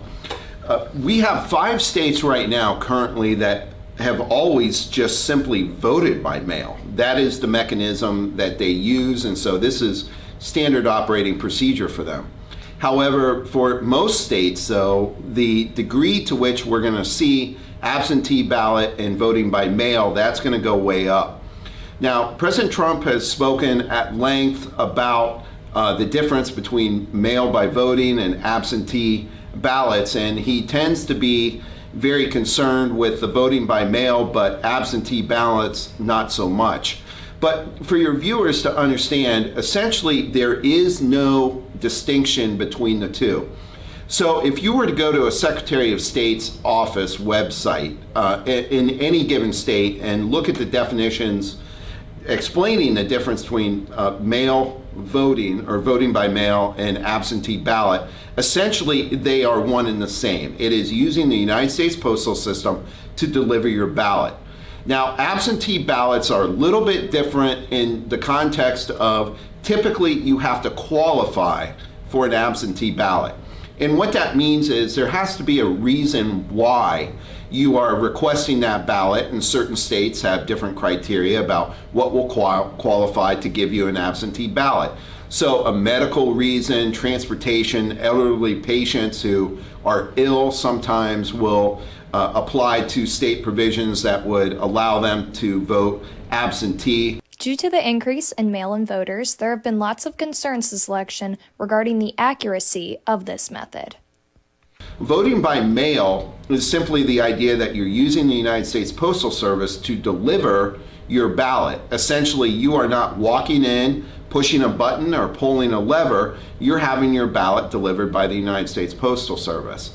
Now, there's been a lot of controversy and discussion related to the mail-in ballots and how the U.S. Post Office is responding to this really dramatic increase of voters voting by mail in terms of them either speeding up or slowing down their delivery mechanisms. And depending upon your ideology, you're going to believe one or the other on that. Political consultants for both parties are advocating for their participants at this point not to vote by mail, meaning it likely will not be delivered to the Board of Elections in time to get that November 3rd stamp, which is the critical element that you need to have your vote counted. So what are your options if at this point you can't mail in your ballot? What you're going to have to do is deliver that ballot to an election ballot box. Make sure it's an official one. We've seen some examples in California of ballot boxes that are not official being put out by one of the respective parties, and it's unclear what's happening to those ballots. But if you deliver your ballot to the Board of Elections in your county, and if you were to check Ohio's Secretary of State website or the Delaware County Board of Elections, they are going to identify what you could do at this point in terms of getting to your ballot in time so that it can be counted for the November 3rd election. I really appreciated sitting down with Mr. Carmichael today to get a better look into the election. And one thing is for certain, we're living history right now, and it will be interesting to see how this all plays out. Thanks, Ashley. We're back in the studio, and we have results coming in for you. Let's take a look. Alrighty, so first up, New Mexico has been called. It is Democratic. That is no surprise. It's a historically very deep blue state. Also, North Dakota, South Dakota, Nebraska, Wyoming, Louisiana, Mississippi, and Alabama are all going to Trump. This is also not surprising. Those are all deep red states. It doesn't matter how many what percentage they have. It is almost always been red. Additionally, in the Senate, Democrats have won 40 seats and Republicans have won 38. And in Ohio, District 12, which is an election we're watching because, obviously that's where I live, it's still really close. Balderson is far behind. Sorry, is not that far behind, but he still is losing. Yeah, it's a tight race there. 48 have won seats so far in the House. Democrats, like you said, 40 to 30. The Republicans are making sort of a push and a comeback here to try to keep the majority in the Senate. Let me step over here to the side set, and we're going to take a look at some of the tweets from the candidates from today, and I'm going to get your guys' opinions on them. So first up from President Trump, he says, "Get out and vote. Under my administration, our economy is growing at the fastest rate ever, 33.1%. Next year will be the greatest economic year in American history. Find your polling place below, vote.donaldjtrump.com." I mean, that's just a usual tweet, I think, from a candidate on the day of. Biden has signed kind of a similar tweet, "Stay in line, folks," because once you're in line, they can't not let you vote no matter what time the polls close. As polls begin to close in certain parts of the country, remember to stay in line. If you're in line at a polling place before it closes, you're able to vote. Joe Biden tweeted that as well. So, and then finally, Donald Trump tweeted, "We are looking really good all over the country. Thank you," in all caps, in the usual kind of Trump tweet. Trump tweet, all caps. What do you guys think about some of that? That's got 475,000 likes. That's quite a few. Joe Biden has 310,000 on the stay in line. It looks like 78 or 79,000 when these screenshots were taken, 6:30 p.m. I can't tell the rest of this was about 6:15 p.m. That's when they were tweeted. I don't know when the screenshot was taken or anything like that. This one's hidden. I can't tell. It's got 26,000 retweets though. That's quite a few. So, all across the country we're seeing that sort of stuff coming in, and people are being very active on social media. What do you guys think so far about some of the social media feed? I mean, we have not even had a chance to check it out whatsoever. We've been hustling all day. But anything from this? My thought is they're all pretty basic tweets from candidates who are obviously running for election. The one I'm looking at, the Trump one, I think it's funny. It's like the typical Trump tweet that we're looking good all over the country. Yeah. I think it's funny just because it's all the states he's won so far have been traditionally red states. Same with Biden. He's won all traditionally blue states. Right. None of the swing states have been called yet. Regardless, Trump is looking really good in Florida right now. Yeah, that's really close. With 90% reporting, he has 51% of the vote. It's really close, but he is winning there. And with Georgia, it's only 35% voting, but he's still winning there. Georgia the pipe burst. If you take a look at Florida, though, it says 51%, but Joe Biden only has 47%. Donald Trump is ahead by about 450,000 votes in Florida. So that's, I mean, it's tight, but it's not as tight as it was earlier. Not as tight as it was Trump earlier. is starting to pull away a little bit there with more of the Northwest Panhandle coming in. Especially with 90% reporting, it's definitely a lot easier to see. And Governor Ron DeSantis said today that Florida should have all of their votes counted, hopefully by the end of today. Yeah.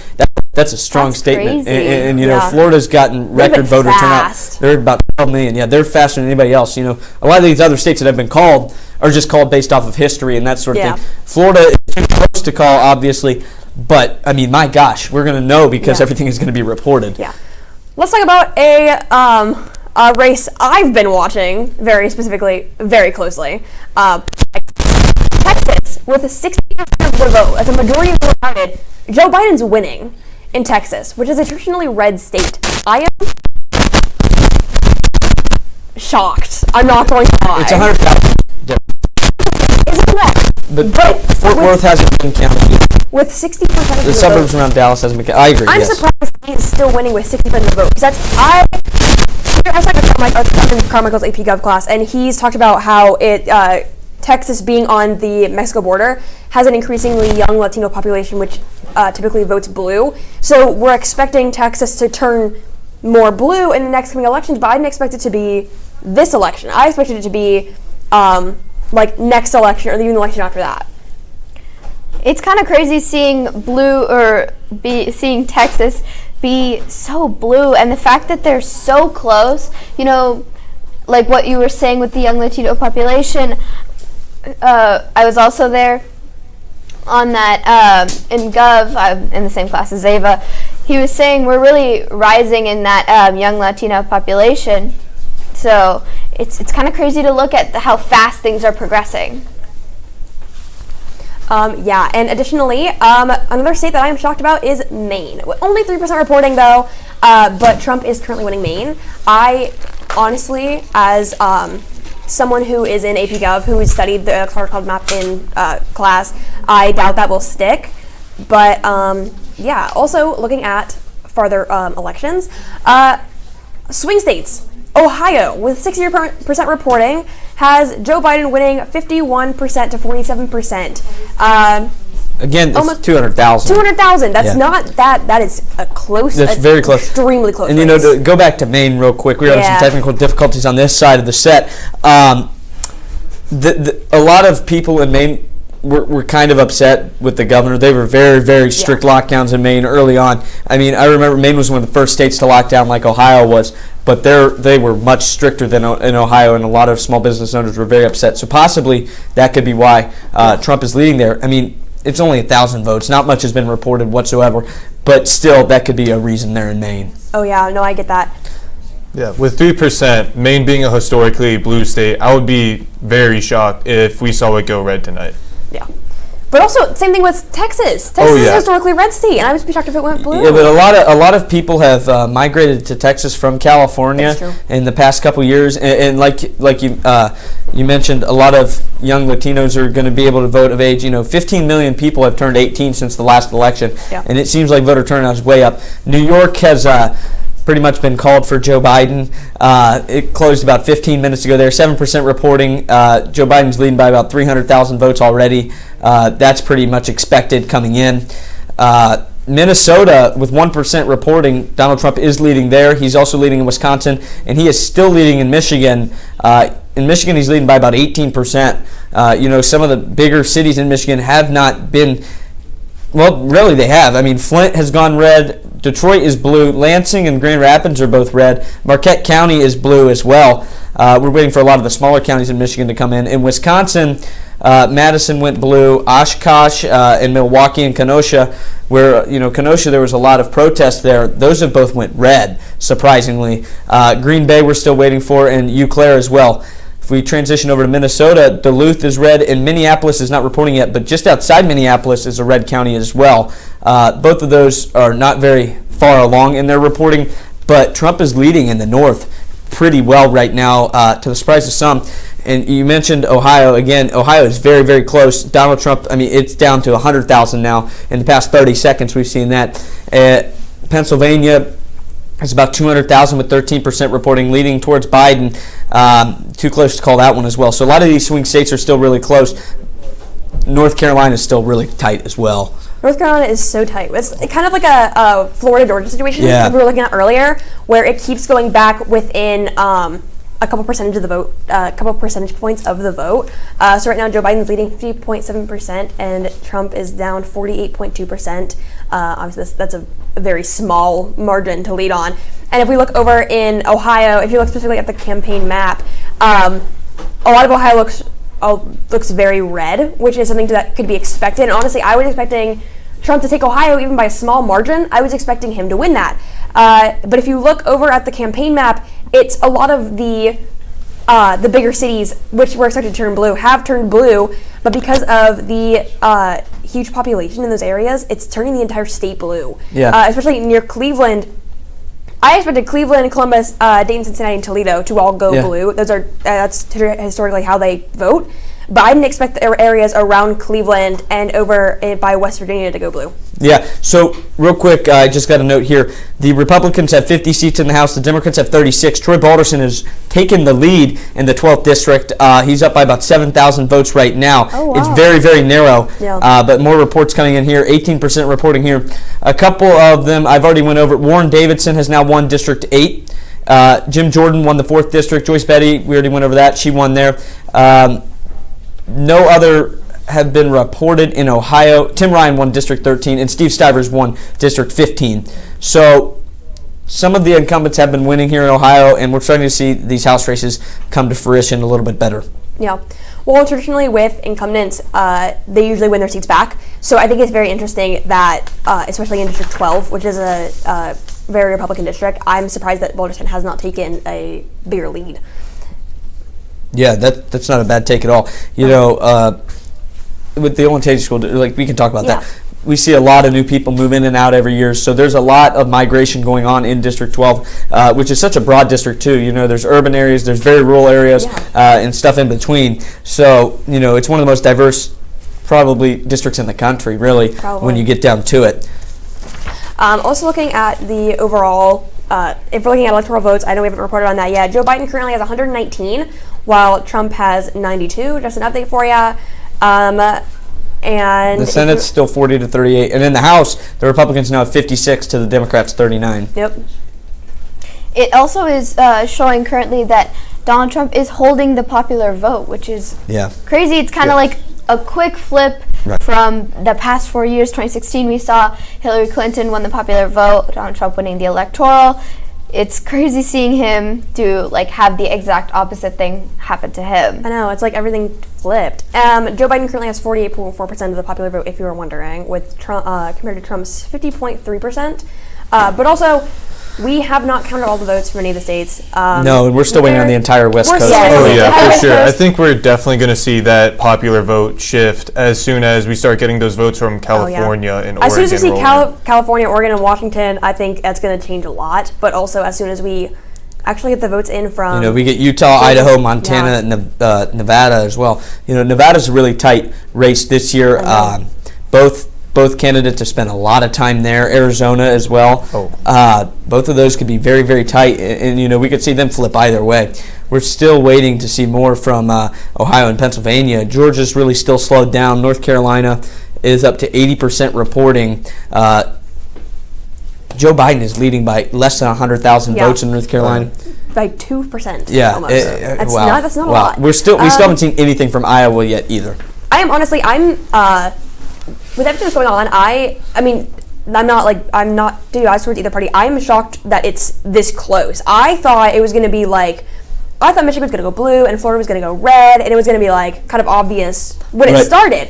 There are states that I never expected to go either way. Yeah. Like Texas right now, we're at 64% reporting, and Biden's still winning. Yeah. Not by a lot, I might say, by just about 1%, but it's still it's crazy to see that. I didn't expect it to be this close. Towards either, I expected one party to be ahead. Either one. Right. Which way? It's about 30 electoral votes separate the two. But once we see Florida go, that can either tie it or give a big lead. Wisconsin the same way. Ohio, Pennsylvania, Michigan, all of the big swing states. Well, something that's holding up the election in a lot of the official calling of the states is mail-in ballots. Right. A lot of states didn't start counting their mail-in ballots until tonight. Right. They didn't start counting them until the election actually ended. And I feel like Ohio is one of the states that they started counting their votes as soon as they came in. Right. And some states did start doing that, but a lot of them, Florida, Georgia, swing states, haven't started doing that, which means that it really is any party state, and you can't call that until you have all those counted. Right, and Florida's up to 91%, and Trump's still holding the 300,000 vote lead. The Republican Party now has 60 seats in the House compared to the Democrats' 39. We're still waiting. The West Coast polls don't close for a couple more hours, but Iowa has no results at all. Minnesota, nothing. Florida, 14 Republican seats to the Democrats' 11. Texas is split 7-7. In Ohio, it's 6-4. The Republicans are leading the Democrats. Kentucky 5-1. Virginia 3-1. The Republicans lead. South Carolina is still tied. It's too early to call any of those. Let's take a quick look at the Senator Graham race in South Carolina. Senator Graham is up by 12% right now in South Carolina, but only 80,000 votes. So that still could go either way. Only 27% reporting in that race there. Yeah. Something else I'm actually really surprised to see is Kansas, which is a red state traditionally. 52% of the vote is in, and Biden is winning by 52.4%, which isn't, again, 46 to 52, not a very big margin at all. Trump could totally take Kansas, but with Kansas being a traditionally red state, it's something I'm surprised to see, like with Texas. Yeah, watching some of these traditionally red states lean more blue as they're getting past halfway through the votes reporting, it's very interesting to watch. It's pretty crazy to see, especially because also, if you look at Virginia, which is already called, only 41% of the votes have been counted, actually. But they gave it to Biden, but Trump is actually leading in the state 58% to 42%. Sorry, to 40.2%. I don't expect Trump to win there. I do expect Biden to win in Virginia because it's a traditionally blue state, but it's crazy to see that he's up and they still called. I just think it's crazy to see traditionally red states going blue and traditionally blue states going red, even just for the time being, it shows how close this election is. I didn't expect it to be this hectic. And you know, like you were mentioning about Kansas real quick, there's not been a Democratic senator from Kansas since 1932, so the Great Depression. No. Right now, Barbara Bollier is leading Roger Marshall by about 5%, about 35,000 votes there. So that's still close. Wichita has been reported, Topeka, and the edge of Kansas City as well. But a lot of the counties still have not come in Kansas, Roger Marshall won a very close election in a special election a couple years ago. But Bollier is a strong candidate. She lost by only about 2% in 2018 when she ran against the other senator from Kansas. So that's pretty interesting to see there. Also seeing in Minnesota, we have Tina Smith leading 55.8%, which is, and Jason Lewis holding at 37.5%, which is a pretty big gap. So I don't know if we're going to see any kind of changes, but again, it's kind of early. I mean, it's not too early in the night, but we still got some time. Yeah, and looking back at Texas, not presidential, but the Senate election, 61% reporting, a traditionally red state, but the Republican candidate, John Cornyn, is only leading by about a couple percent. That's close, yeah. Which is pretty close considering it's Texas. Again, it's something I'm very surprised I'm about. telling you, the young vote weird. in Texas is so much bigger than it used to be, and there's so many people that have moved to Texas as well.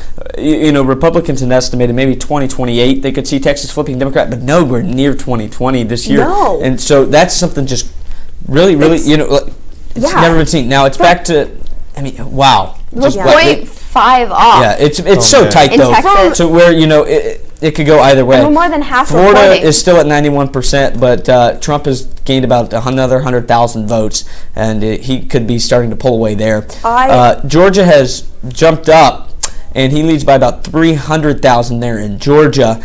Trump does against Biden. 57% to 42% right now is what the poll is showing.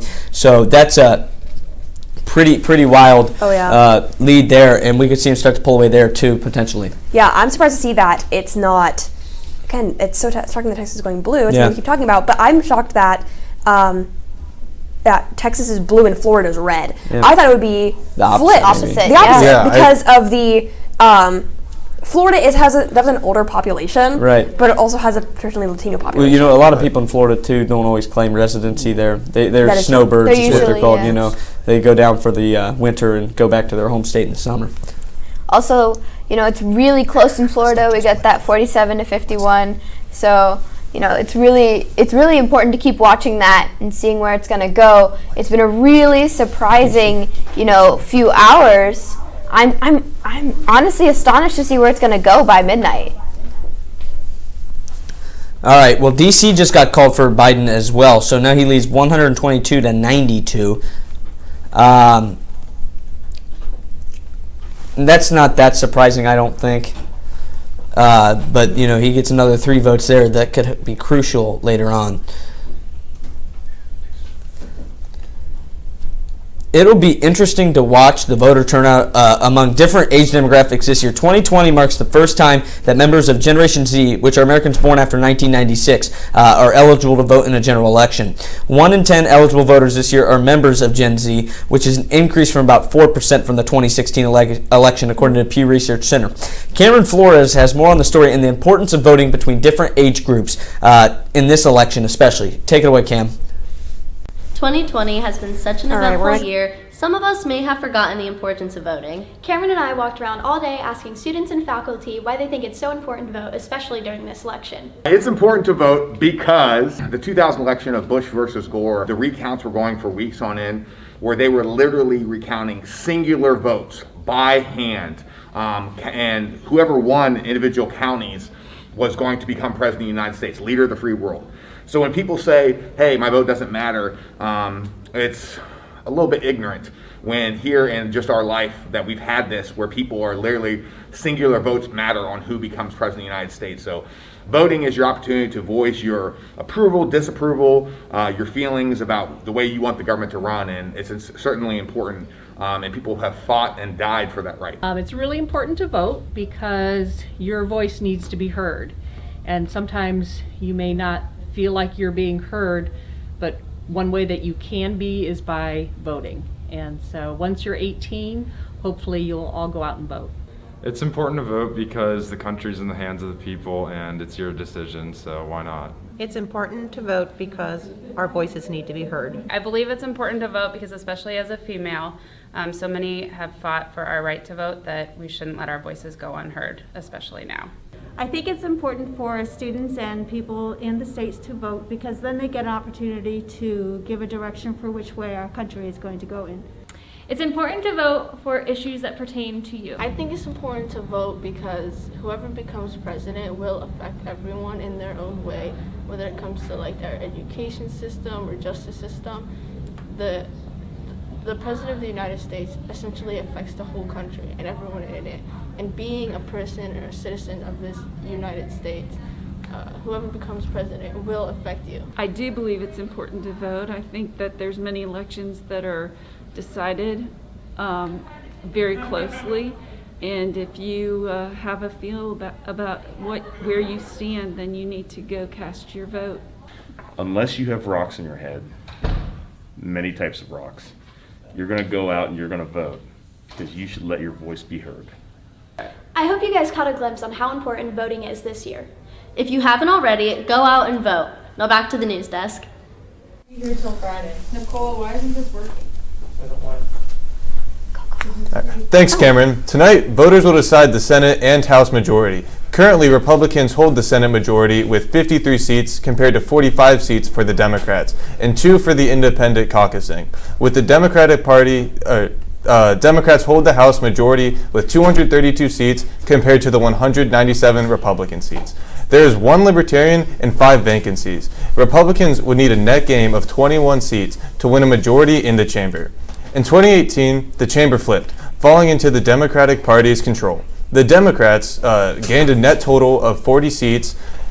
Tanner will take us through what to expect in congressional races tonight. Tanner?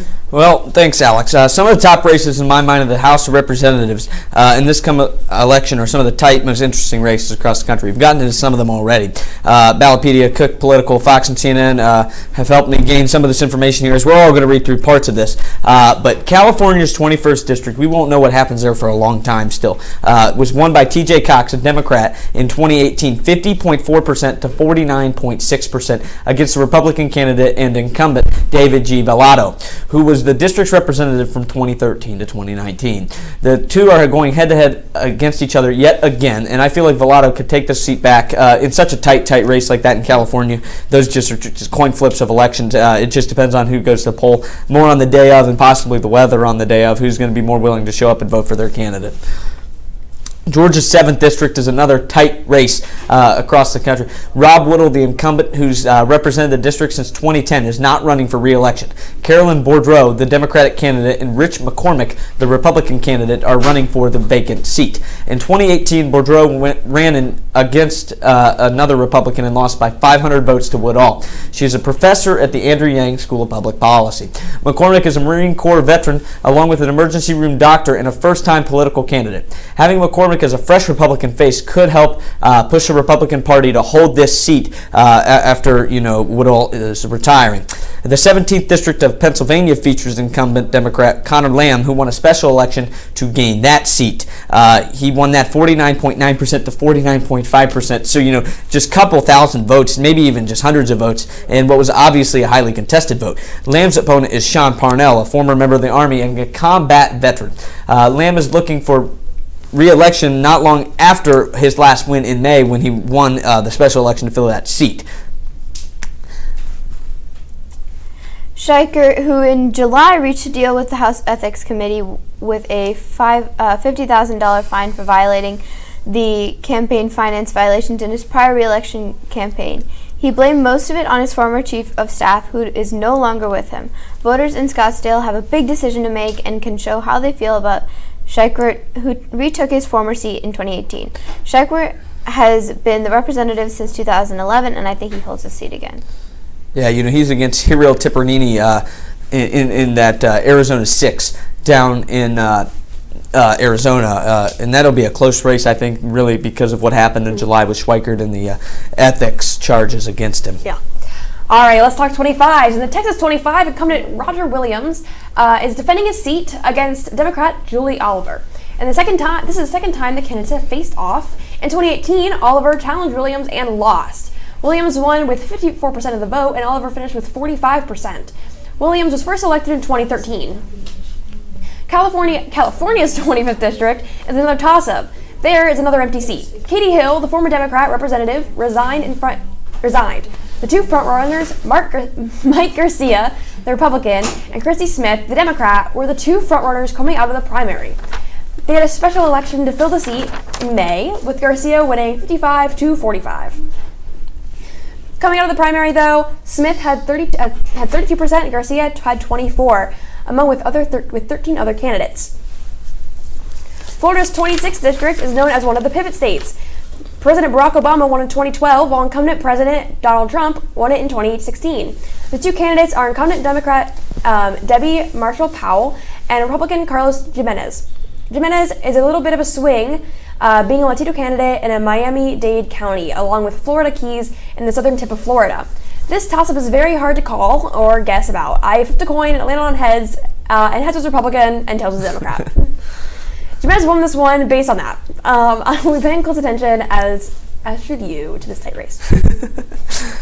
Well, you know, South Carolina's 1st District, Representative Joe Cunningham, he's up for re-election. His opponent is Nancy Mace, and she's a Republican who is currently the representative of the 9th District in South Carolina. So she's just switching districts up and left that 9th District up with a vacant seat, and she's running against Cunningham, who is running for his 2nd term. He won a tight race in 2018, defeating incumbent Katie Arrington, who was the Republican nominee.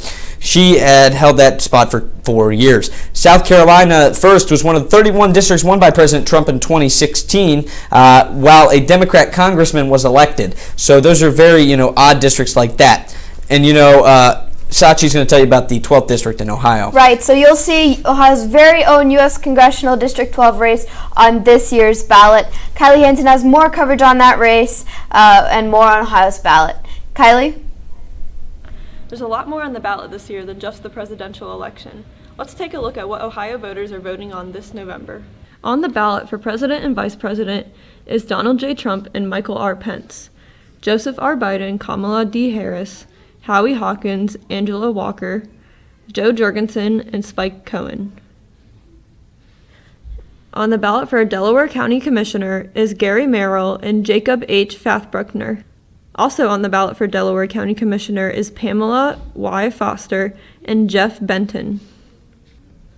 For prosecuting attorney, only Melissa A. Schiffel is on the ballot. For clerk of the Court of Common Pleas, only Natalie Fravel is on the ballot. For Delaware County Sheriff, only Russell L. Martin is on the ballot. For county recorder, only Melissa Jordan is on the ballot.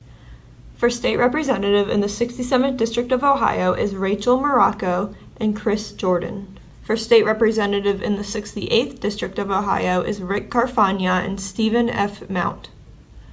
For county treasurer, only Donald E. Ranke Jr. is on the ballot. For county engineer, only Chris Bosserman is on the ballot. And for county coroner, only Mark Hickman is on the ballot. On the second page of the ballot, starting with the member of State Board of Education, is Alice Nix versus Antoinette Miranda.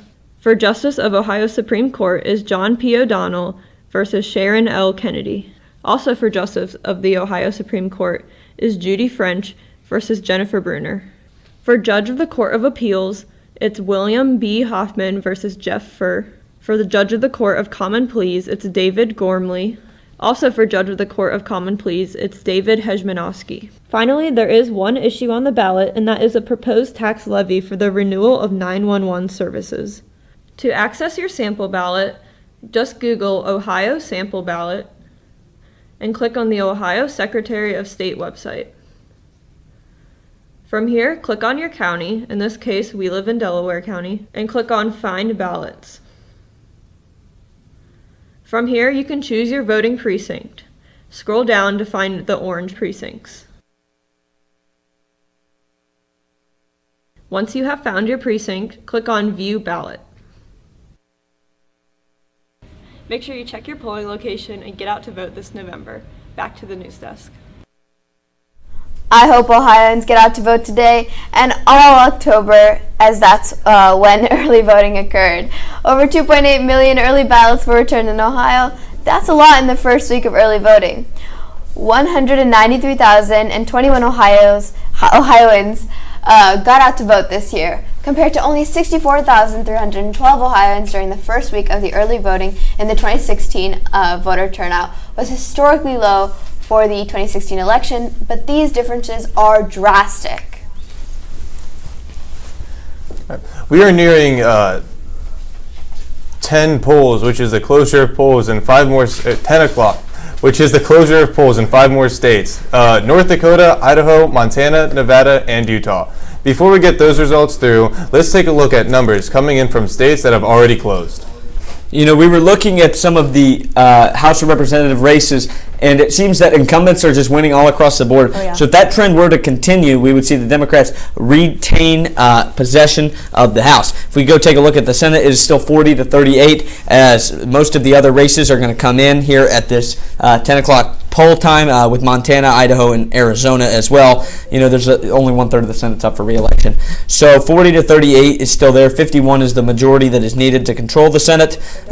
In the presidential, as we look, Colorado has just been called for Joe Biden. So 131-92, he leads the Electoral College vote. 91% is still the report in Florida. So 5,596,459 votes for Trump, 5,216,607 votes for Biden in Florida, as we are going to look for them to possibly make a big jump here in the reporting. Usually it goes about 4% up at a time. So that can completely shift the way it looks. There, Ohio has flipped back to red, with Donald Trump leading by 0.7% in a total of 25,000 votes. So that's really tight. If we go look at Ohio, every county is reporting at this point, with Dayton, Cincinnati, Toledo, and the Cleveland surrounding areas all going blue, but the rest of the state looking fairly red. As we look at Pennsylvania, Pittsburgh, Allentown, Philadelphia, and Erie, Pennsylvania are the big cities there, and they've all gone blue, but most of the rural parts of Pennsylvania have gone red. That's potentially due to, the comments Joe Biden made about fracking in Pennsylvania and how he said he was going to get rid of it. That's a big deal to people, in Texas and in Pennsylvania, and big oil in those states there. And, those comments could come back to haunt him. As we look, only 16% is reporting in Pennsylvania, but Trump has also retaken the lead in Texas. He's leading by the same margin in Texas as he is in Ohio. Joe Biden took back over Minnesota, but Wisconsin and Michigan are still being led by Trump, as well as Ohio, like I mentioned. And Alex was saying here we've got 5 more states coming up with their closing here at 10 o'clock. I would imagine that Montana and Idaho would go straight to Donald Trump, like Arkansas did earlier. Same with New Mexico for Biden, as well as New York. South Carolina has already been called for Trump. We talked about that. North Carolina is up to 85% reporting. Biden is leading by 0.5%. So we could see potentially a lot of recounts across the board. Oh, yeah. States can be called all night, but that doesn't really mean anything. You're going to have to recount these votes here. And Georgia is going to take a couple days. They're up to 47% reporting, a 300,000 lead for Trump in Georgia with 47% reporting, like I said. He leads by about 14%, though. But, the percentage doesn't matter. It's only 300,000 votes. So that's still a really close race as well. Maine is still being led by President Trump. He's up by about 5,000 votes in Maine. That's still, kind of surprising there. But Kansas has also been taken over by the president. Yes. He leads by 0.1% in Kansas. Yeah. So it doesn't get much tighter than this. It is literally 800 votes in the state of Kansas. It is. It is so close that I really do think it could turn to a recount at any point. All across the board. Yeah. All across the board. Sure. I think especially in states like maybe not Florida at this point, but I think Trump has started to pull away in Florida a little bit more. Yeah, but potentially in North Carolina, Michigan, Wisconsin, I think states like that, as far as we're seeing right now, I think those could honestly turn to recounts, and I think it could. And there was some prediction that it was an election that might go to the House. No matter what. The House to decide, and I disagree with that at first. I was like, well, I think we're gonna have to see a clear winner. I think it's possible at this point that we could go to the House. No matter what, half the country's going to be upset. But the sun's going to come out tomorrow, and it's going to be okay. And, the presidency's the presidency. It's 4 years. You got to vote for the other people, too. The Congress is just as important, if not more important. So is your local elections. But you're definitely going to see a recount across the board if the election stays this close on the West Coast. I mean, in the popular vote, Donald Trump is still leading by about 1 million, but he's down 40 in the Electoral College. Yes. And California hasn't even been called yet for Biden, so that's going to be probably another big boost there for him, as well as Oregon and Washington. President Trump is going to need to win these swing states if he wants to retain the presidency. Yeah, and I think it's something crazy to see because looking at Trump's approval ratings, right there he has he's the about lowest, 50%, he's which at, is what it's showing right now in exactly. the poll or in Well, the popular vote. Excuse me. I think it's interesting to see because his when you look at his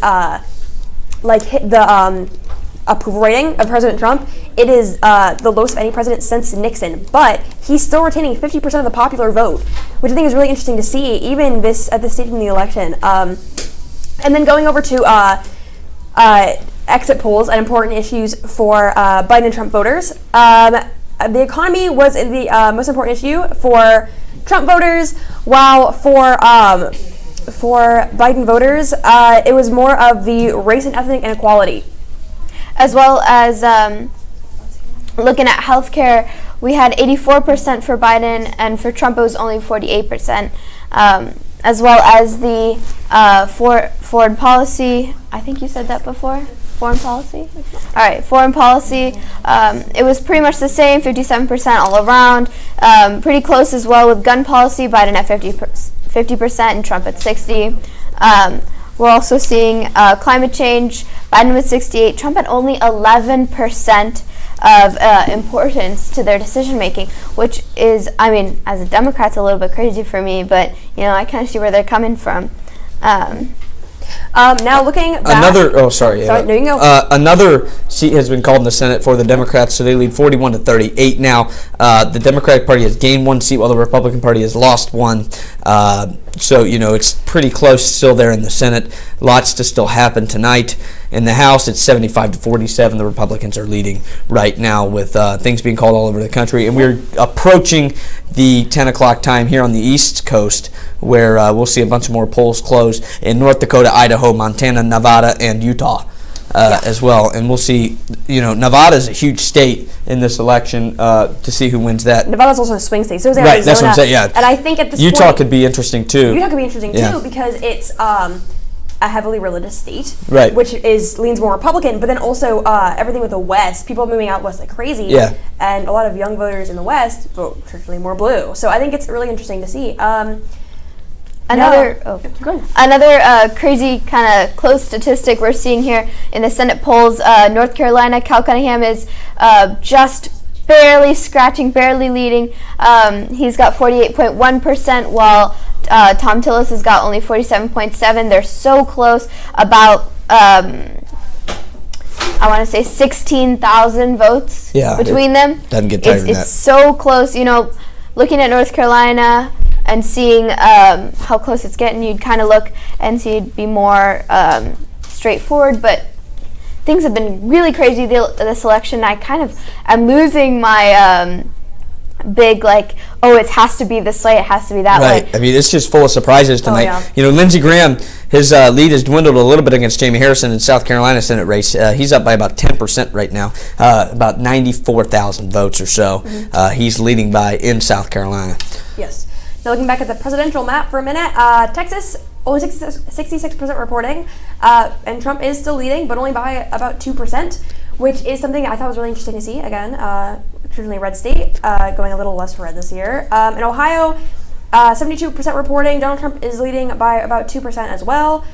This is also a really interesting election. We mentioned it earlier. COVID and everything going on with COVID has led to a lot of mail-in ballots, which are, like I said earlier, not many states have started counting until tonight. And Maine is still in control. Maine of is still President red, which it's really interesting to me. Kansas has gone back to red with 66% reporting, but Donald Trump is only winning by 3% of the vote. Yeah.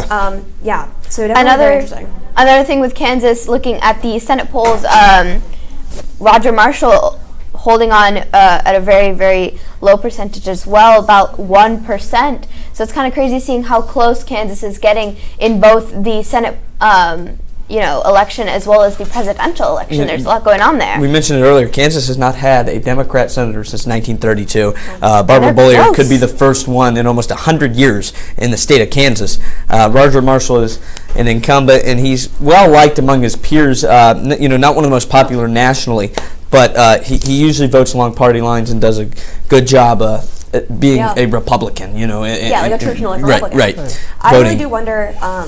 Kansas, as a traditionally red state, I do actually wonder. We haven't talked about that state much in AP Gov. As far to my knowledge, I really do wonder what's turning it more blue this election. What's making it a really tight race? Because it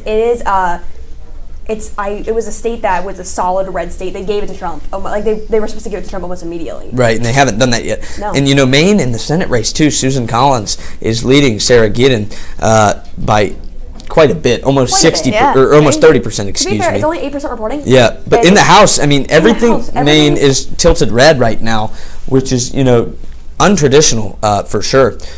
Yeah, very untraditional. If we look back at Minnesota, it's 76 to 49. The Republicans lead the House. Yes. Alrighty. Let us see. So it'll be about 9 minutes until we get any more states potentially called. Ohio's not close. Florida's getting closer. They haven't reported anything new for a while now, for about the past half hour or so. We've got nothing new on Florida. Georgia's up to 50% reporting, with the president leading by 14%, about 400,000 votes there. He's leading by. North Carolina is 0.2%. North Carolina's tight in everything, in the House, the Senate, and the presidential race there. That's 15 big electoral votes right there. I don't think people expected North Carolina to be that close. I think a lot of people expected it to go to Biden, and he is leading right now, but it is a lot closer than people thought. It is so much closer than I ever thought it would be in a lot of different states. Going back to Ohio, let's look at the House elections in Ohio. I think that's something interesting to look at. A lot of the districts have been called. A lot of the incumbents have been reelected. Troy Balderson does lead in District 12 with 57% reporting, but only by a couple thousand votes. By 53.3%, and Elena Shear is not far behind is pretty far behind with 43.9%, looking like it's going to go to Balderson. Yeah, but that is, again, only 57% reporting. And, Shearer was leading for a long time there. She's down 10% now, but only about 30,000 votes. So, that could still flip very, very easily. Let's see if any other. Warren Davidson won District 8 in Ohio. I already mentioned Jim Jordan won. Steve Chabot leads in District 1. Brad Winstrup leads in District 2. Mike Turner leads in District 10. So a lot of Republicans leading all around Ohio. Not many of them have been called yet. Only about half of them. Steve Stivers, the Republican incumbent, did win in District 15 as well in the state of Ohio. But, still waiting to call. I'm sure there's still some people standing out at the polls in some of these big counties like Franklin County around the state of Ohio and across the country, really, which is why we could see Florida still not being called. Georgia's definitely still being counted up. That could take a couple days there. Texas is going to be a while, and, we're now about 5 minutes away or so from 5 more states closing, and a couple of those will go to Trump, a couple of those go immediately to Biden. But we will see. Really, I think here with Florida and Ohio, those are really going to tell who wins the election.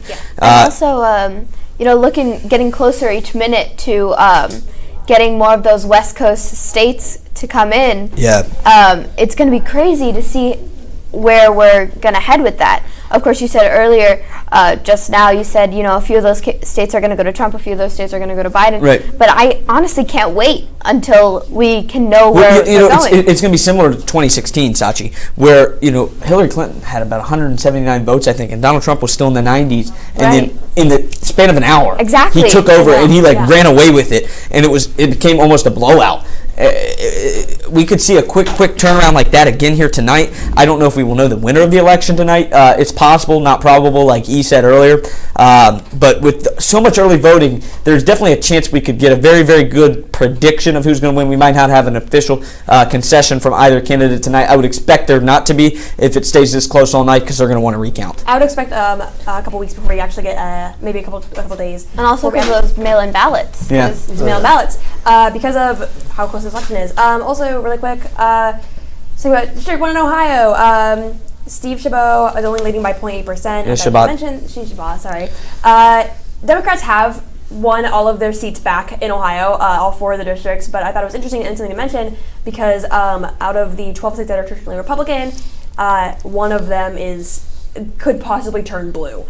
That would give Democrats a lead in Ohio. Anyway. All right, we are nearing 10 o'clock now, which is the closure of 5 more states, North Dakota, Idaho, Montana, Nevada, and Utah. We will be back. We're going to switch crews after a quick 5-minute break, and we'll bring you more from our live election show. Stick with us. See ya.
The 2019 report says that global temperatures are on pace to rise as much as 3.2 degrees Celsius.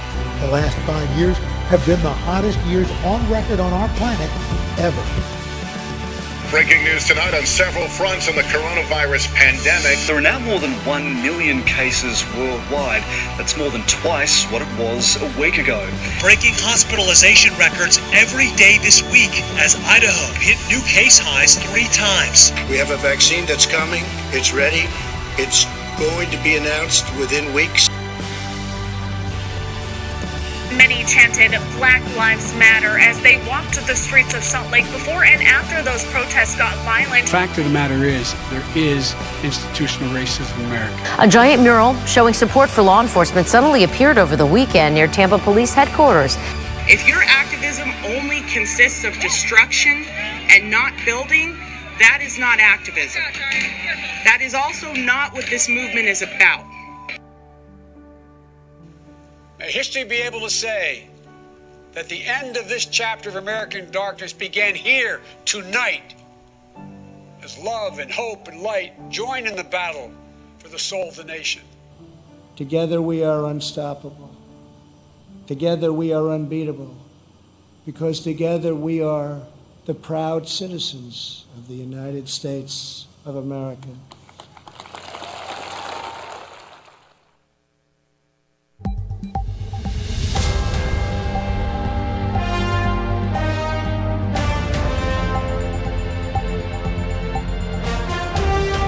Live from Lewis Center, in the Olentangy Orange Studios, broadcasting nationwide.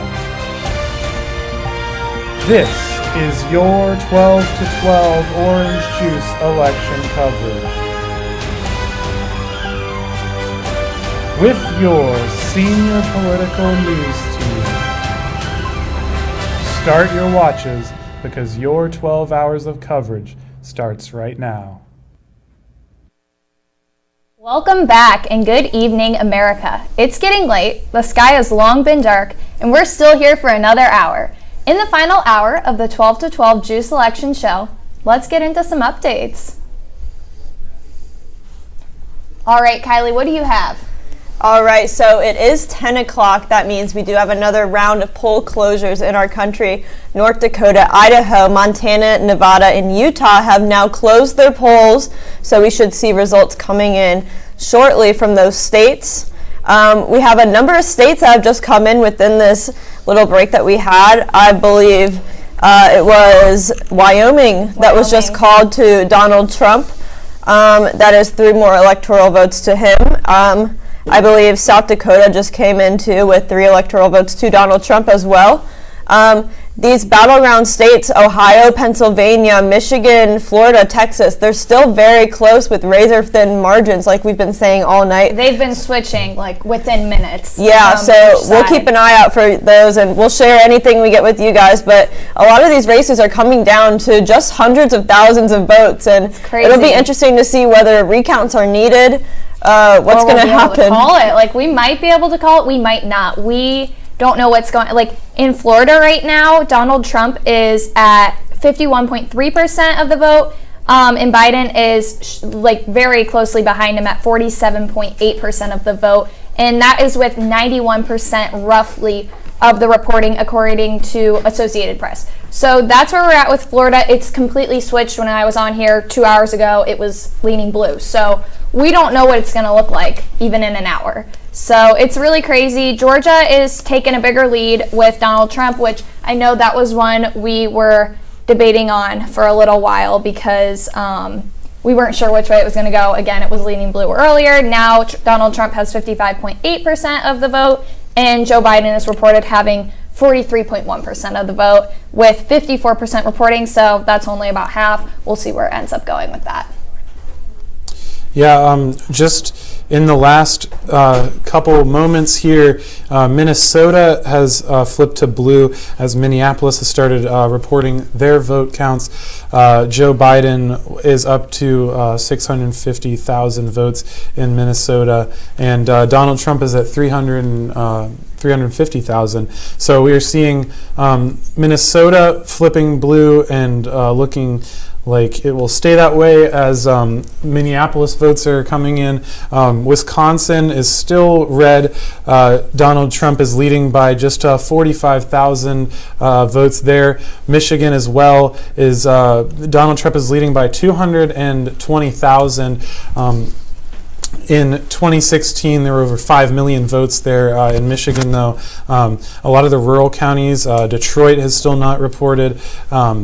Around Grand Rapids and Lansing as well, a couple college towns in there, so as well. So you're going to see whatever happens in Michigan in the next few hours here, I think is going to look very different than what it is right now. Up in the UP as well, still not a lot coming in from there.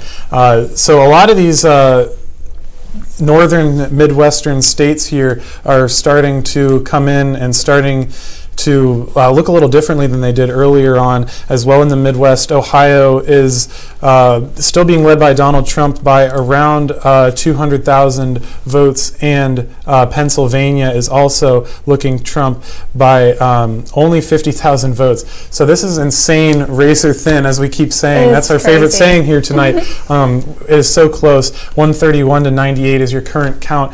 Joe Biden is leading the Electoral College. Obviously, this year is a lot different than years past. And this is, 131 to 98, it is 10 o'clock. That's what we're looking at right now. In past years, have we been looking, about 210 electoral votes advocated by 10 o'clock here Ohio time? Well, what's so different from last year from the past election was we're at our highest voter turnout at the polls in over a century. Even in spite of coronavirus cases, long lines, and misinformation. So this is crazy. We've never seen anything like this. And it's so crazy to have the opportunity to cover this as student journalists, because this is the first election in our lifetime where it's been so close, so many people have voted, and we don't even know if we'll have an answer by the end of the night. So this is definitely history right now, and we'll keep you guys posted on what's happening. Speaking of history, I'm not sure if they mentioned this last hour, but Delaware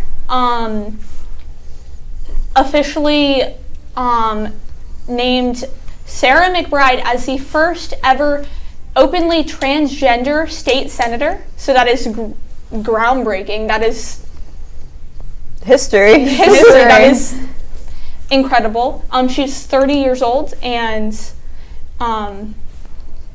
has a Democratic seat in the Delaware Senate. Yeah, that's great to hear, Abby.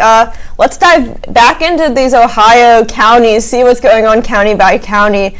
So we have 77% of votes recording in Ohio. Let's take a look at Franklin County, though. You can see only 43% of votes are coming in from Franklin County. So there's still a lot of votes to be considered there. Right now, Biden is leading in Franklin County by 307,000 votes to Trump 124,000. So we can see there's still a lot of potential votes still out there. I think Biden will definitely gain a lot more votes as these results start coming in. But if we go north of Franklin County to Delaware County, where Orange High School is currently located, Trump and Biden have been neck and neck in this county all night. An hour ago, Biden was leading by 10%, but an hour later, Trump is now ahead by 6%. Trump has 60,000 votes, Biden has 55,000. So we'll see what happens. 85% of precincts are reporting in Delaware County. So it'll be tight. 5,000 vote difference. We'll see what happens here. Again, like I said earlier, it's going to be a minute-by-minute basis. These results are switching so quickly and they're so close. It's coming down to the number of votes, and that's where it comes in, where voting's so important and making sure your voice is heard, because it comes down to the small numbers. And I think it's great that our numbers have been so high this year. And we talked about in our discussion earlier with Mr. Carmichael how there's lots of factors that attributed to this. There's important issues on the ballot. We've got a way bigger social media presence, way bigger younger voter presence. So it's a record-breaking year on all fronts. It's a crazy election, and I don't remember it being even this close with the Trump-Clinton election in 2016. So this is really interesting to see. Yeah, definitely interesting. Another interesting point from Ohio, all the U.S. House races have been called so far, except for District 12, our district. Troy Balderson and Elena Shear are still going head-to-head. 58% of votes are reporting in this district. Troy Balderson leads with 54%, Elena Shear with 43%, but we still have a lot of votes to be counted still, and I think these two will see a competitive race. This District 12 encompasses Knox County, Delaware County, and a part of Franklin County, so definitely a mix of suburban, rural, and urban voters here. So we'll have results for you shortly as those precincts come in. That's right. And moving from Ohio over to North Carolina, the race in North Carolina is, for both president and Senate, is just something to see. Donald Trump is currently leading by just 30,000 votes in that state. Only 0.6% is he leading by. Obviously, he won in 2016. And in the Senate as well, Republican Thom Tillis is winning against Cal Cunningham by only 50,000 votes. So it is neck and neck in all aspects of North Carolina here. And I don't know what will come out of North Carolina. That is something that Joe Biden would love to have as Donald Trump won that state in 2016. But now let's look into an overview that we had with U.S. government teacher Mr. Pappas. Well, howdy, Pioneers. I'm Tanner Lambert coming to you from our data studio, and I interviewed Mr. Pappas, a government teacher here at Olentangy Orange, about a couple different topics, some of the big issues facing voters and why it is important to vote as well. And we talked a little bit about the Supreme Court and some other cool stuff. So here's me and Mr. Pappas talking. Ted Pappas, government teacher at Olentangy Orange High School. It's very different this year. Early voting's fine. I really don't have a problem with that. Although, to me, I'm a traditionalist, so I do love Election Day. That is why it's called Election Day. So showing up at the polls on that day, I think is a great American tradition that should be upheld. I do understand that some people can't make it, situation with COVID-19 and stuff this year, but it is probably the oddest presidential election in our history. I would be absolutely amazed in the future if we use mail-in ballots. I would say probably my biggest beef is with mail-in ballots. Their accuracy can't be checked. Voter fraud with mail-in ballots is absolutely rampant. So it's very discouraging to see the mail-in ballots being allowed to be used. Going in person in the polling stations or going to early voting is great because the chance of voter fraud is less, and it can happen. But there's really no way to control the mail-in ballots, and that would probably be the most odd thing this year going into the presidential. Accurate? Well, it depends on the kind of poll that's taken, who the sampling is. Most polls are kept, the samplings are kept under 2,000 people. They're not very diverse samplings. The people that run the samplings pay for them. They're not cheap, and so they're going to create the sampling to benefit what they want to push through their agenda. And so a lot of times samplings, just like any kind of data, can be taken out of context or created that way so that data can be misused and misrepresented. Is that being done? Sure, probably on both sides. Most polls, you need to understand, if it's a self-selected poll, like you get on a website and you vote for certain things, you can vote multiple times. It's just like mail-in ballots. I mean, it's really hard to prevent those things from being, fraud, involving themselves into those things. Obviously, term limits need to be implemented.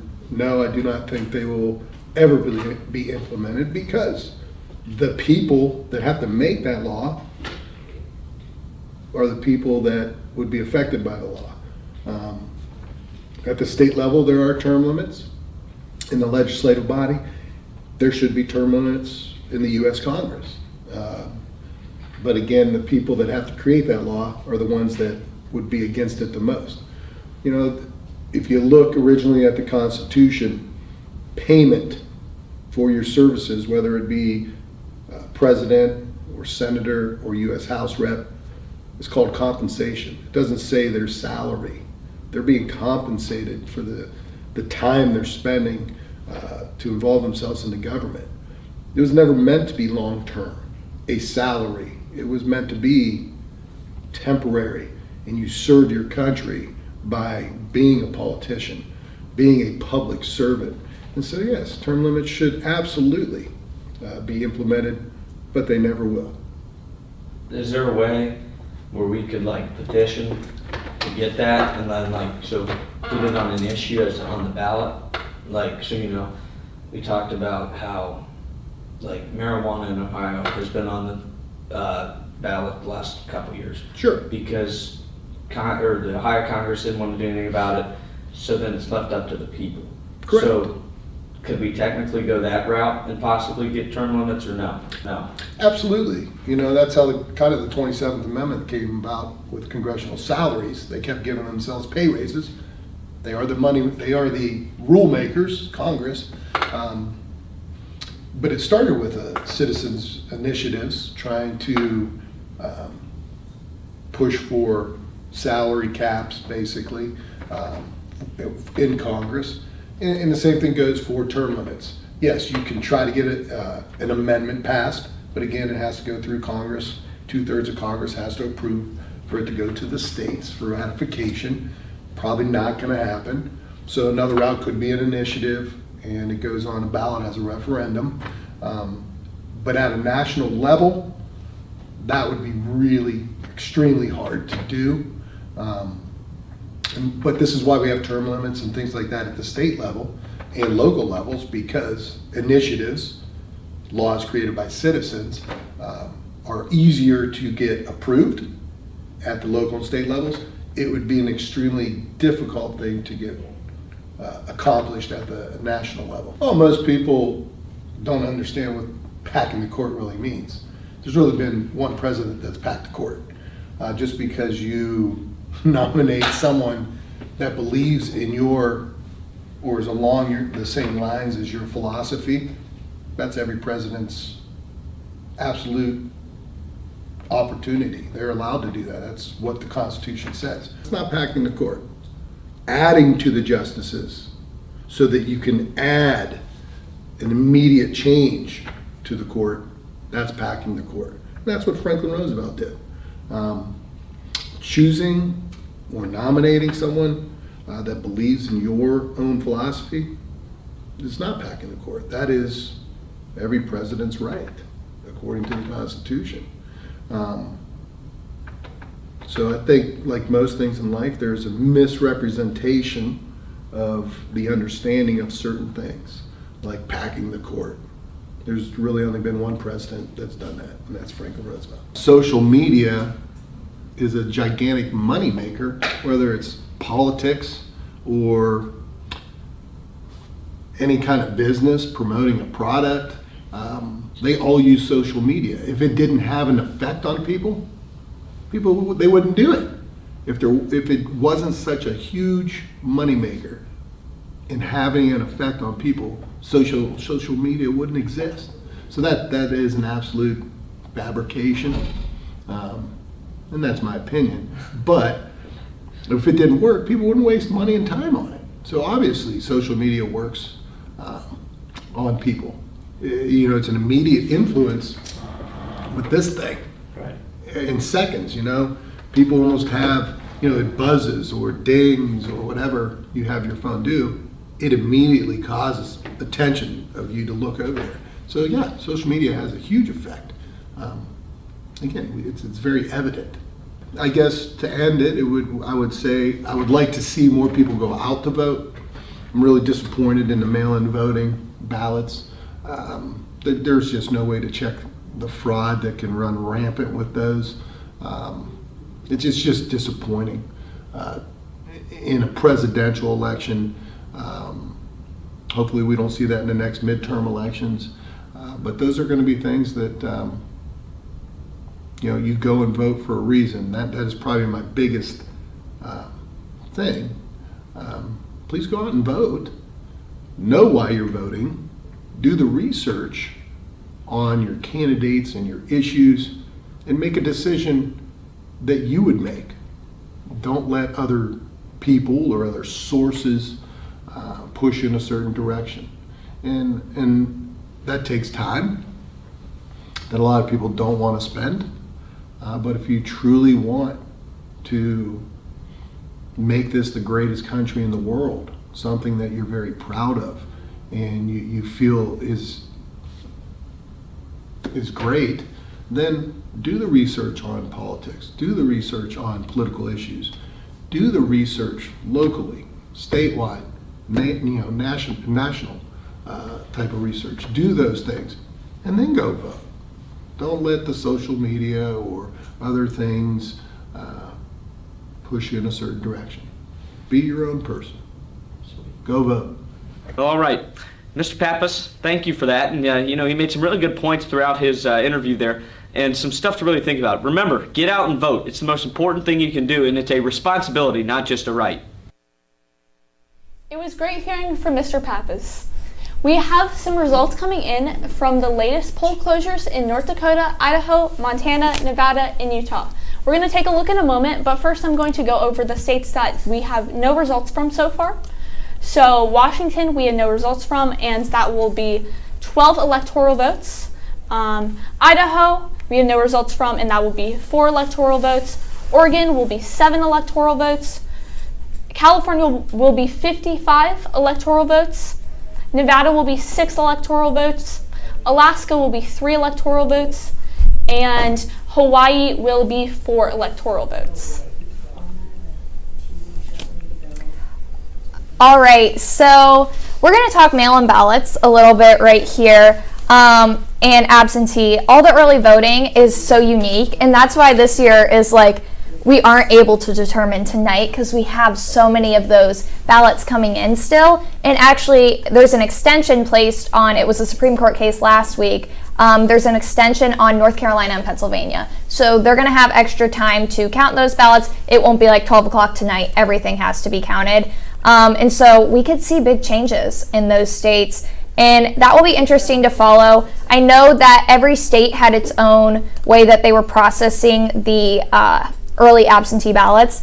In the only states that were not allowed to process them until today were Wyoming, Pennsylvania, I believe Alabama, and Mississippi. So those were the exceptions. They couldn't start until today. And so we could see big changes because they're going to be coming in quick, counting them quick, and ultimately we might not know by 12. And so this is where it gets so crazy because we haven't seen such an early voting presence in elections in my lifetime and in a very long time. So I'm excited to see how this all pans out. Right now, we are seeing Texas is still leading with Donald Trump, 51%, Joe Biden, 47%. Georgia, Trump is leading 55% to Joe Biden's 43%. Florida's leading Trump's 51% to 47%. So they're all super close. If we look at Pennsylvania, this is going to have the extension. So this could change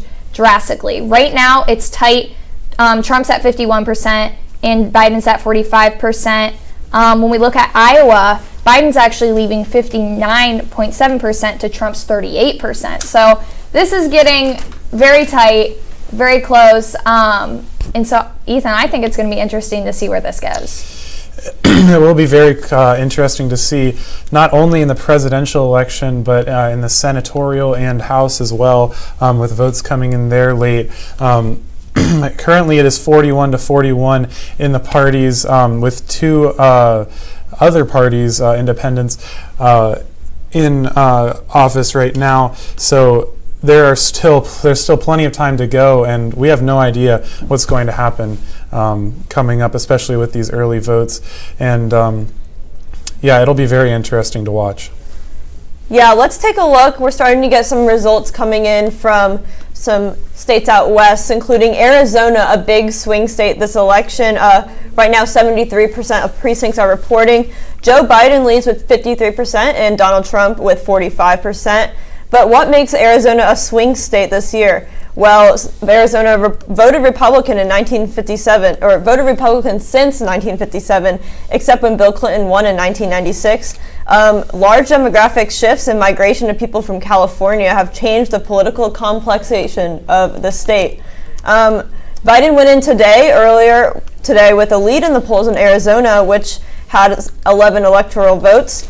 Senate races include also Mark Kelly is in the lead against incumbent Republican Martha McSally.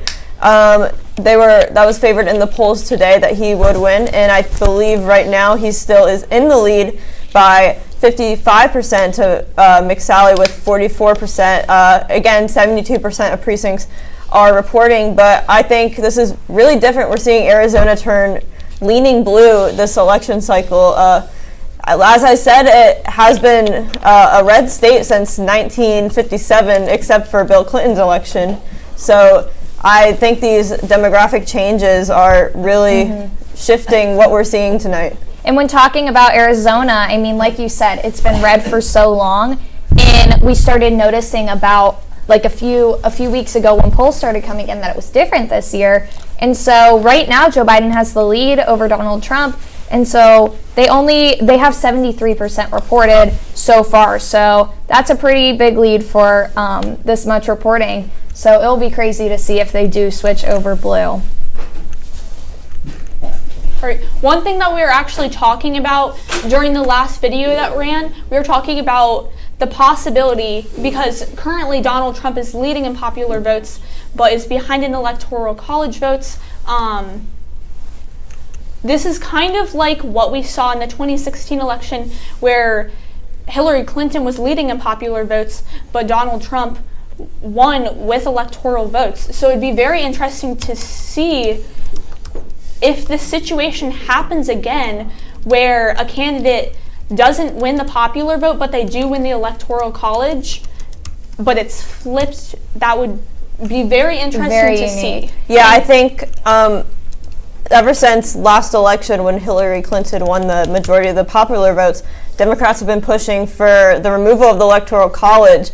But if we see this flip this year, we could see more Republicans pushing for the removal of the Electoral College. So we could see bipartisan support on that, which could be huge for this country. Yeah, that's it would definitely change. Historic change. For sure. And like we were talking about earlier today when we were talking about the Electoral College, we've seen it work. The popular vote and the electoral vote match 91% of the time. So there's always been that argument, oh, well, it works 91% of the time. But if we have another election where they don't match up, like you said, that could be major reform for our country, and we could move on to the resolutions that they proposed earlier, like proportional representation and stuff, which would be crazy to see, because this is something our country has run on for our entirety. So that would be very unique. Because usually the Electoral College favors those states that are more rural who hold the votes, and so it'll be crazy to see. I can't believe that this is how it's panned out. I mean, this election continues to shock me. It's a unique one for sure. Yeah, there are just so many components with the Electoral College, like senatorial bumps for a lot of rural states, like we were saying before. It's just, if Donald Trump gets the popular vote by the end of the night, I really do believe we could see a lot of bipartisan reform in that area. Yeah, for sure. There there's a lot to look at with that, and we really are still, so far away from any final results here tonight. We are at 10:30 right now, so we are half an hour away from some key states closing. California, which we obviously expect to go blue, Hawaii, Idaho, and Iowa, and Washington are all closing at 11 o'clock. Iowa is a swing state this year, a little bit more than others in the past, so we can expect a battleground race there in Iowa. Idaho has not closed yet. Although Iowa is a battleground state, Joe Biden is looking like he is in the lead there with 20% reporting. If we were to continue on the trends that we are seeing right now, Donald Trump would win this election. But that is without looking at any of the other factors, as we said, mail-in voting, some of the other factors, and obviously there are only minimal percents reporting in a lot of these Midwestern states. And as we get some other votes in from a couple of other different places, you're going to see very different results than what it looked like before. I mean, I've said this before, but we are living history. So much is happening with this election. So much could happen as a result of this election. 2020 has been a crazy year. I think we could see 2021 also being a crazy year. Mm-hmm. Hopefully the changes in 2021 will be more positive than some of the things that have impacted us in 2020. But with that being said, Abby Ryan has the rundown on the Republican Party, Democratic Party, and the Libertarian Party this year. Abby? Hi, my name is Abby Ryan, and this is the Conservative Platform. Conservatives believe in personal responsibility, limited government, free markets, individual liberty, traditional American values, and a strong national defense. Exception. They believe abortion is murder and tax dollars should not go to Planned Parenthood. However, some conservatives believe in situational abortion, in cases of rape and incest. I believe the most precious gift God gives us is life. And I defend my pro-life position for my whole political career. But in my whole political career, I also believed in rape, incest, or life of the mother. There was exceptions. That's exactly what Republicans have voted on in this House. That's what our platform says. And I believe that's the point of what you find many of us of where we stand. Economy. Conservatives believe in the free market system, competitive capitalism, and private enterprise to create the greatest opportunity and the highest standard of living for all. If I ever got impeached, I think the market would crash. I think everybody would be very poor. Whatever you think of his policies, whatever you think of all the scandals and the tweets and everything else that's gone on in his administration, the economy is doing great. On the headline numbers, the economy has been strong, no doubt about it. Trump has overseen 6 consecutive quarters of economic growth that's not only been positive, but also been above trend. Global warming. They believe changing global temperature is natural over long periods of time. They also believe that science has yet to show that humans can affect permanent change to the Earth's temperature. Texas Republican Lamar Smith is the chair of the House Science Committee and has received more than $600,000 from the oil and gas industry. Republicans have used climate change denial as a way to win elections, making it a sure path to loads of cash. It wasn't until the election of Ronald Reagan that we saw a conservative backlash to environmental protection. The Reagan administration cut funding for regulators, laid off renewable energy researchers, and went so far as to remove all the solar panels from the roof of the White House installed by Jimmy Carter just 3 years earlier. Gun control. They believe the Second Amendment gives citizens the right to keep and bear arms. Individuals have the right to defend themselves, and there are too many gun control laws. I really don't think that we should take guns out of the hands of people who are wanting to help and promote gun safety, because if you think about it, drugs are illegal, but people still find a way to get them, and underage drinking, people will always find a way. We've had guns for such a long time, and school shootings have only recently become a problem. It's bound to be more of a culture issue than it is in any way a gun issue. They oppose anyone who enters the U.S. illegally, and those who break the law by entering the U.S. do not have the same rights as those who obey the law and enter legally. Same-sex marriage. They believe that marriage is the union of one man and one woman. They support the Defense of Marriage Act, DOMA, passed in 1996, which affirms the right of states to not recognize same-sex marriage license in other states. Hi, my name is Abby Ryan, and this is the Liberal Platform. Let's start out with core beliefs. Liberals believe in government action to create equal opportunity, to protect civil liberties and individual human rights. They also emphasize the need for government to solve problems. Abortion. A woman has the right to decide what happens to her body. They also believe that a fetus is not a human life and life does not start at conception.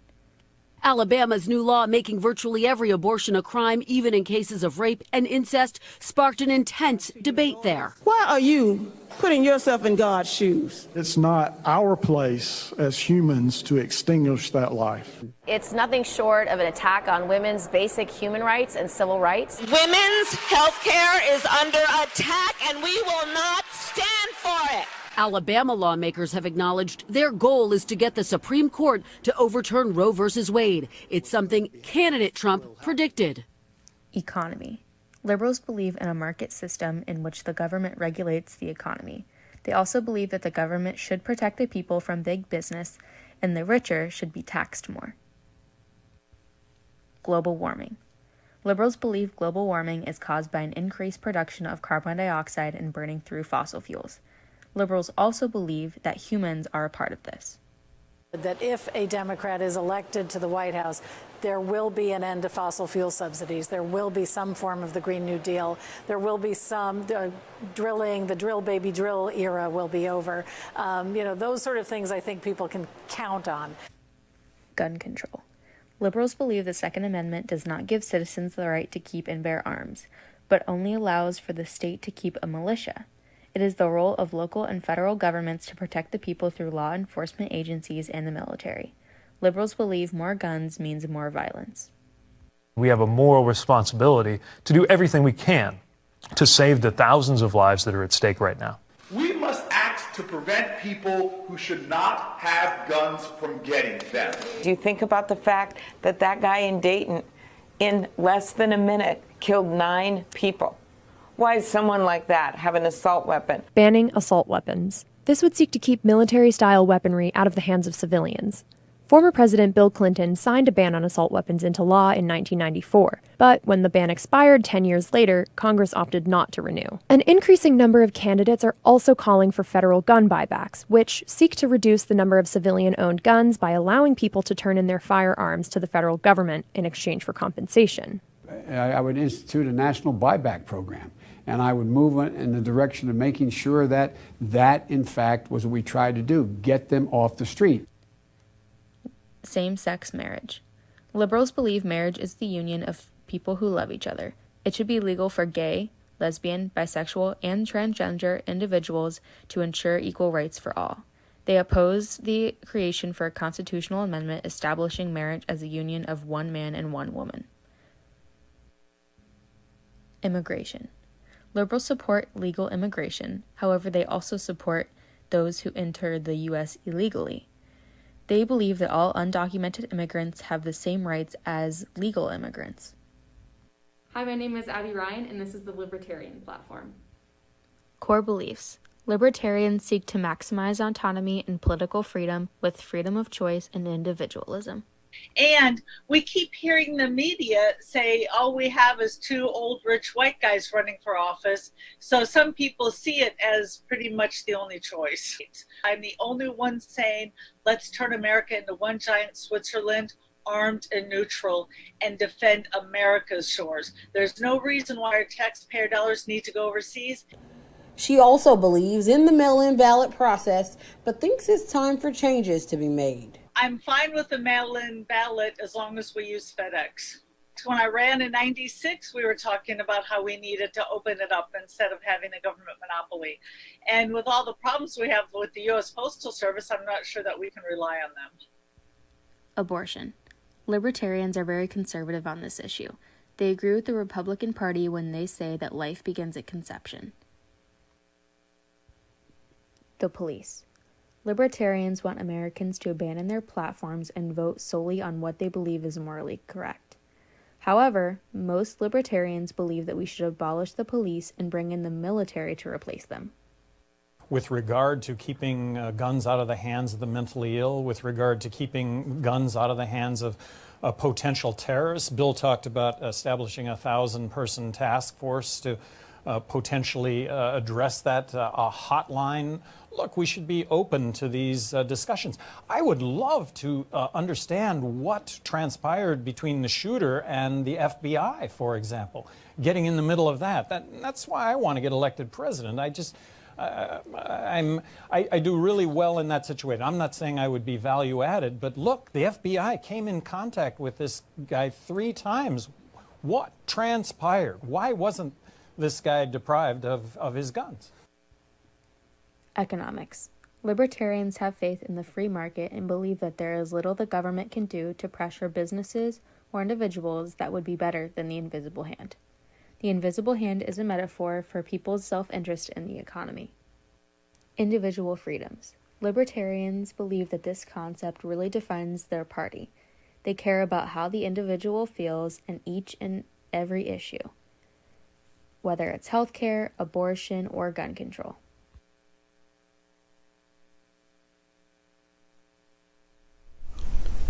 Thanks, Abby. Voting is looking a lot different this year due to COVID-19. One change we are seeing is the increase in mail-in ballots. Ashley, can you tell us a little bit more about what it means to confirming tonight's election results? Yes, I can. As the New York Times states, the coronavirus pandemic has made voting by mail one of the election's most contentious issues. More than 25 states have expanded access to universal mail-in voting, a move President Trump has repeatedly equated with a fraudulent election. Mail-in ballots are expected to create setbacks for the results of the election. Already, there have been breakdowns. In Brooklyn, New York, nearly 10,000 voters received security envelopes belonging to someone else due to a vendor error. And in Michigan, over 2,200 votes were rejected because they were not signed by a voter. But that's not the only reason ballots are being rejected. Reasons include receiving ballots after the polls have closed, a missing certificate, the signature does not match, the ballot was not enclosed, and a certificate was not signed. These small errors can have a huge impact on the results of this year's election. Not only are errors the only impact on this year's election, but funding to process these ballots are causing a tight space for polls to prepare for this year's counting. For example, equipment needed in this year's election includes scanners and softwares needed to quickly scan the ballots, pricing at just over $35,000. Automatic letter openers, which are about $1,000, and PPE for the poll workers are other costs for polling places to take on. This year, the government pitched in over $11 million towards these necessities, but the big question is, will this be enough? States say they will make do, but it will take time to process all these envelopes. However, how long will this take? This depends on the scenario. A definitive result would mean the uncounted mail-in ballots don't change the outcome. However, if it's a closer race, like we're seeing right now, the election outcome will remain unclear for days or even weeks until all of the mail-in ballots are accounted for in states such as Pennsylvania, Michigan, and Wisconsin. There is no legal requirement for the vote count to finish into a single night, keeping the people curious to see when the actual count will be concluded. So that means that results in many states tonight will not be confirmed, as mail-in ballots are yet to be counted. That will make officially calling this election tough. Now let's go to Tanner, who will be reviewing what states have already been called tonight. Tanner? Thanks, girls. Thanks, Zoe Saharsky, for making these really cool graphics, too. She's been updating them throughout the night. So we're going to start in alphabetical order, I'm assuming. President Trump has won the state of Alabama. He's also won the state of Arkansas. Joe Biden took Colorado and Connecticut and Delaware and Illinois. And Trump took Indiana, which is Mike Pence's home state, as VP. He also took Kansas in what was close at the beginning. He walked away with Kentucky. That was one of the first states called tonight. He took Louisiana. Joe Biden took Maryland and a bunch of the other East Coast states like Massachusetts. Trump took Mississippi, one of the southern states. He took Nebraska. Biden took New Jersey, excuse me. He took New Mexico very early on, and New Mexico's reporting, as well as New York very early on as well. Trump took North Dakota. He took Oklahoma. Biden took Rhode Island. Trump took South Carolina. He took South Dakota. Okay, those are the states that have been called so far. All right. Moving back, it's interesting to see, news just came in, New Jersey voters actually just approved legalizing recreational marijuana use, which is big for them because that was something that hadn't happened prior. And I don't think it was something we expected to see in New Jersey, so that's a very interesting vote that took place. Also, Trump, I don't know if he mentioned this before, he won Missouri's electoral votes about 12 minutes ago. Yeah, thank you for that, Ashley and Tanner. Let's take a look at Delaware County. That's where we are right now in Ohio. Some of the local races right now, 141 precincts in Ohio are reporting. Let's take a look at the Delaware County Commissioner races. Jeff Benton, the Republican, is running against Pamela Foster. Currently, Jeff Benton has 57% of the vote, and Pamela Foster has 43%. On the second Delaware County Commissioner race, Gary Merrill is leading with 60%, and Jacob H. Fathbrunkner is falling behind with 40%. For the Delaware Board of Education, which is a nonpartisan race, Alex Nix is leading with a close lead of 52%. Antoinette Miranda is just behind with 48%. Now, this is a 3,000 vote difference, so we'll see in these last 15% of precincts reporting whether this will have any say over this race. If we go to the Ohio House District 67, there's some new results coming in there. Right now, Chris Jordan is leading with 55%, and Rachel Morocco is behind 44%. There's about a 9,000 vote difference in this district, so we'll see what happens. Like I said, 85% of precincts are reporting these races in Ohio, so we'll see if these last few votes will change these numbers. A lot of these candidates are just leading by like a few thousand votes, so they could very likely switch, or we could see these being called shortly.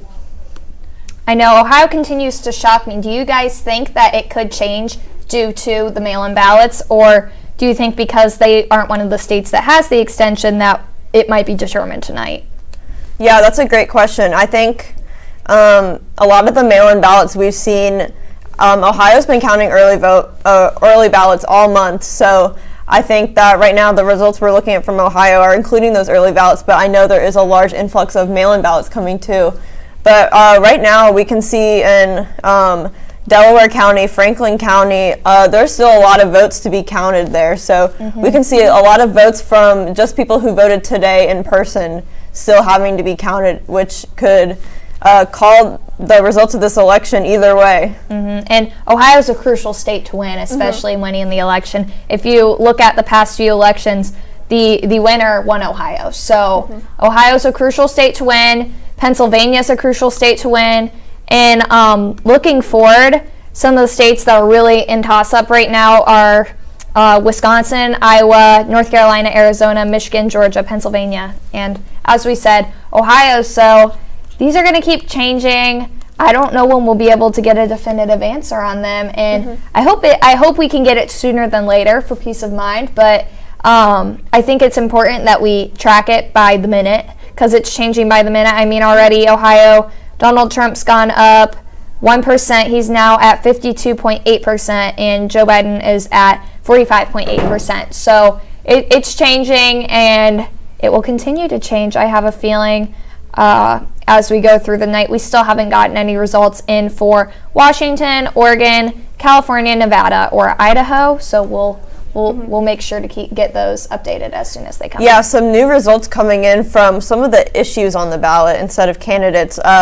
Specifically here in Delaware County, Ohio, again, the Delaware EMS district tax renewal is actually surprising me, the results coming in. 59% voted for and 41% voted against.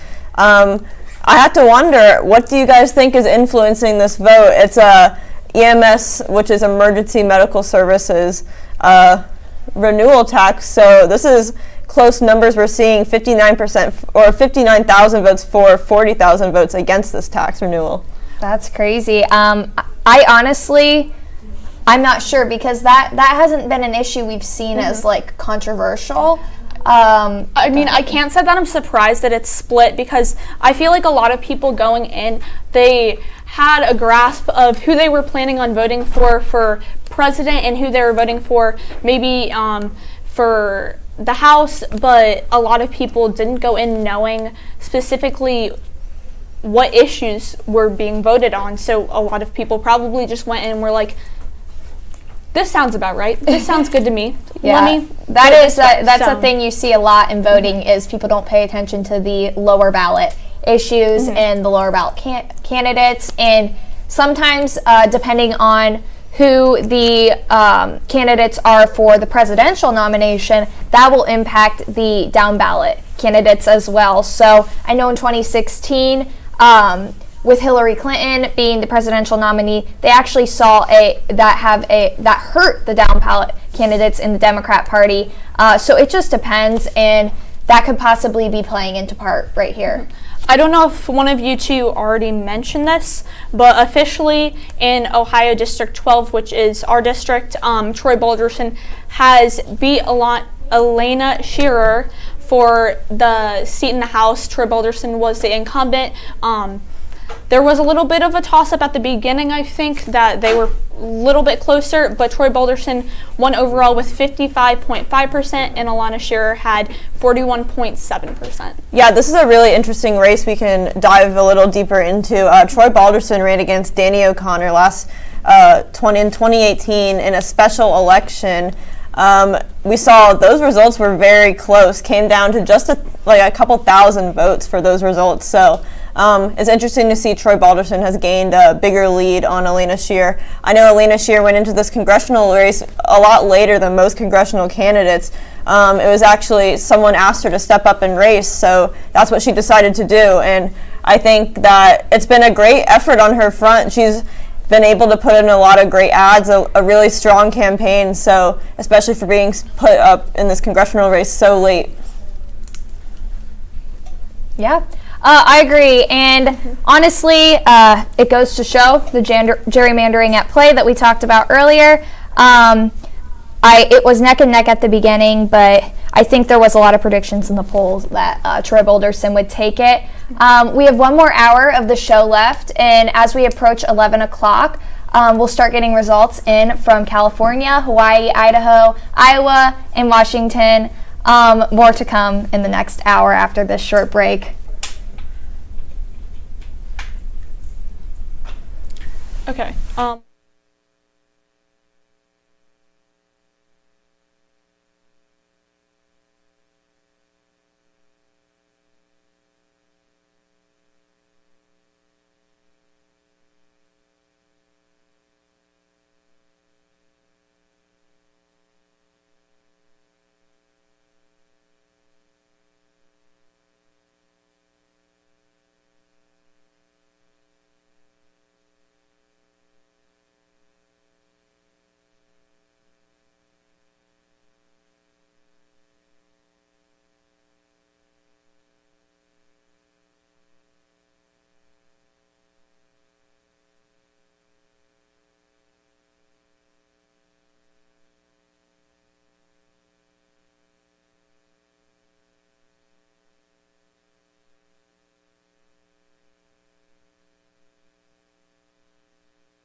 The 2019 report says that global temperatures are on pace to rise as much as 3.2 degrees Celsius. The last 5 years have been the hottest years on record on our planet ever. Breaking news tonight on several fronts on the coronavirus pandemic. There are now more than 1 million cases worldwide. That's more than twice what it was a week ago. Breaking hospitalization records every day this week as Idaho hit new case highs 3 times. We have a vaccine that's coming. It's ready. It's going to be announced within weeks. Many chanted Black Lives Matter as they walked the streets of Salt Lake before and after those protests got violent. The fact of the matter is, there is institutional racism in America. A giant mural showing support for law enforcement suddenly appeared over the weekend near Tampa Police headquarters. If your activism only consists of destruction and not building, that is not activism. That is also not what this movement is about. May history be able to say that the end of this chapter of American darkness began here tonight, as love and hope and light join in the battle for the soul of the nation. Together we are unstoppable. Together we are unbeatable. Because together we are the proud citizens of the United States of America.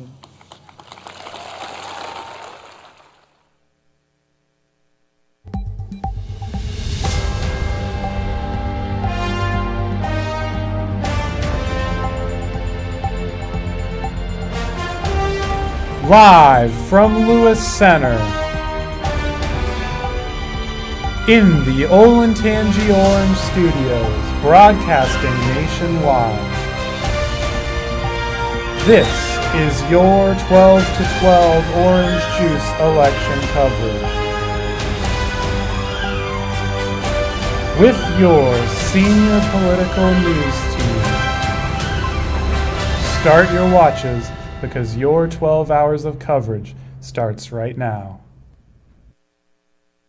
Welcome back and good evening, America. It's getting late. The sky's been dark for a while now, and we're still in our final hour of the 12 to 12 Juice election show. Let's get into some updates.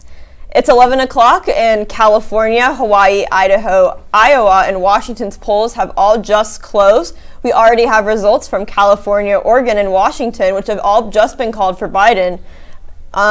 Political analyst Josh Lane has some potential outcomes as well as more results for tonight's election. Let's go to him. Josh? So right now we're kind of in that final stage of the night. We're all kind of tired. We're over this. We just want to get a winner. So on both sides, we're both kind of feeling, this sense of tension, who's going to win? Because we really have no idea with these mail-in votes. We really have no clue. But right now, as the map is, if Trump maintains all of these red states right here, Trump will win the election. However, what Biden needs to do, if he doesn't get Pennsylvania or Florida, he needs to win Wisconsin, Michigan, and Ohio, Nevada, and Maine. He wins by 2 votes if he does that in the Electoral College. However, this could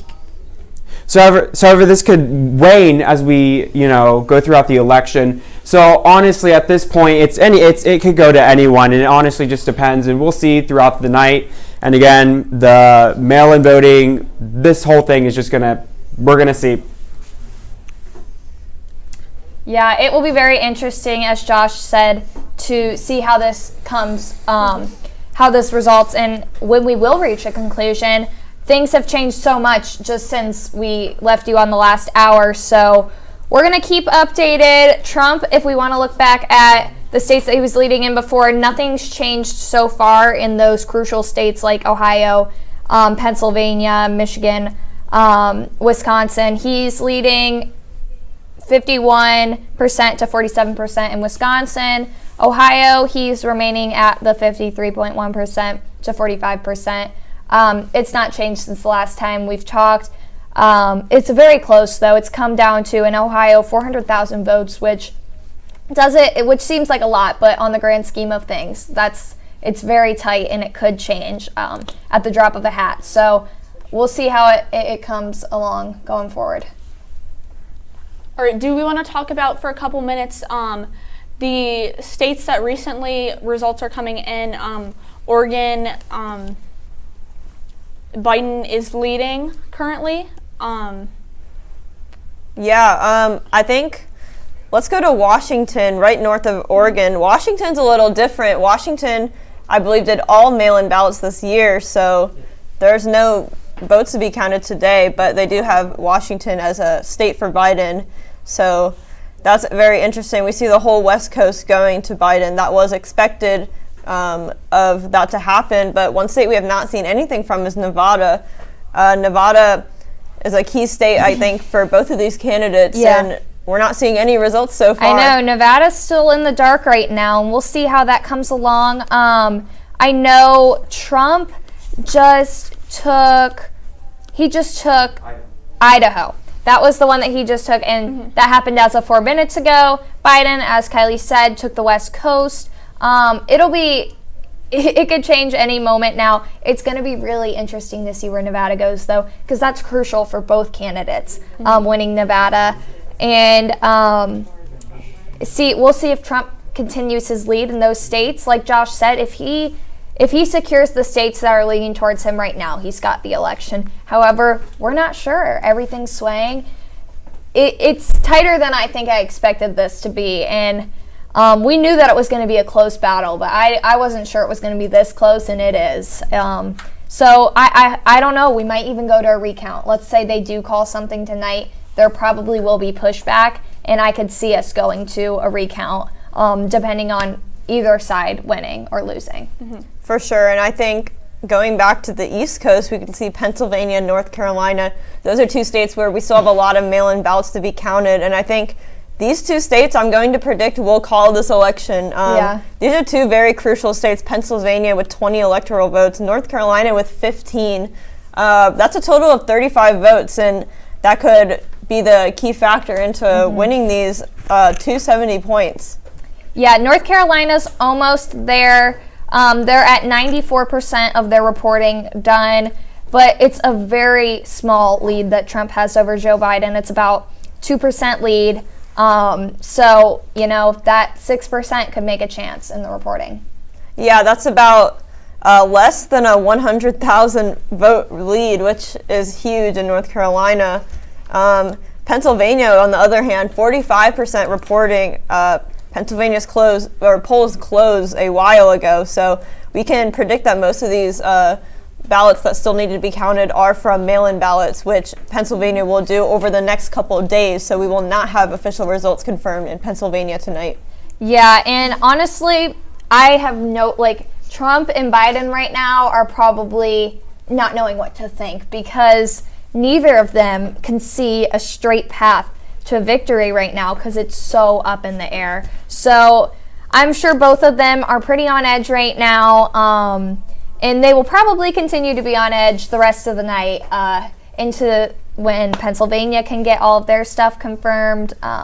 So it's going to be interesting, guys. I mean, we've never seen anything like this before. I've repeated this over and over again, but this is history. I mean, when have we seen an election this close during a global pandemic, with a social justice movement going on, with everything that's going on in our country right now? I mean, we're gonna look back on this in years to come, and we're gonna remember this, because this is monumental. This is groundbreaking. And it's incredibly interesting. Out of the three of us, I'm the oldest. I'm 18. Both of you are 17. The last election, we were in 8th grade, which is weird to think about in general. That was 4 years ago. But this is the most we've seen directly in election in general. And to see something like this, something that is so tight, is very interesting, especially for people who are interested in politics in general. It's a very interesting thing to see how it's differentiated from other elections that have been in the past. Yeah, that's right. we've had a long year in politics, in general, a long year. Let's send it over to Jordan Murray with a review over this long year. It's unquestionable this year has been quite important for politics. To refresh your memory, here's a brief recap of the candidates who were running for president in 2020 and the primaries, to review how we ended up where we are today. Right now, the presidential race is on between Democratic candidate and former Vice President Joe Biden and the Republican candidate, current President Donald Trump. But before it came down to two, the race to receive the Democratic nomination was tight, featuring a packed field of candidates. Back in 2019, 28 Democrats announced they were going to run for office in 2020. However, most of them ended their campaign before 2020 even began, and several others dropping out in February and March of this year. A few of the candidates, including Senator Elizabeth Warren, Senator Bernie Sanders, former South Bend Mayor Pete Buttigieg, Senator Amy Klobuchar, Senator Kamala Harris, and former Vice President Joe Biden. The first caucus of this year, the Iowa caucus, which was held on Monday, February 3rd, had quite interesting results. Pete Buttigieg ended up winning the Iowa caucus with 26.2% of the votes. Meanwhile, Joe Biden came in fourth overall with 15.8% of the total votes. Approximately 1 week later, on February 11th, the New Hampshire primary took place. Senator Bernie Sanders won with 25.7% of the total votes. Pete Buttigieg came in a close second with 24.4%, and Joe Biden came in fifth overall with only 8.4% of the total votes. It wasn't until the South Carolina Democratic primary when Joe Biden's campaign took a turn. On February 29th, Biden won with almost 50% of the total votes, showing that Iowa and New Hampshire were false indicators. 10 days later, on Super Tuesday, Biden won 10 states, including Texas, Massachusetts, and Virginia. To win the Democratic nomination, Biden expanded his coalition amongst liberals, moderates, college graduates, and younger voters, and in the end, he was awarded 2,687 delegates, needing only 1,991 to win. Pete Buttigieg ended his campaign on March 1st after a loss in the South Carolina primary.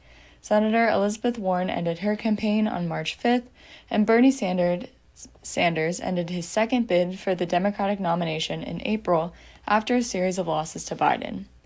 Now, after winning the Democratic nomination, Joe Biden and Senator Kamala Harris are ready to take on President Donald Trump and Vice President Mike Pence in the 2020 U.S. presidential election. There's your brief year in review of the 2020 election, the primaries, and the candidates running for office. Thanks for watching. Hold on the state seat. All right. Thank you for that. And I think we need to go back into review because things are still changing. I mean, look at the Senate. It is neck and neck. The Democratic Party has 42 right now, Republican Party 43, 51 for majority. This is neck and neck. I don't know if we'll see a result tonight, but I've never seen it be this close. Yeah, let's go over some states where those Senate races are close. Back in Georgia, the two Senate races, one of the special election, still very close. Let's look at Kelly Loeffler and Raphael Warner. That's a 29.6% lead Raphael has compared to Kelly with 28%. David Perdue in the other race has 54.7. He's the Republican candidate, and John Ossoff has 43.1. Around the country, too, we're seeing a lot of states, like many states, where the Senate races are too close to call. That includes Montana, where the difference is just 2%. It's 51% Steve Bullock to 49% Steve Daines. We can look at New Mexico, Arizona, Minnesota, and Iowa as well. Too close to call. This Senate is looking close. Right now, Democrats have 42 seats, Republicans have 43, so this will be close to watch. The Montana Senate race is huge, too. You see Steve Bullock, who's the current governor of Montana. He's willing to leave that spot to try to win the Democratic majority in the Senate for the Democrats. And right now he is beating incumbent Steve Daines. It is tight, like you mentioned, but we saw Montana be very blue early on in the reporting in the presidential side of things, and then it shifted red like many expected it to. But Montana's had 2 Democratic senators for a long time, so it would not be that much of a surprise to see a well-liked governor like Bullock, who's very, very neutral, pull out a win here against Daines. No, and one thing I think that will be interesting to see, and we haven't talked a lot about, is what will be the reactions of either of the nominees, depending on who wins. Because, I mean, the recount's up in the air. I mean, either side is going to demand a recount depending on what happens this election. So I'm interested to see how each of their reactions will be. Yeah, I mean, and all of these races are so close in Texas, Florida, Georgia, North Carolina, Ohio, Pennsylvania, Wisconsin, Montana. We still have nothing on Nevada. All of that could shift the whole election. That could end up being a landslide for Biden if they all were to shift back. If Trump wins all of those, it would really change the way this Electoral College map looks. And, both of those are probably not as likely solutions to the way that would finish out. But, who the heck even knows? We probably won't know tonight, that's for sure. Mm-hmm. And honestly, the reaction to this, I don't even think people will know how to react tonight. I know we talked about earlier before the show how they were boarding up windows in downtown Columbus with fear that whoever loses is going to react in violence. I don't even know if people are going to know how to react after this because there won't be a definitive answer. Mm-hmm.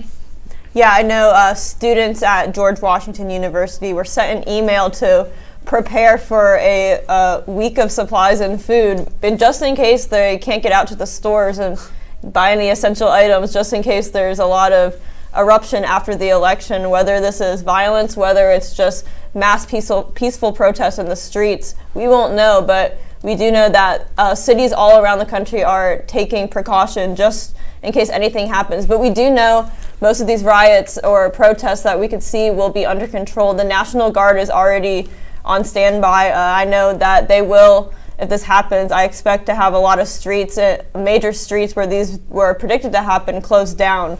So preventing anything from disrupting normal life. I think that's something that nobody really wants to see at the end of the day, from either side of the aisle, no matter who wins. We're all still Americans at the end of the day, and whoever wins the presidency is our president, and there's nothing we can do about it. The only thing you can do is go vote, and if you're not happy with the result, well, better luck next time. That's really the way you got to look at it. I agree with that, President. You got to accept the result. Right. You got to move on from it. There's no point in dwelling on it, and depending on who wins, I hope that that's how people see this.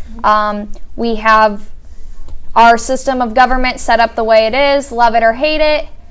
There's 2 aspects to electing a person. You've got their authority and their legitimacy. The legitimacy is established when they're elected president, and then follows as their authority as president, and people have to accept that no matter who wins, whether it's Vice President Joe Biden or President Donald Trump. We'll see hopefully within the next few weeks who that'll be, and we can only pray for it to be a peaceful reaction on the losing side. Well, in Florida, it's up to 98% reporting, with Trump leading by about 4%, about 400,000 votes overall, with about 5,629,000 compared to Biden's 5,245,000.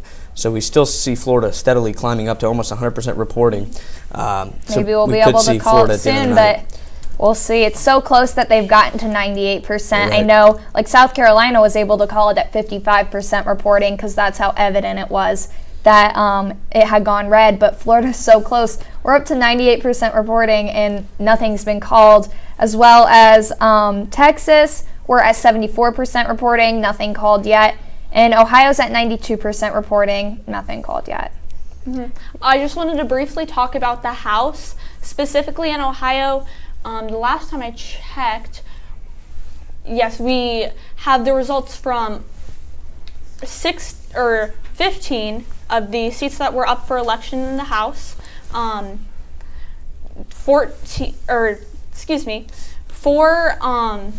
the seats are going to the 4 of the seats are going to the Democrats. 11 of the seats are going to the Republicans. Out of the 16 seats, there's 1 left, and it is District 1.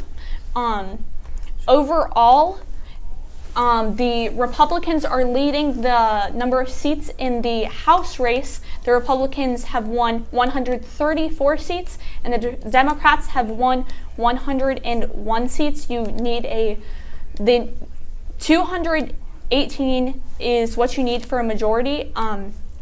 Currently, the Democrats are the majority leader of the House, but if the Republicans are leading currently, if the Republicans do win the House, that will be a flip of party leadership in the House, which will be big, especially if the Republicans also win the Senate. That would mean that the Republicans are leading the House and the Senate.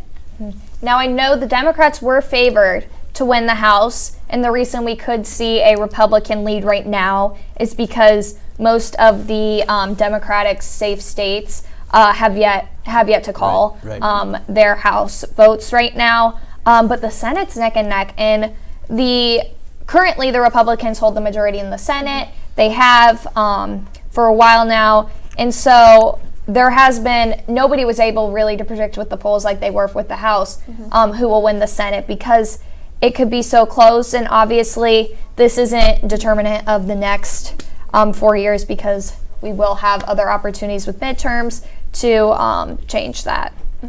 Yeah, I just want to mention this we mentioned why we're not seeing Nevada's results. Nevada's state results are going to be delayed by an hour because a judge ruled to keep some of their polling locations open later. Nevada State District Court's Judge Joe Hardy is extending the hours for about 24 polling locations in Clark County until about 8 p.m. Pacific time. That will delay the announcements of results election day by about an hour. Earlier in the day, there were reports that many of the 125 polling sites in Clark County had to delay their 7 a.m. opening times because of technical problems. The Trump campaign filed suit in Clark County for the extension. Clark County holds 70% of all voters in Nevada, so this is huge. Yeah. Oh, wow. It's a heavily Democratic county, and no results in any county can be released until these polls in this county are closed. That's crazy.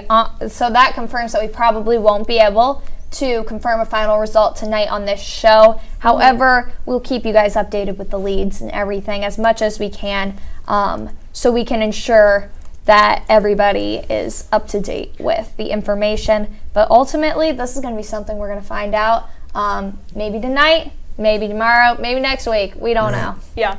Now we are going to cut to Chloe Hover. We're going to hear about her visiting 3 polling locations in the area. So, Chloe?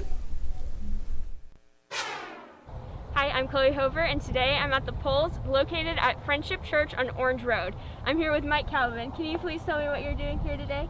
I'm here today as a poll stander, and we are passing out, for those that are interested, the Democratic Party slate ticket. A lot of people come out on a presidential election just to vote for the president, but the party certainly wants them to know who the candidates are on the entire ballot and get as much support as we can today. Can you please tell us what's different about this election versus other ones that you've seen in the past? Well, I think first of all, the early voting has probably kept the crowds down today. Usually on a polling place on election day, it would be a lot busier than it was here today, but because there's a huge percentage of folks all across Ohio who have already voted. And then what do you think that the turnout's going to be for Ohio, since we are a swing state? I think it's going to be pretty strong. I saw some statistics where a big percentage of the people who voted in 2016 have already voted, and so I think I wouldn't be surprised to see 80% of Ohioans have voted through this cycle. So in comparison to previous years, you said that the turnout is a lot lower. Would you say about half or even a quarter? No, the turnout today is lower by, I would say, a third maybe, but that doesn't mean the overall turnout is going to be lower. It's just the election day turnout is lower because so many people have already voted. Because of the high intensity, do you think that more people are choosing to vote, or do you think that it's less than in previous years? No, I think the intensity is there, that people feel very strongly, no matter what side of the presidential election you come down on, there's real passion on each side. There's a lot of things going on in our country right now that have everybody's attention, and this is one opportunity for Ohioans to stand up and be counted, and I think they're taking advantage of it. Thank you very much for your time. Hello, I'm Chloe Hover, and I'm currently at the Orange Township Hall. This is a location which our local officials meet at to discuss problems that the community presents, and they figure out the best solution possible. An example of this is over the summer when many members from the Olentangy district were invited to have a conversation about the racial injustice that has been happening in our community. As you can see, there are not a lot of voters here, and it is definitely not as crowded as it was at Friendship Church, which wasn't crowded to begin with. As said previously, there have been less voters voting on election day as more people due to COVID have been doing mail-in ballots. I'm here with Mia. She's a voter today, so Hi. Would you like to explain your experience and how voting this year may be different for you? I think it's definitely more important, it seems, this year. I think it's important every year, but it definitely is getting much more attention this year. So, have you had any of those like hard political conversations with your friends and family, or is it the same as prior years? yes, I have had all those hard conversations. It's not an easy choice, but it's a choice you need to do. Why do you feel like your vote matters and that it's important for everyone to be going out and doing this? Oh, my vote matters. Everybody's vote matters. It's my vote, it's your vote, it's their vote, it's his vote. You need to vote, period, end of story. It's either way, it's like voting for the devil, but I'm voting for Trump, and I think that his policies, the Middle East policy, is really what I'm kind of talking about. It's not on the mainstream media, but it is very important. It's something that hasn't been done, and I think they said, I don't know, many years. So it's a big deal. He's a loudmouth. He says a lot of things that aren't very good, but you have to look past him and look at what he's doing. So thank you very much sure, for your thank time. you, thank you, thank you. Well, that's all I have from Orange Township Hall. Back to the news desk. Hi, I'm Chloe Hover at the Delaware County Board for Developmental Disabilities. I'm here with Emma Nefriel. She's a senior here at Orange, and she is working the polls. So Emma, can you tell us what you've been doing today? So far today I've greeted some of the voters who've come in. I've had to actually ask for ID and mark off people's tickets so that way they can actually vote on the poll machines. And I haven't had the chance to yet, but at some point I'll get the chance to enter in the ballots into the counter. So that's pretty much been my job. Do you think that there have been a lot of voters here today, or has it been pretty slow? It's actually been a lot slower than I thought it'd be. I kind of came in thinking it was going to be jam-packed all day, and we've really only had like 400 people total, and it's just because of so many people like absentee ballots. So everyone's already voted. So this is your first time doing it. How has this experience been? It's actually kind of cool. There's one other student working, but the rest are kind of like, they've already done it a few times, so I'm kind of new, but it's not super hard. It is a long day. Like, I woke up at 4:30. I'll be here until like 9, so yeah. All right, thank you. Well, thank you, Chloe. Here we are. It's 11:28 here in Ohio. So let's see the results that just actually happened. Joe Biden and Donald Trump are literally neck and neck in the popular vote. Joe Biden has Donald Trump 0.2% more right now when it comes down to the popular vote. Actually, I'm sorry to interrupt. We actually updating right now. Oh. Joe Biden is now leading popular vote 49.76%, and Donald Trump, is behind with 48.57%. Joe Jorgensen has 1.15%. Howie Hawkins has 0.27%, and then other is 0.23%. The results are changing rapidly. Florida, Ohio, Georgia, and Texas have remained the same. Those have been the ones we've been paying a lot of attention to. However, North Carolina is rising. They've got 94% reported. Donald Trump is only 2% ahead of Joe Biden. So, I mean, this is close, guys. Mm-hmm. Let's take a look back at those Senate races. The Republican Party just picked up a few more Senate seats. It is now 45 for the Republicans, 42 still for the Democrats.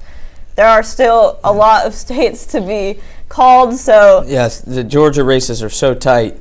Wow. Yeah, the very Senate is tight. really going to be close. Yeah, I mean, it's changing by the second. I'm watching it on my screen right here. The popular vote's changing. It could be attributed to them counting more votes in California, Oregon, and Washington. So, I mean, these results are coming in. These next 30 minutes are going to be crucial, but in the House, the Republicans lead with 137 seats to the Democrats' 106, and that keeps updating as well.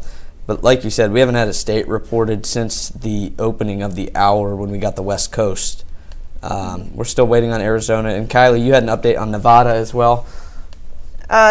Nevada, like we said, they're not going to be able to have a lot of their election results because their polls were delayed by an hour due to technical difficulties this morning. So that means that the court filed an extension for some polling locations in Clark County to stay open longer. So we're not going to get results here for a while in Nevada. So we'll keep you updated. We're also getting some updates on specific issues. One issue, Florida passed the $15 minimum wage, which is one of the main things that Biden supports in his economic opinions. So. Donald Trump is leading by almost 16% in Pennsylvania, and that's 51% reporting. So I'm sure that'll shift a little bit more. But, that's Joe Biden's home state.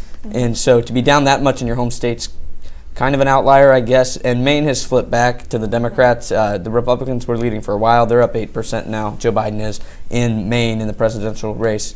But still, again, no states have been called in about a half hour or 45 minutes. Abby, and to touch on what you were mentioning before, although right now, currently, Joe Biden has the lead in electoral votes that have been officially called. What were you saying? Oh, we were talking about this during the past break when we were watching those videos from Chloe. While Joe Biden has won 209 electoral college votes and Donald Trump has won 118 electoral college votes, Joe Biden is leading to get 26 more votes, and Donald Trump is leading to get 172 more votes, which would put Trump over Joe Biden. There are 13 votes that are still to be determined. Also, obviously, the ones that are leading are still to be determined, but likelihood are that they would go that way. Just coming in, some new results from Georgia's special Senate election.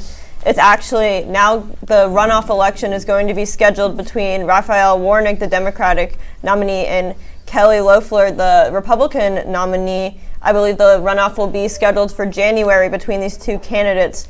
The runoff will just be the election between these two candidates to finalize who's going to grab the Senate seat in Georgia. Yeah, and that could be, a huge thing come January. It's still 45 to 42. That one seat could flip the Senate, no problem. So, this Republican Party has won 12 seats. They were defending, or 15 seats, they were defending 12 coming into the day. So, they've gained 3 there. But, that Senate runoff race could really be a huge thing come January.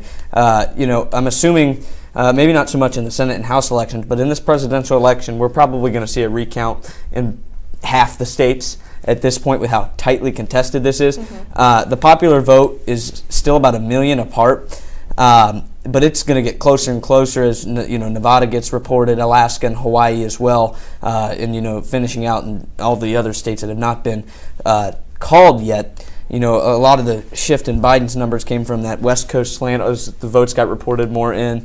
It was fairly easy to call California, Oregon, and Washington for Biden as soon as the polls closed, as they've been historically Democratic. So that would make sense. And now the votes are actually being counted and tallied up for Biden in the popular vote. Yeah. Okay. Let's move our focus on to Ohio. Right now, we still have not seen any changes since the beginning of this hour. I'm not sure what that could be attributed to. However, it's a crucial component to winning this election. Donald Trump still has the lead with 53%, Joe Biden 45%. But I mean, Ohio's crucial, and so Joe Biden right now would need that projection to shift, as Abby was saying, if he wants to pull out a win. However, if he can secure a win in Pennsylvania, Michigan, those states, he will be okay. But right now, they are currently leading towards Donald Trump. Speaking of Ohio, we are moving on into looking more into what's going on there. I know Kylie looked into different campaign races, both local and statewide, going on in Ohio. Let's go ahead and look into that. Today's the day that every campaign team has been waiting for. From state congressional campaigns to even presidential campaigns, let's see what each team has been working on this past month. Hi, I'm Rachel Morocco. My name is Jeff Benton. It's Elena Shear. I'm one of your Delaware County Commissioners, and I'm up for re-election this year on November 3rd. And I'm running for state representative here in Delaware County, which is District 67. I actually started campaigning about a year ago from now. It was in October 14th of 2019 that I officially launched my campaign. So it has been about a year ago from today when we launched the campaign, which is pretty late for a congressional. Friends of Pamela Foster began campaigning on July 6, 2020. That is the same day I filed paperwork with the Delaware County Board of Elections to announce my candidacy for Delaware County Commissioner. And we really started our campaign back in about May or June. And the first thing we did was pull together a group of experts, experts in social media, website design, advertising, appearances, etc. I have been spending time raising money and also trying to get a chance to meet voters. Fundraising as well, asking the questions that people have that get them to find a way to support you. And to run a successful campaign, it does take support of many other people. Since the start of the campaign, I have worked very closely with my campaign team to develop a strategy and lay the foundation. I have also been meeting and listening to voters and stakeholders and engaged in fundraising. So here we are campaigning during a pandemic, mostly virtually. So I've been communicating with most of you through a screen this entire time. There are much fewer events, meetings, gatherings, etc. because of the COVID restrictions. So what we've been working on is delivering our message through various channels. We use a lot of social media, Facebook, etc. One of the most important things is social media, is getting a social media presence and getting the agency's Helmet Campaign Strategy Group to assist in that. Just letting people know what we're doing and what's going on and how we think about things has been a very important part of it. Initially, in the beginning of the early months of winter last year, we did a lot of house parties. So you would go to someone's house, they would host the party, and they would invite their friends. And it was a chance to to meet people in the district, to hear what their issues they were concerned about, and also to raise some money. And then, of course, the pandemic hit. So those house parties didn't happen like we had planned them to. So we moved to Zoom. So we started doing a lot of Zoom house parties. So same kind of idea. Someone would host it, invite their friends, but everything would be done virtually. We have a very active website that we direct people to get our message out and inform. We have a number of Zoom appearances that we've done. We've done some radio spots that you'll hear on WDLR over the coming weeks. So in some parts of the district we're on radio, some parts we're on TV, and some parts we're on digital. Also with campaigning, we spend a lot of time writing postcards, making phone calls, getting a chance to get my name out into the area. And over the last month, we spent a lot of time dropping literature on people's doors. Traditionally, in a campaign, you will knock on the door and talk to the person in the house to try and get them to vote for you and hear about what issues they're concerned about. But given the coronavirus concerns, we are just dropping literature at their door and not actually knocking and speaking to people. A lot of things, meeting with a lot of people, asking to support, introducing myself to people who I didn't know and encouraging them to vote for me, encouraging people to vote in general, getting my signs out around the county and getting people. Hi Kylie, in the last month of my campaign, which is your second question, a lot of things, meeting with a lot of people, asking to support, introducing myself to people who I didn't know. We've printed t-shirts. We do a lot of networking with friends and supporters to get the word out, to support me for the campaign. we've been knocking on doors, we've been making a lot of calls. So we've been very active this last month as we push on to November 3rd and re-election. And all the other things that make up a successful campaign, from signage to answering questions people have. We're using a lot of signs, some of the more traditional campaigning methods, signs, mailers. We've got 4 separate mailers scheduled to go out this month. Well, we have exactly 18 days left until the election, until November 3rd. So in these last few days, we're going to get out as much as possible to meet as many people as we can in the district, but we're going to keep up our virtual campaigning. So you're going to see me even more on Facebook and Instagram and Twitter, and really just trying to connect with voters via social media. We've also been spending a lot of time writing postcards. So my campaign has written over 35,000 handwritten postcards that we have mailed to voters with a message about, asking for their support, asking for their vote. We are targeting, different groups with these postcards. We have some that have Sherrod Brown on there because I have been endorsed by Sherrod Brown. Also that have the Fraternal Order of Police sign on there because I've been endorsed by them as well. Now, another key thing we did this early in the summer was get key endorsements. All the countywide elected officials, other than judges who are not allowed to endorse publicly, have endorsed me. I got the endorsement of numerous community leaders, numerous business leaders, some statewide office holders, other elected officials in the county, and so on. So I've really been able to get a lot of great support. And my most important endorsement was I got my mom to endorse me officially. And over the last final weeks, the final push is phone calls, lit drops, and just trying to get my name recognition out there as much as possible. We also have yard signs that we're distributing and trying to make those visible so people can see them and consider that on their way to vote. The goal of any campaign is to get the word out, to make sure that people know my name, they know who I am, and they know what I stand for. So they need to know that I'm Elena Scheer, and that I'm a mom and a business leader from Delaware, Ohio, and that I stand for true change in this country and moving forward faster on issues we can't ignore. And while we're always in kind of campaign mode because we're always out in the public at meetings, events, speaking, etc., that's kind of campaigning, but it's really staying in touch with the community and seeing what's going on and learning and helping distribute information on what we're doing. That's what we've really concentrated on, is actually executing that plan starting in September until Election Day on November 3rd. That's what we've been doing. It's been a busy year for these teams, and we'll see if their work has paid off tonight. Back to the studio. Race where a state has not been called in what feels like an hour. Although Nevada results just popped in, and it is showing a large Trump lead, but it's only 1% reporting. That literally just popped up. That's kind of good timing. There's barely any votes counted. Nothing is. There's 4,000 votes total counted there. So again, it's only in one county, and the biggest county that you said has an extension going on their polls. But that means that the polls are officially closed if they're going to release results. Yes. So we should be getting more slowly from Nevada. Mm-hmm. But results, as far as we know, have not changed. We're still standing where Joe Biden has secured 209 electoral votes, Donald Trump with 118.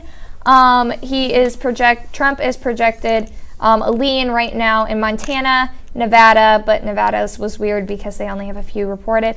Texas, Florida, Georgia, North Carolina, Ohio, Pennsylvania, Michigan, Wisconsin, and Iowa. And Biden has a lead in Minnesota, Maine, and Arizona right now. So what's interesting and will lead into how things might change going forward is some states do have extensions on when their mail-in ballots can be counted. Right now, Michigan, Wisconsin, Ohio, North Carolina, and Georgia all will be able to continue to count their ballots going into tomorrow. So things could change there. And I think that's a lot of the reason why things haven't been called yet officially in those states.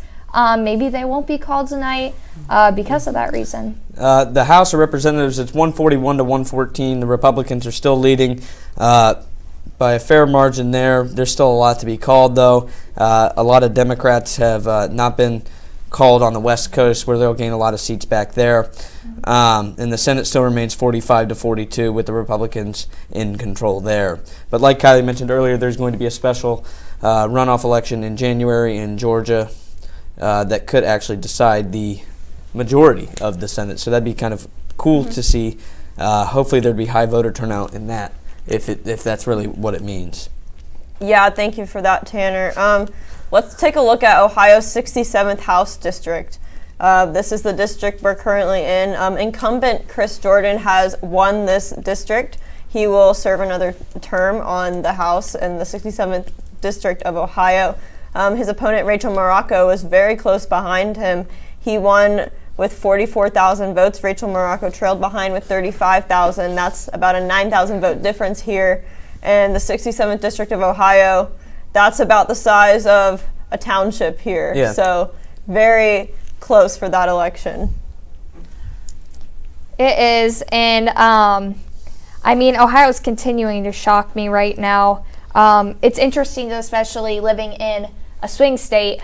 These elections are a big deal because our state plays such a big role in electing the president. So that's always been a fun thing to look at growing up, paying attention to the elections, is the role that we do have as a swing state. It's a little bit more exciting, I can say, than if you did not, if you lived in a set state. And we get to follow it and we get to see how it sways. I mean, in 2016, Ohio went red. And so we don't know if we'll see that again. And that's why it's so interesting to watch.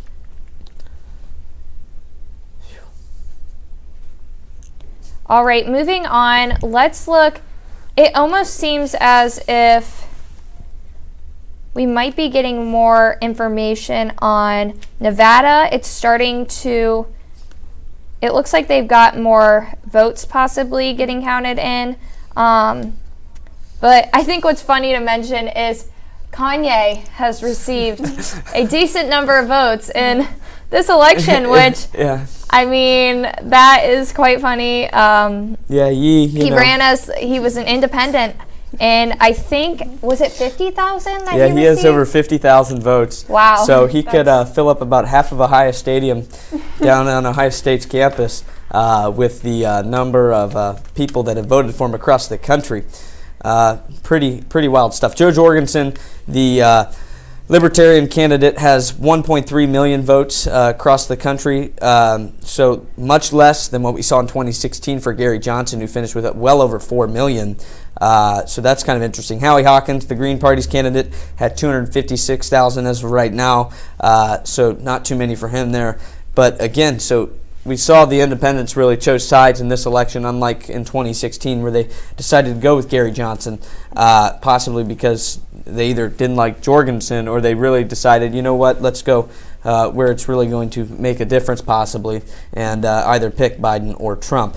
It is really wild. Yeah, Tanner, I think it's really interesting to look beyond the Republican and Democrat Party, because the way that our electoral college is set up with the winner takes all system oftentimes makes it harder for those other candidates to rise. And just the way that our politics are in general, oftentimes we see that the two parties dominate over because they collect coalitions, they take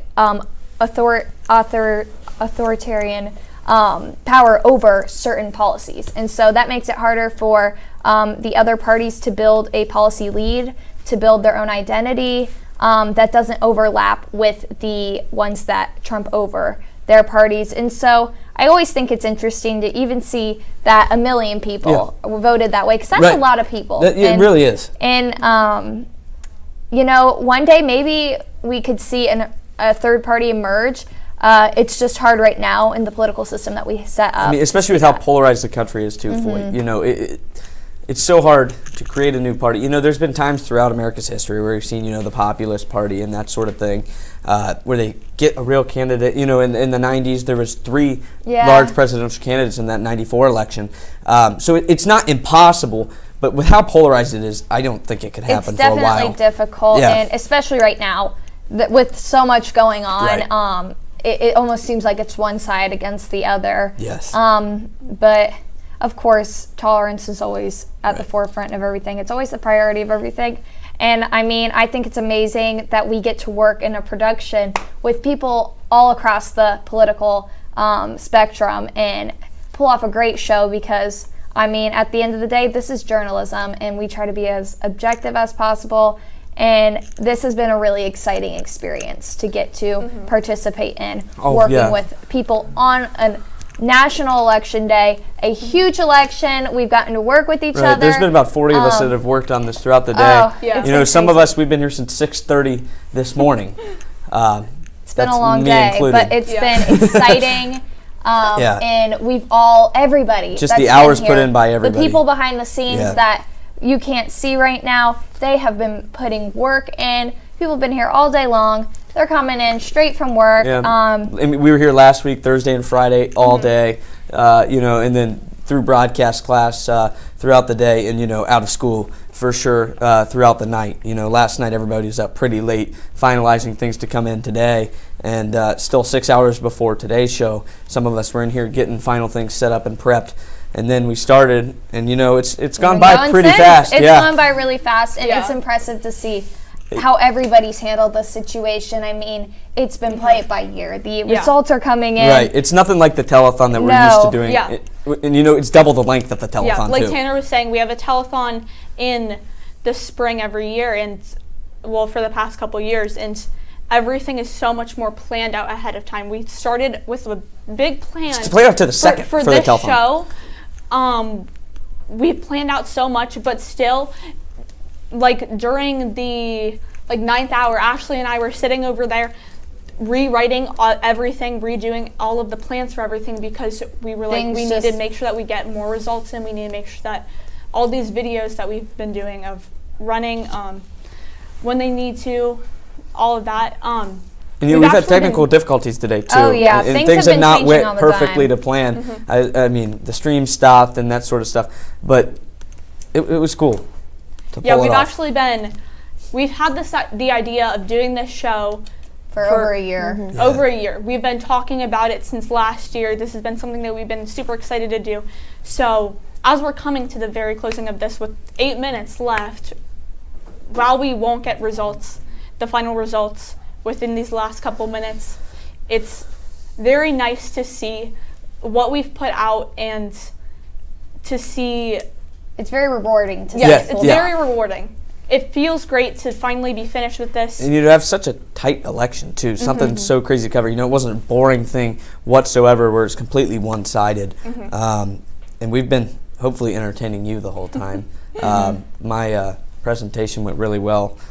Presenting graphics, that was one of my highlights of the day. Well, okay, as we're getting to the close, we're just going to finalize over what we have right now. Nothing's changed since the beginning of the hour. We still have Joe Biden with 209 official electoral votes and Donald Trump with 118. Trump is officially leading in Montana, Texas, Florida, Georgia, North Carolina, Pennsylvania, Ohio, Michigan, Wisconsin, and Iowa.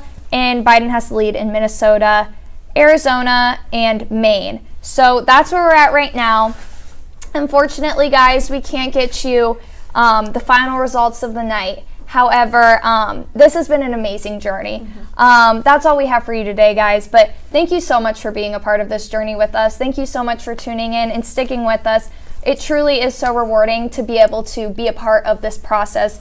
And put out a great product for you guys to see. Especially during a pandemic, too. Especially during a pandemic. And everybody has done such an amazing part in making this work. People behind the scenes, parents, teachers. We've had so many people cooperate in this, and it's just beautiful to see the participation that we've had. The people have brought passion into this, because it is such an important year, and this is history. And you know what? We don't know the results tonight, but however, when results are finalized, I just ask everybody to keep in mind that at the end of the day, we're all Americans, and what we choose to do, the decisions and the actions we choose to make going forward are ultimately going to have the biggest impact on our future. So please go forward, make good decisions, live positively. Thank you, and good night.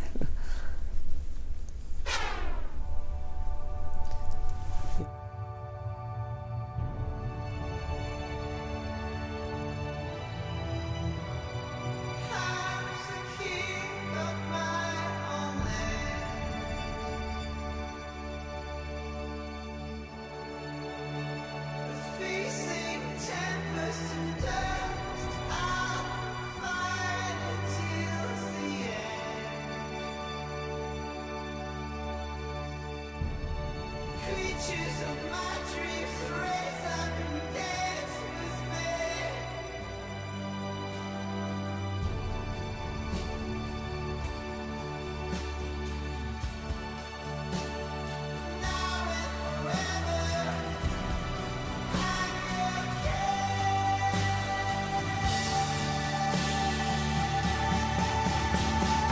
The 2019 report says that global temperatures are on pace to rise as much as 3.2 degrees Celsius.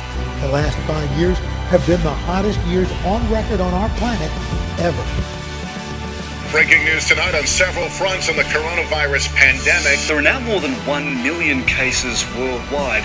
That's more than twice what it was a week ago. Breaking hospitalization records every day this week as Idaho hit new case highs 3 times. We have a vaccine that's coming. It's ready. It's going to be announced within weeks. Many chanted Black Lives Matter as they walked the streets of Salt Lake before and after those protests got violent. The fact of the matter is, there is institutional racism in America. A giant mural showing support for law enforcement suddenly appeared over the weekend near Tampa Police Headquarters. If your activism only consists of destruction and not building, that is not activism. That is also not what this movement is about. May history be able to say that the end of this chapter of American darkness began here tonight, as love and hope and light join in the battle for the soul of the nation. Together we are unstoppable. Together we are unbeatable. Because together we are the proud citizens of the United States of America.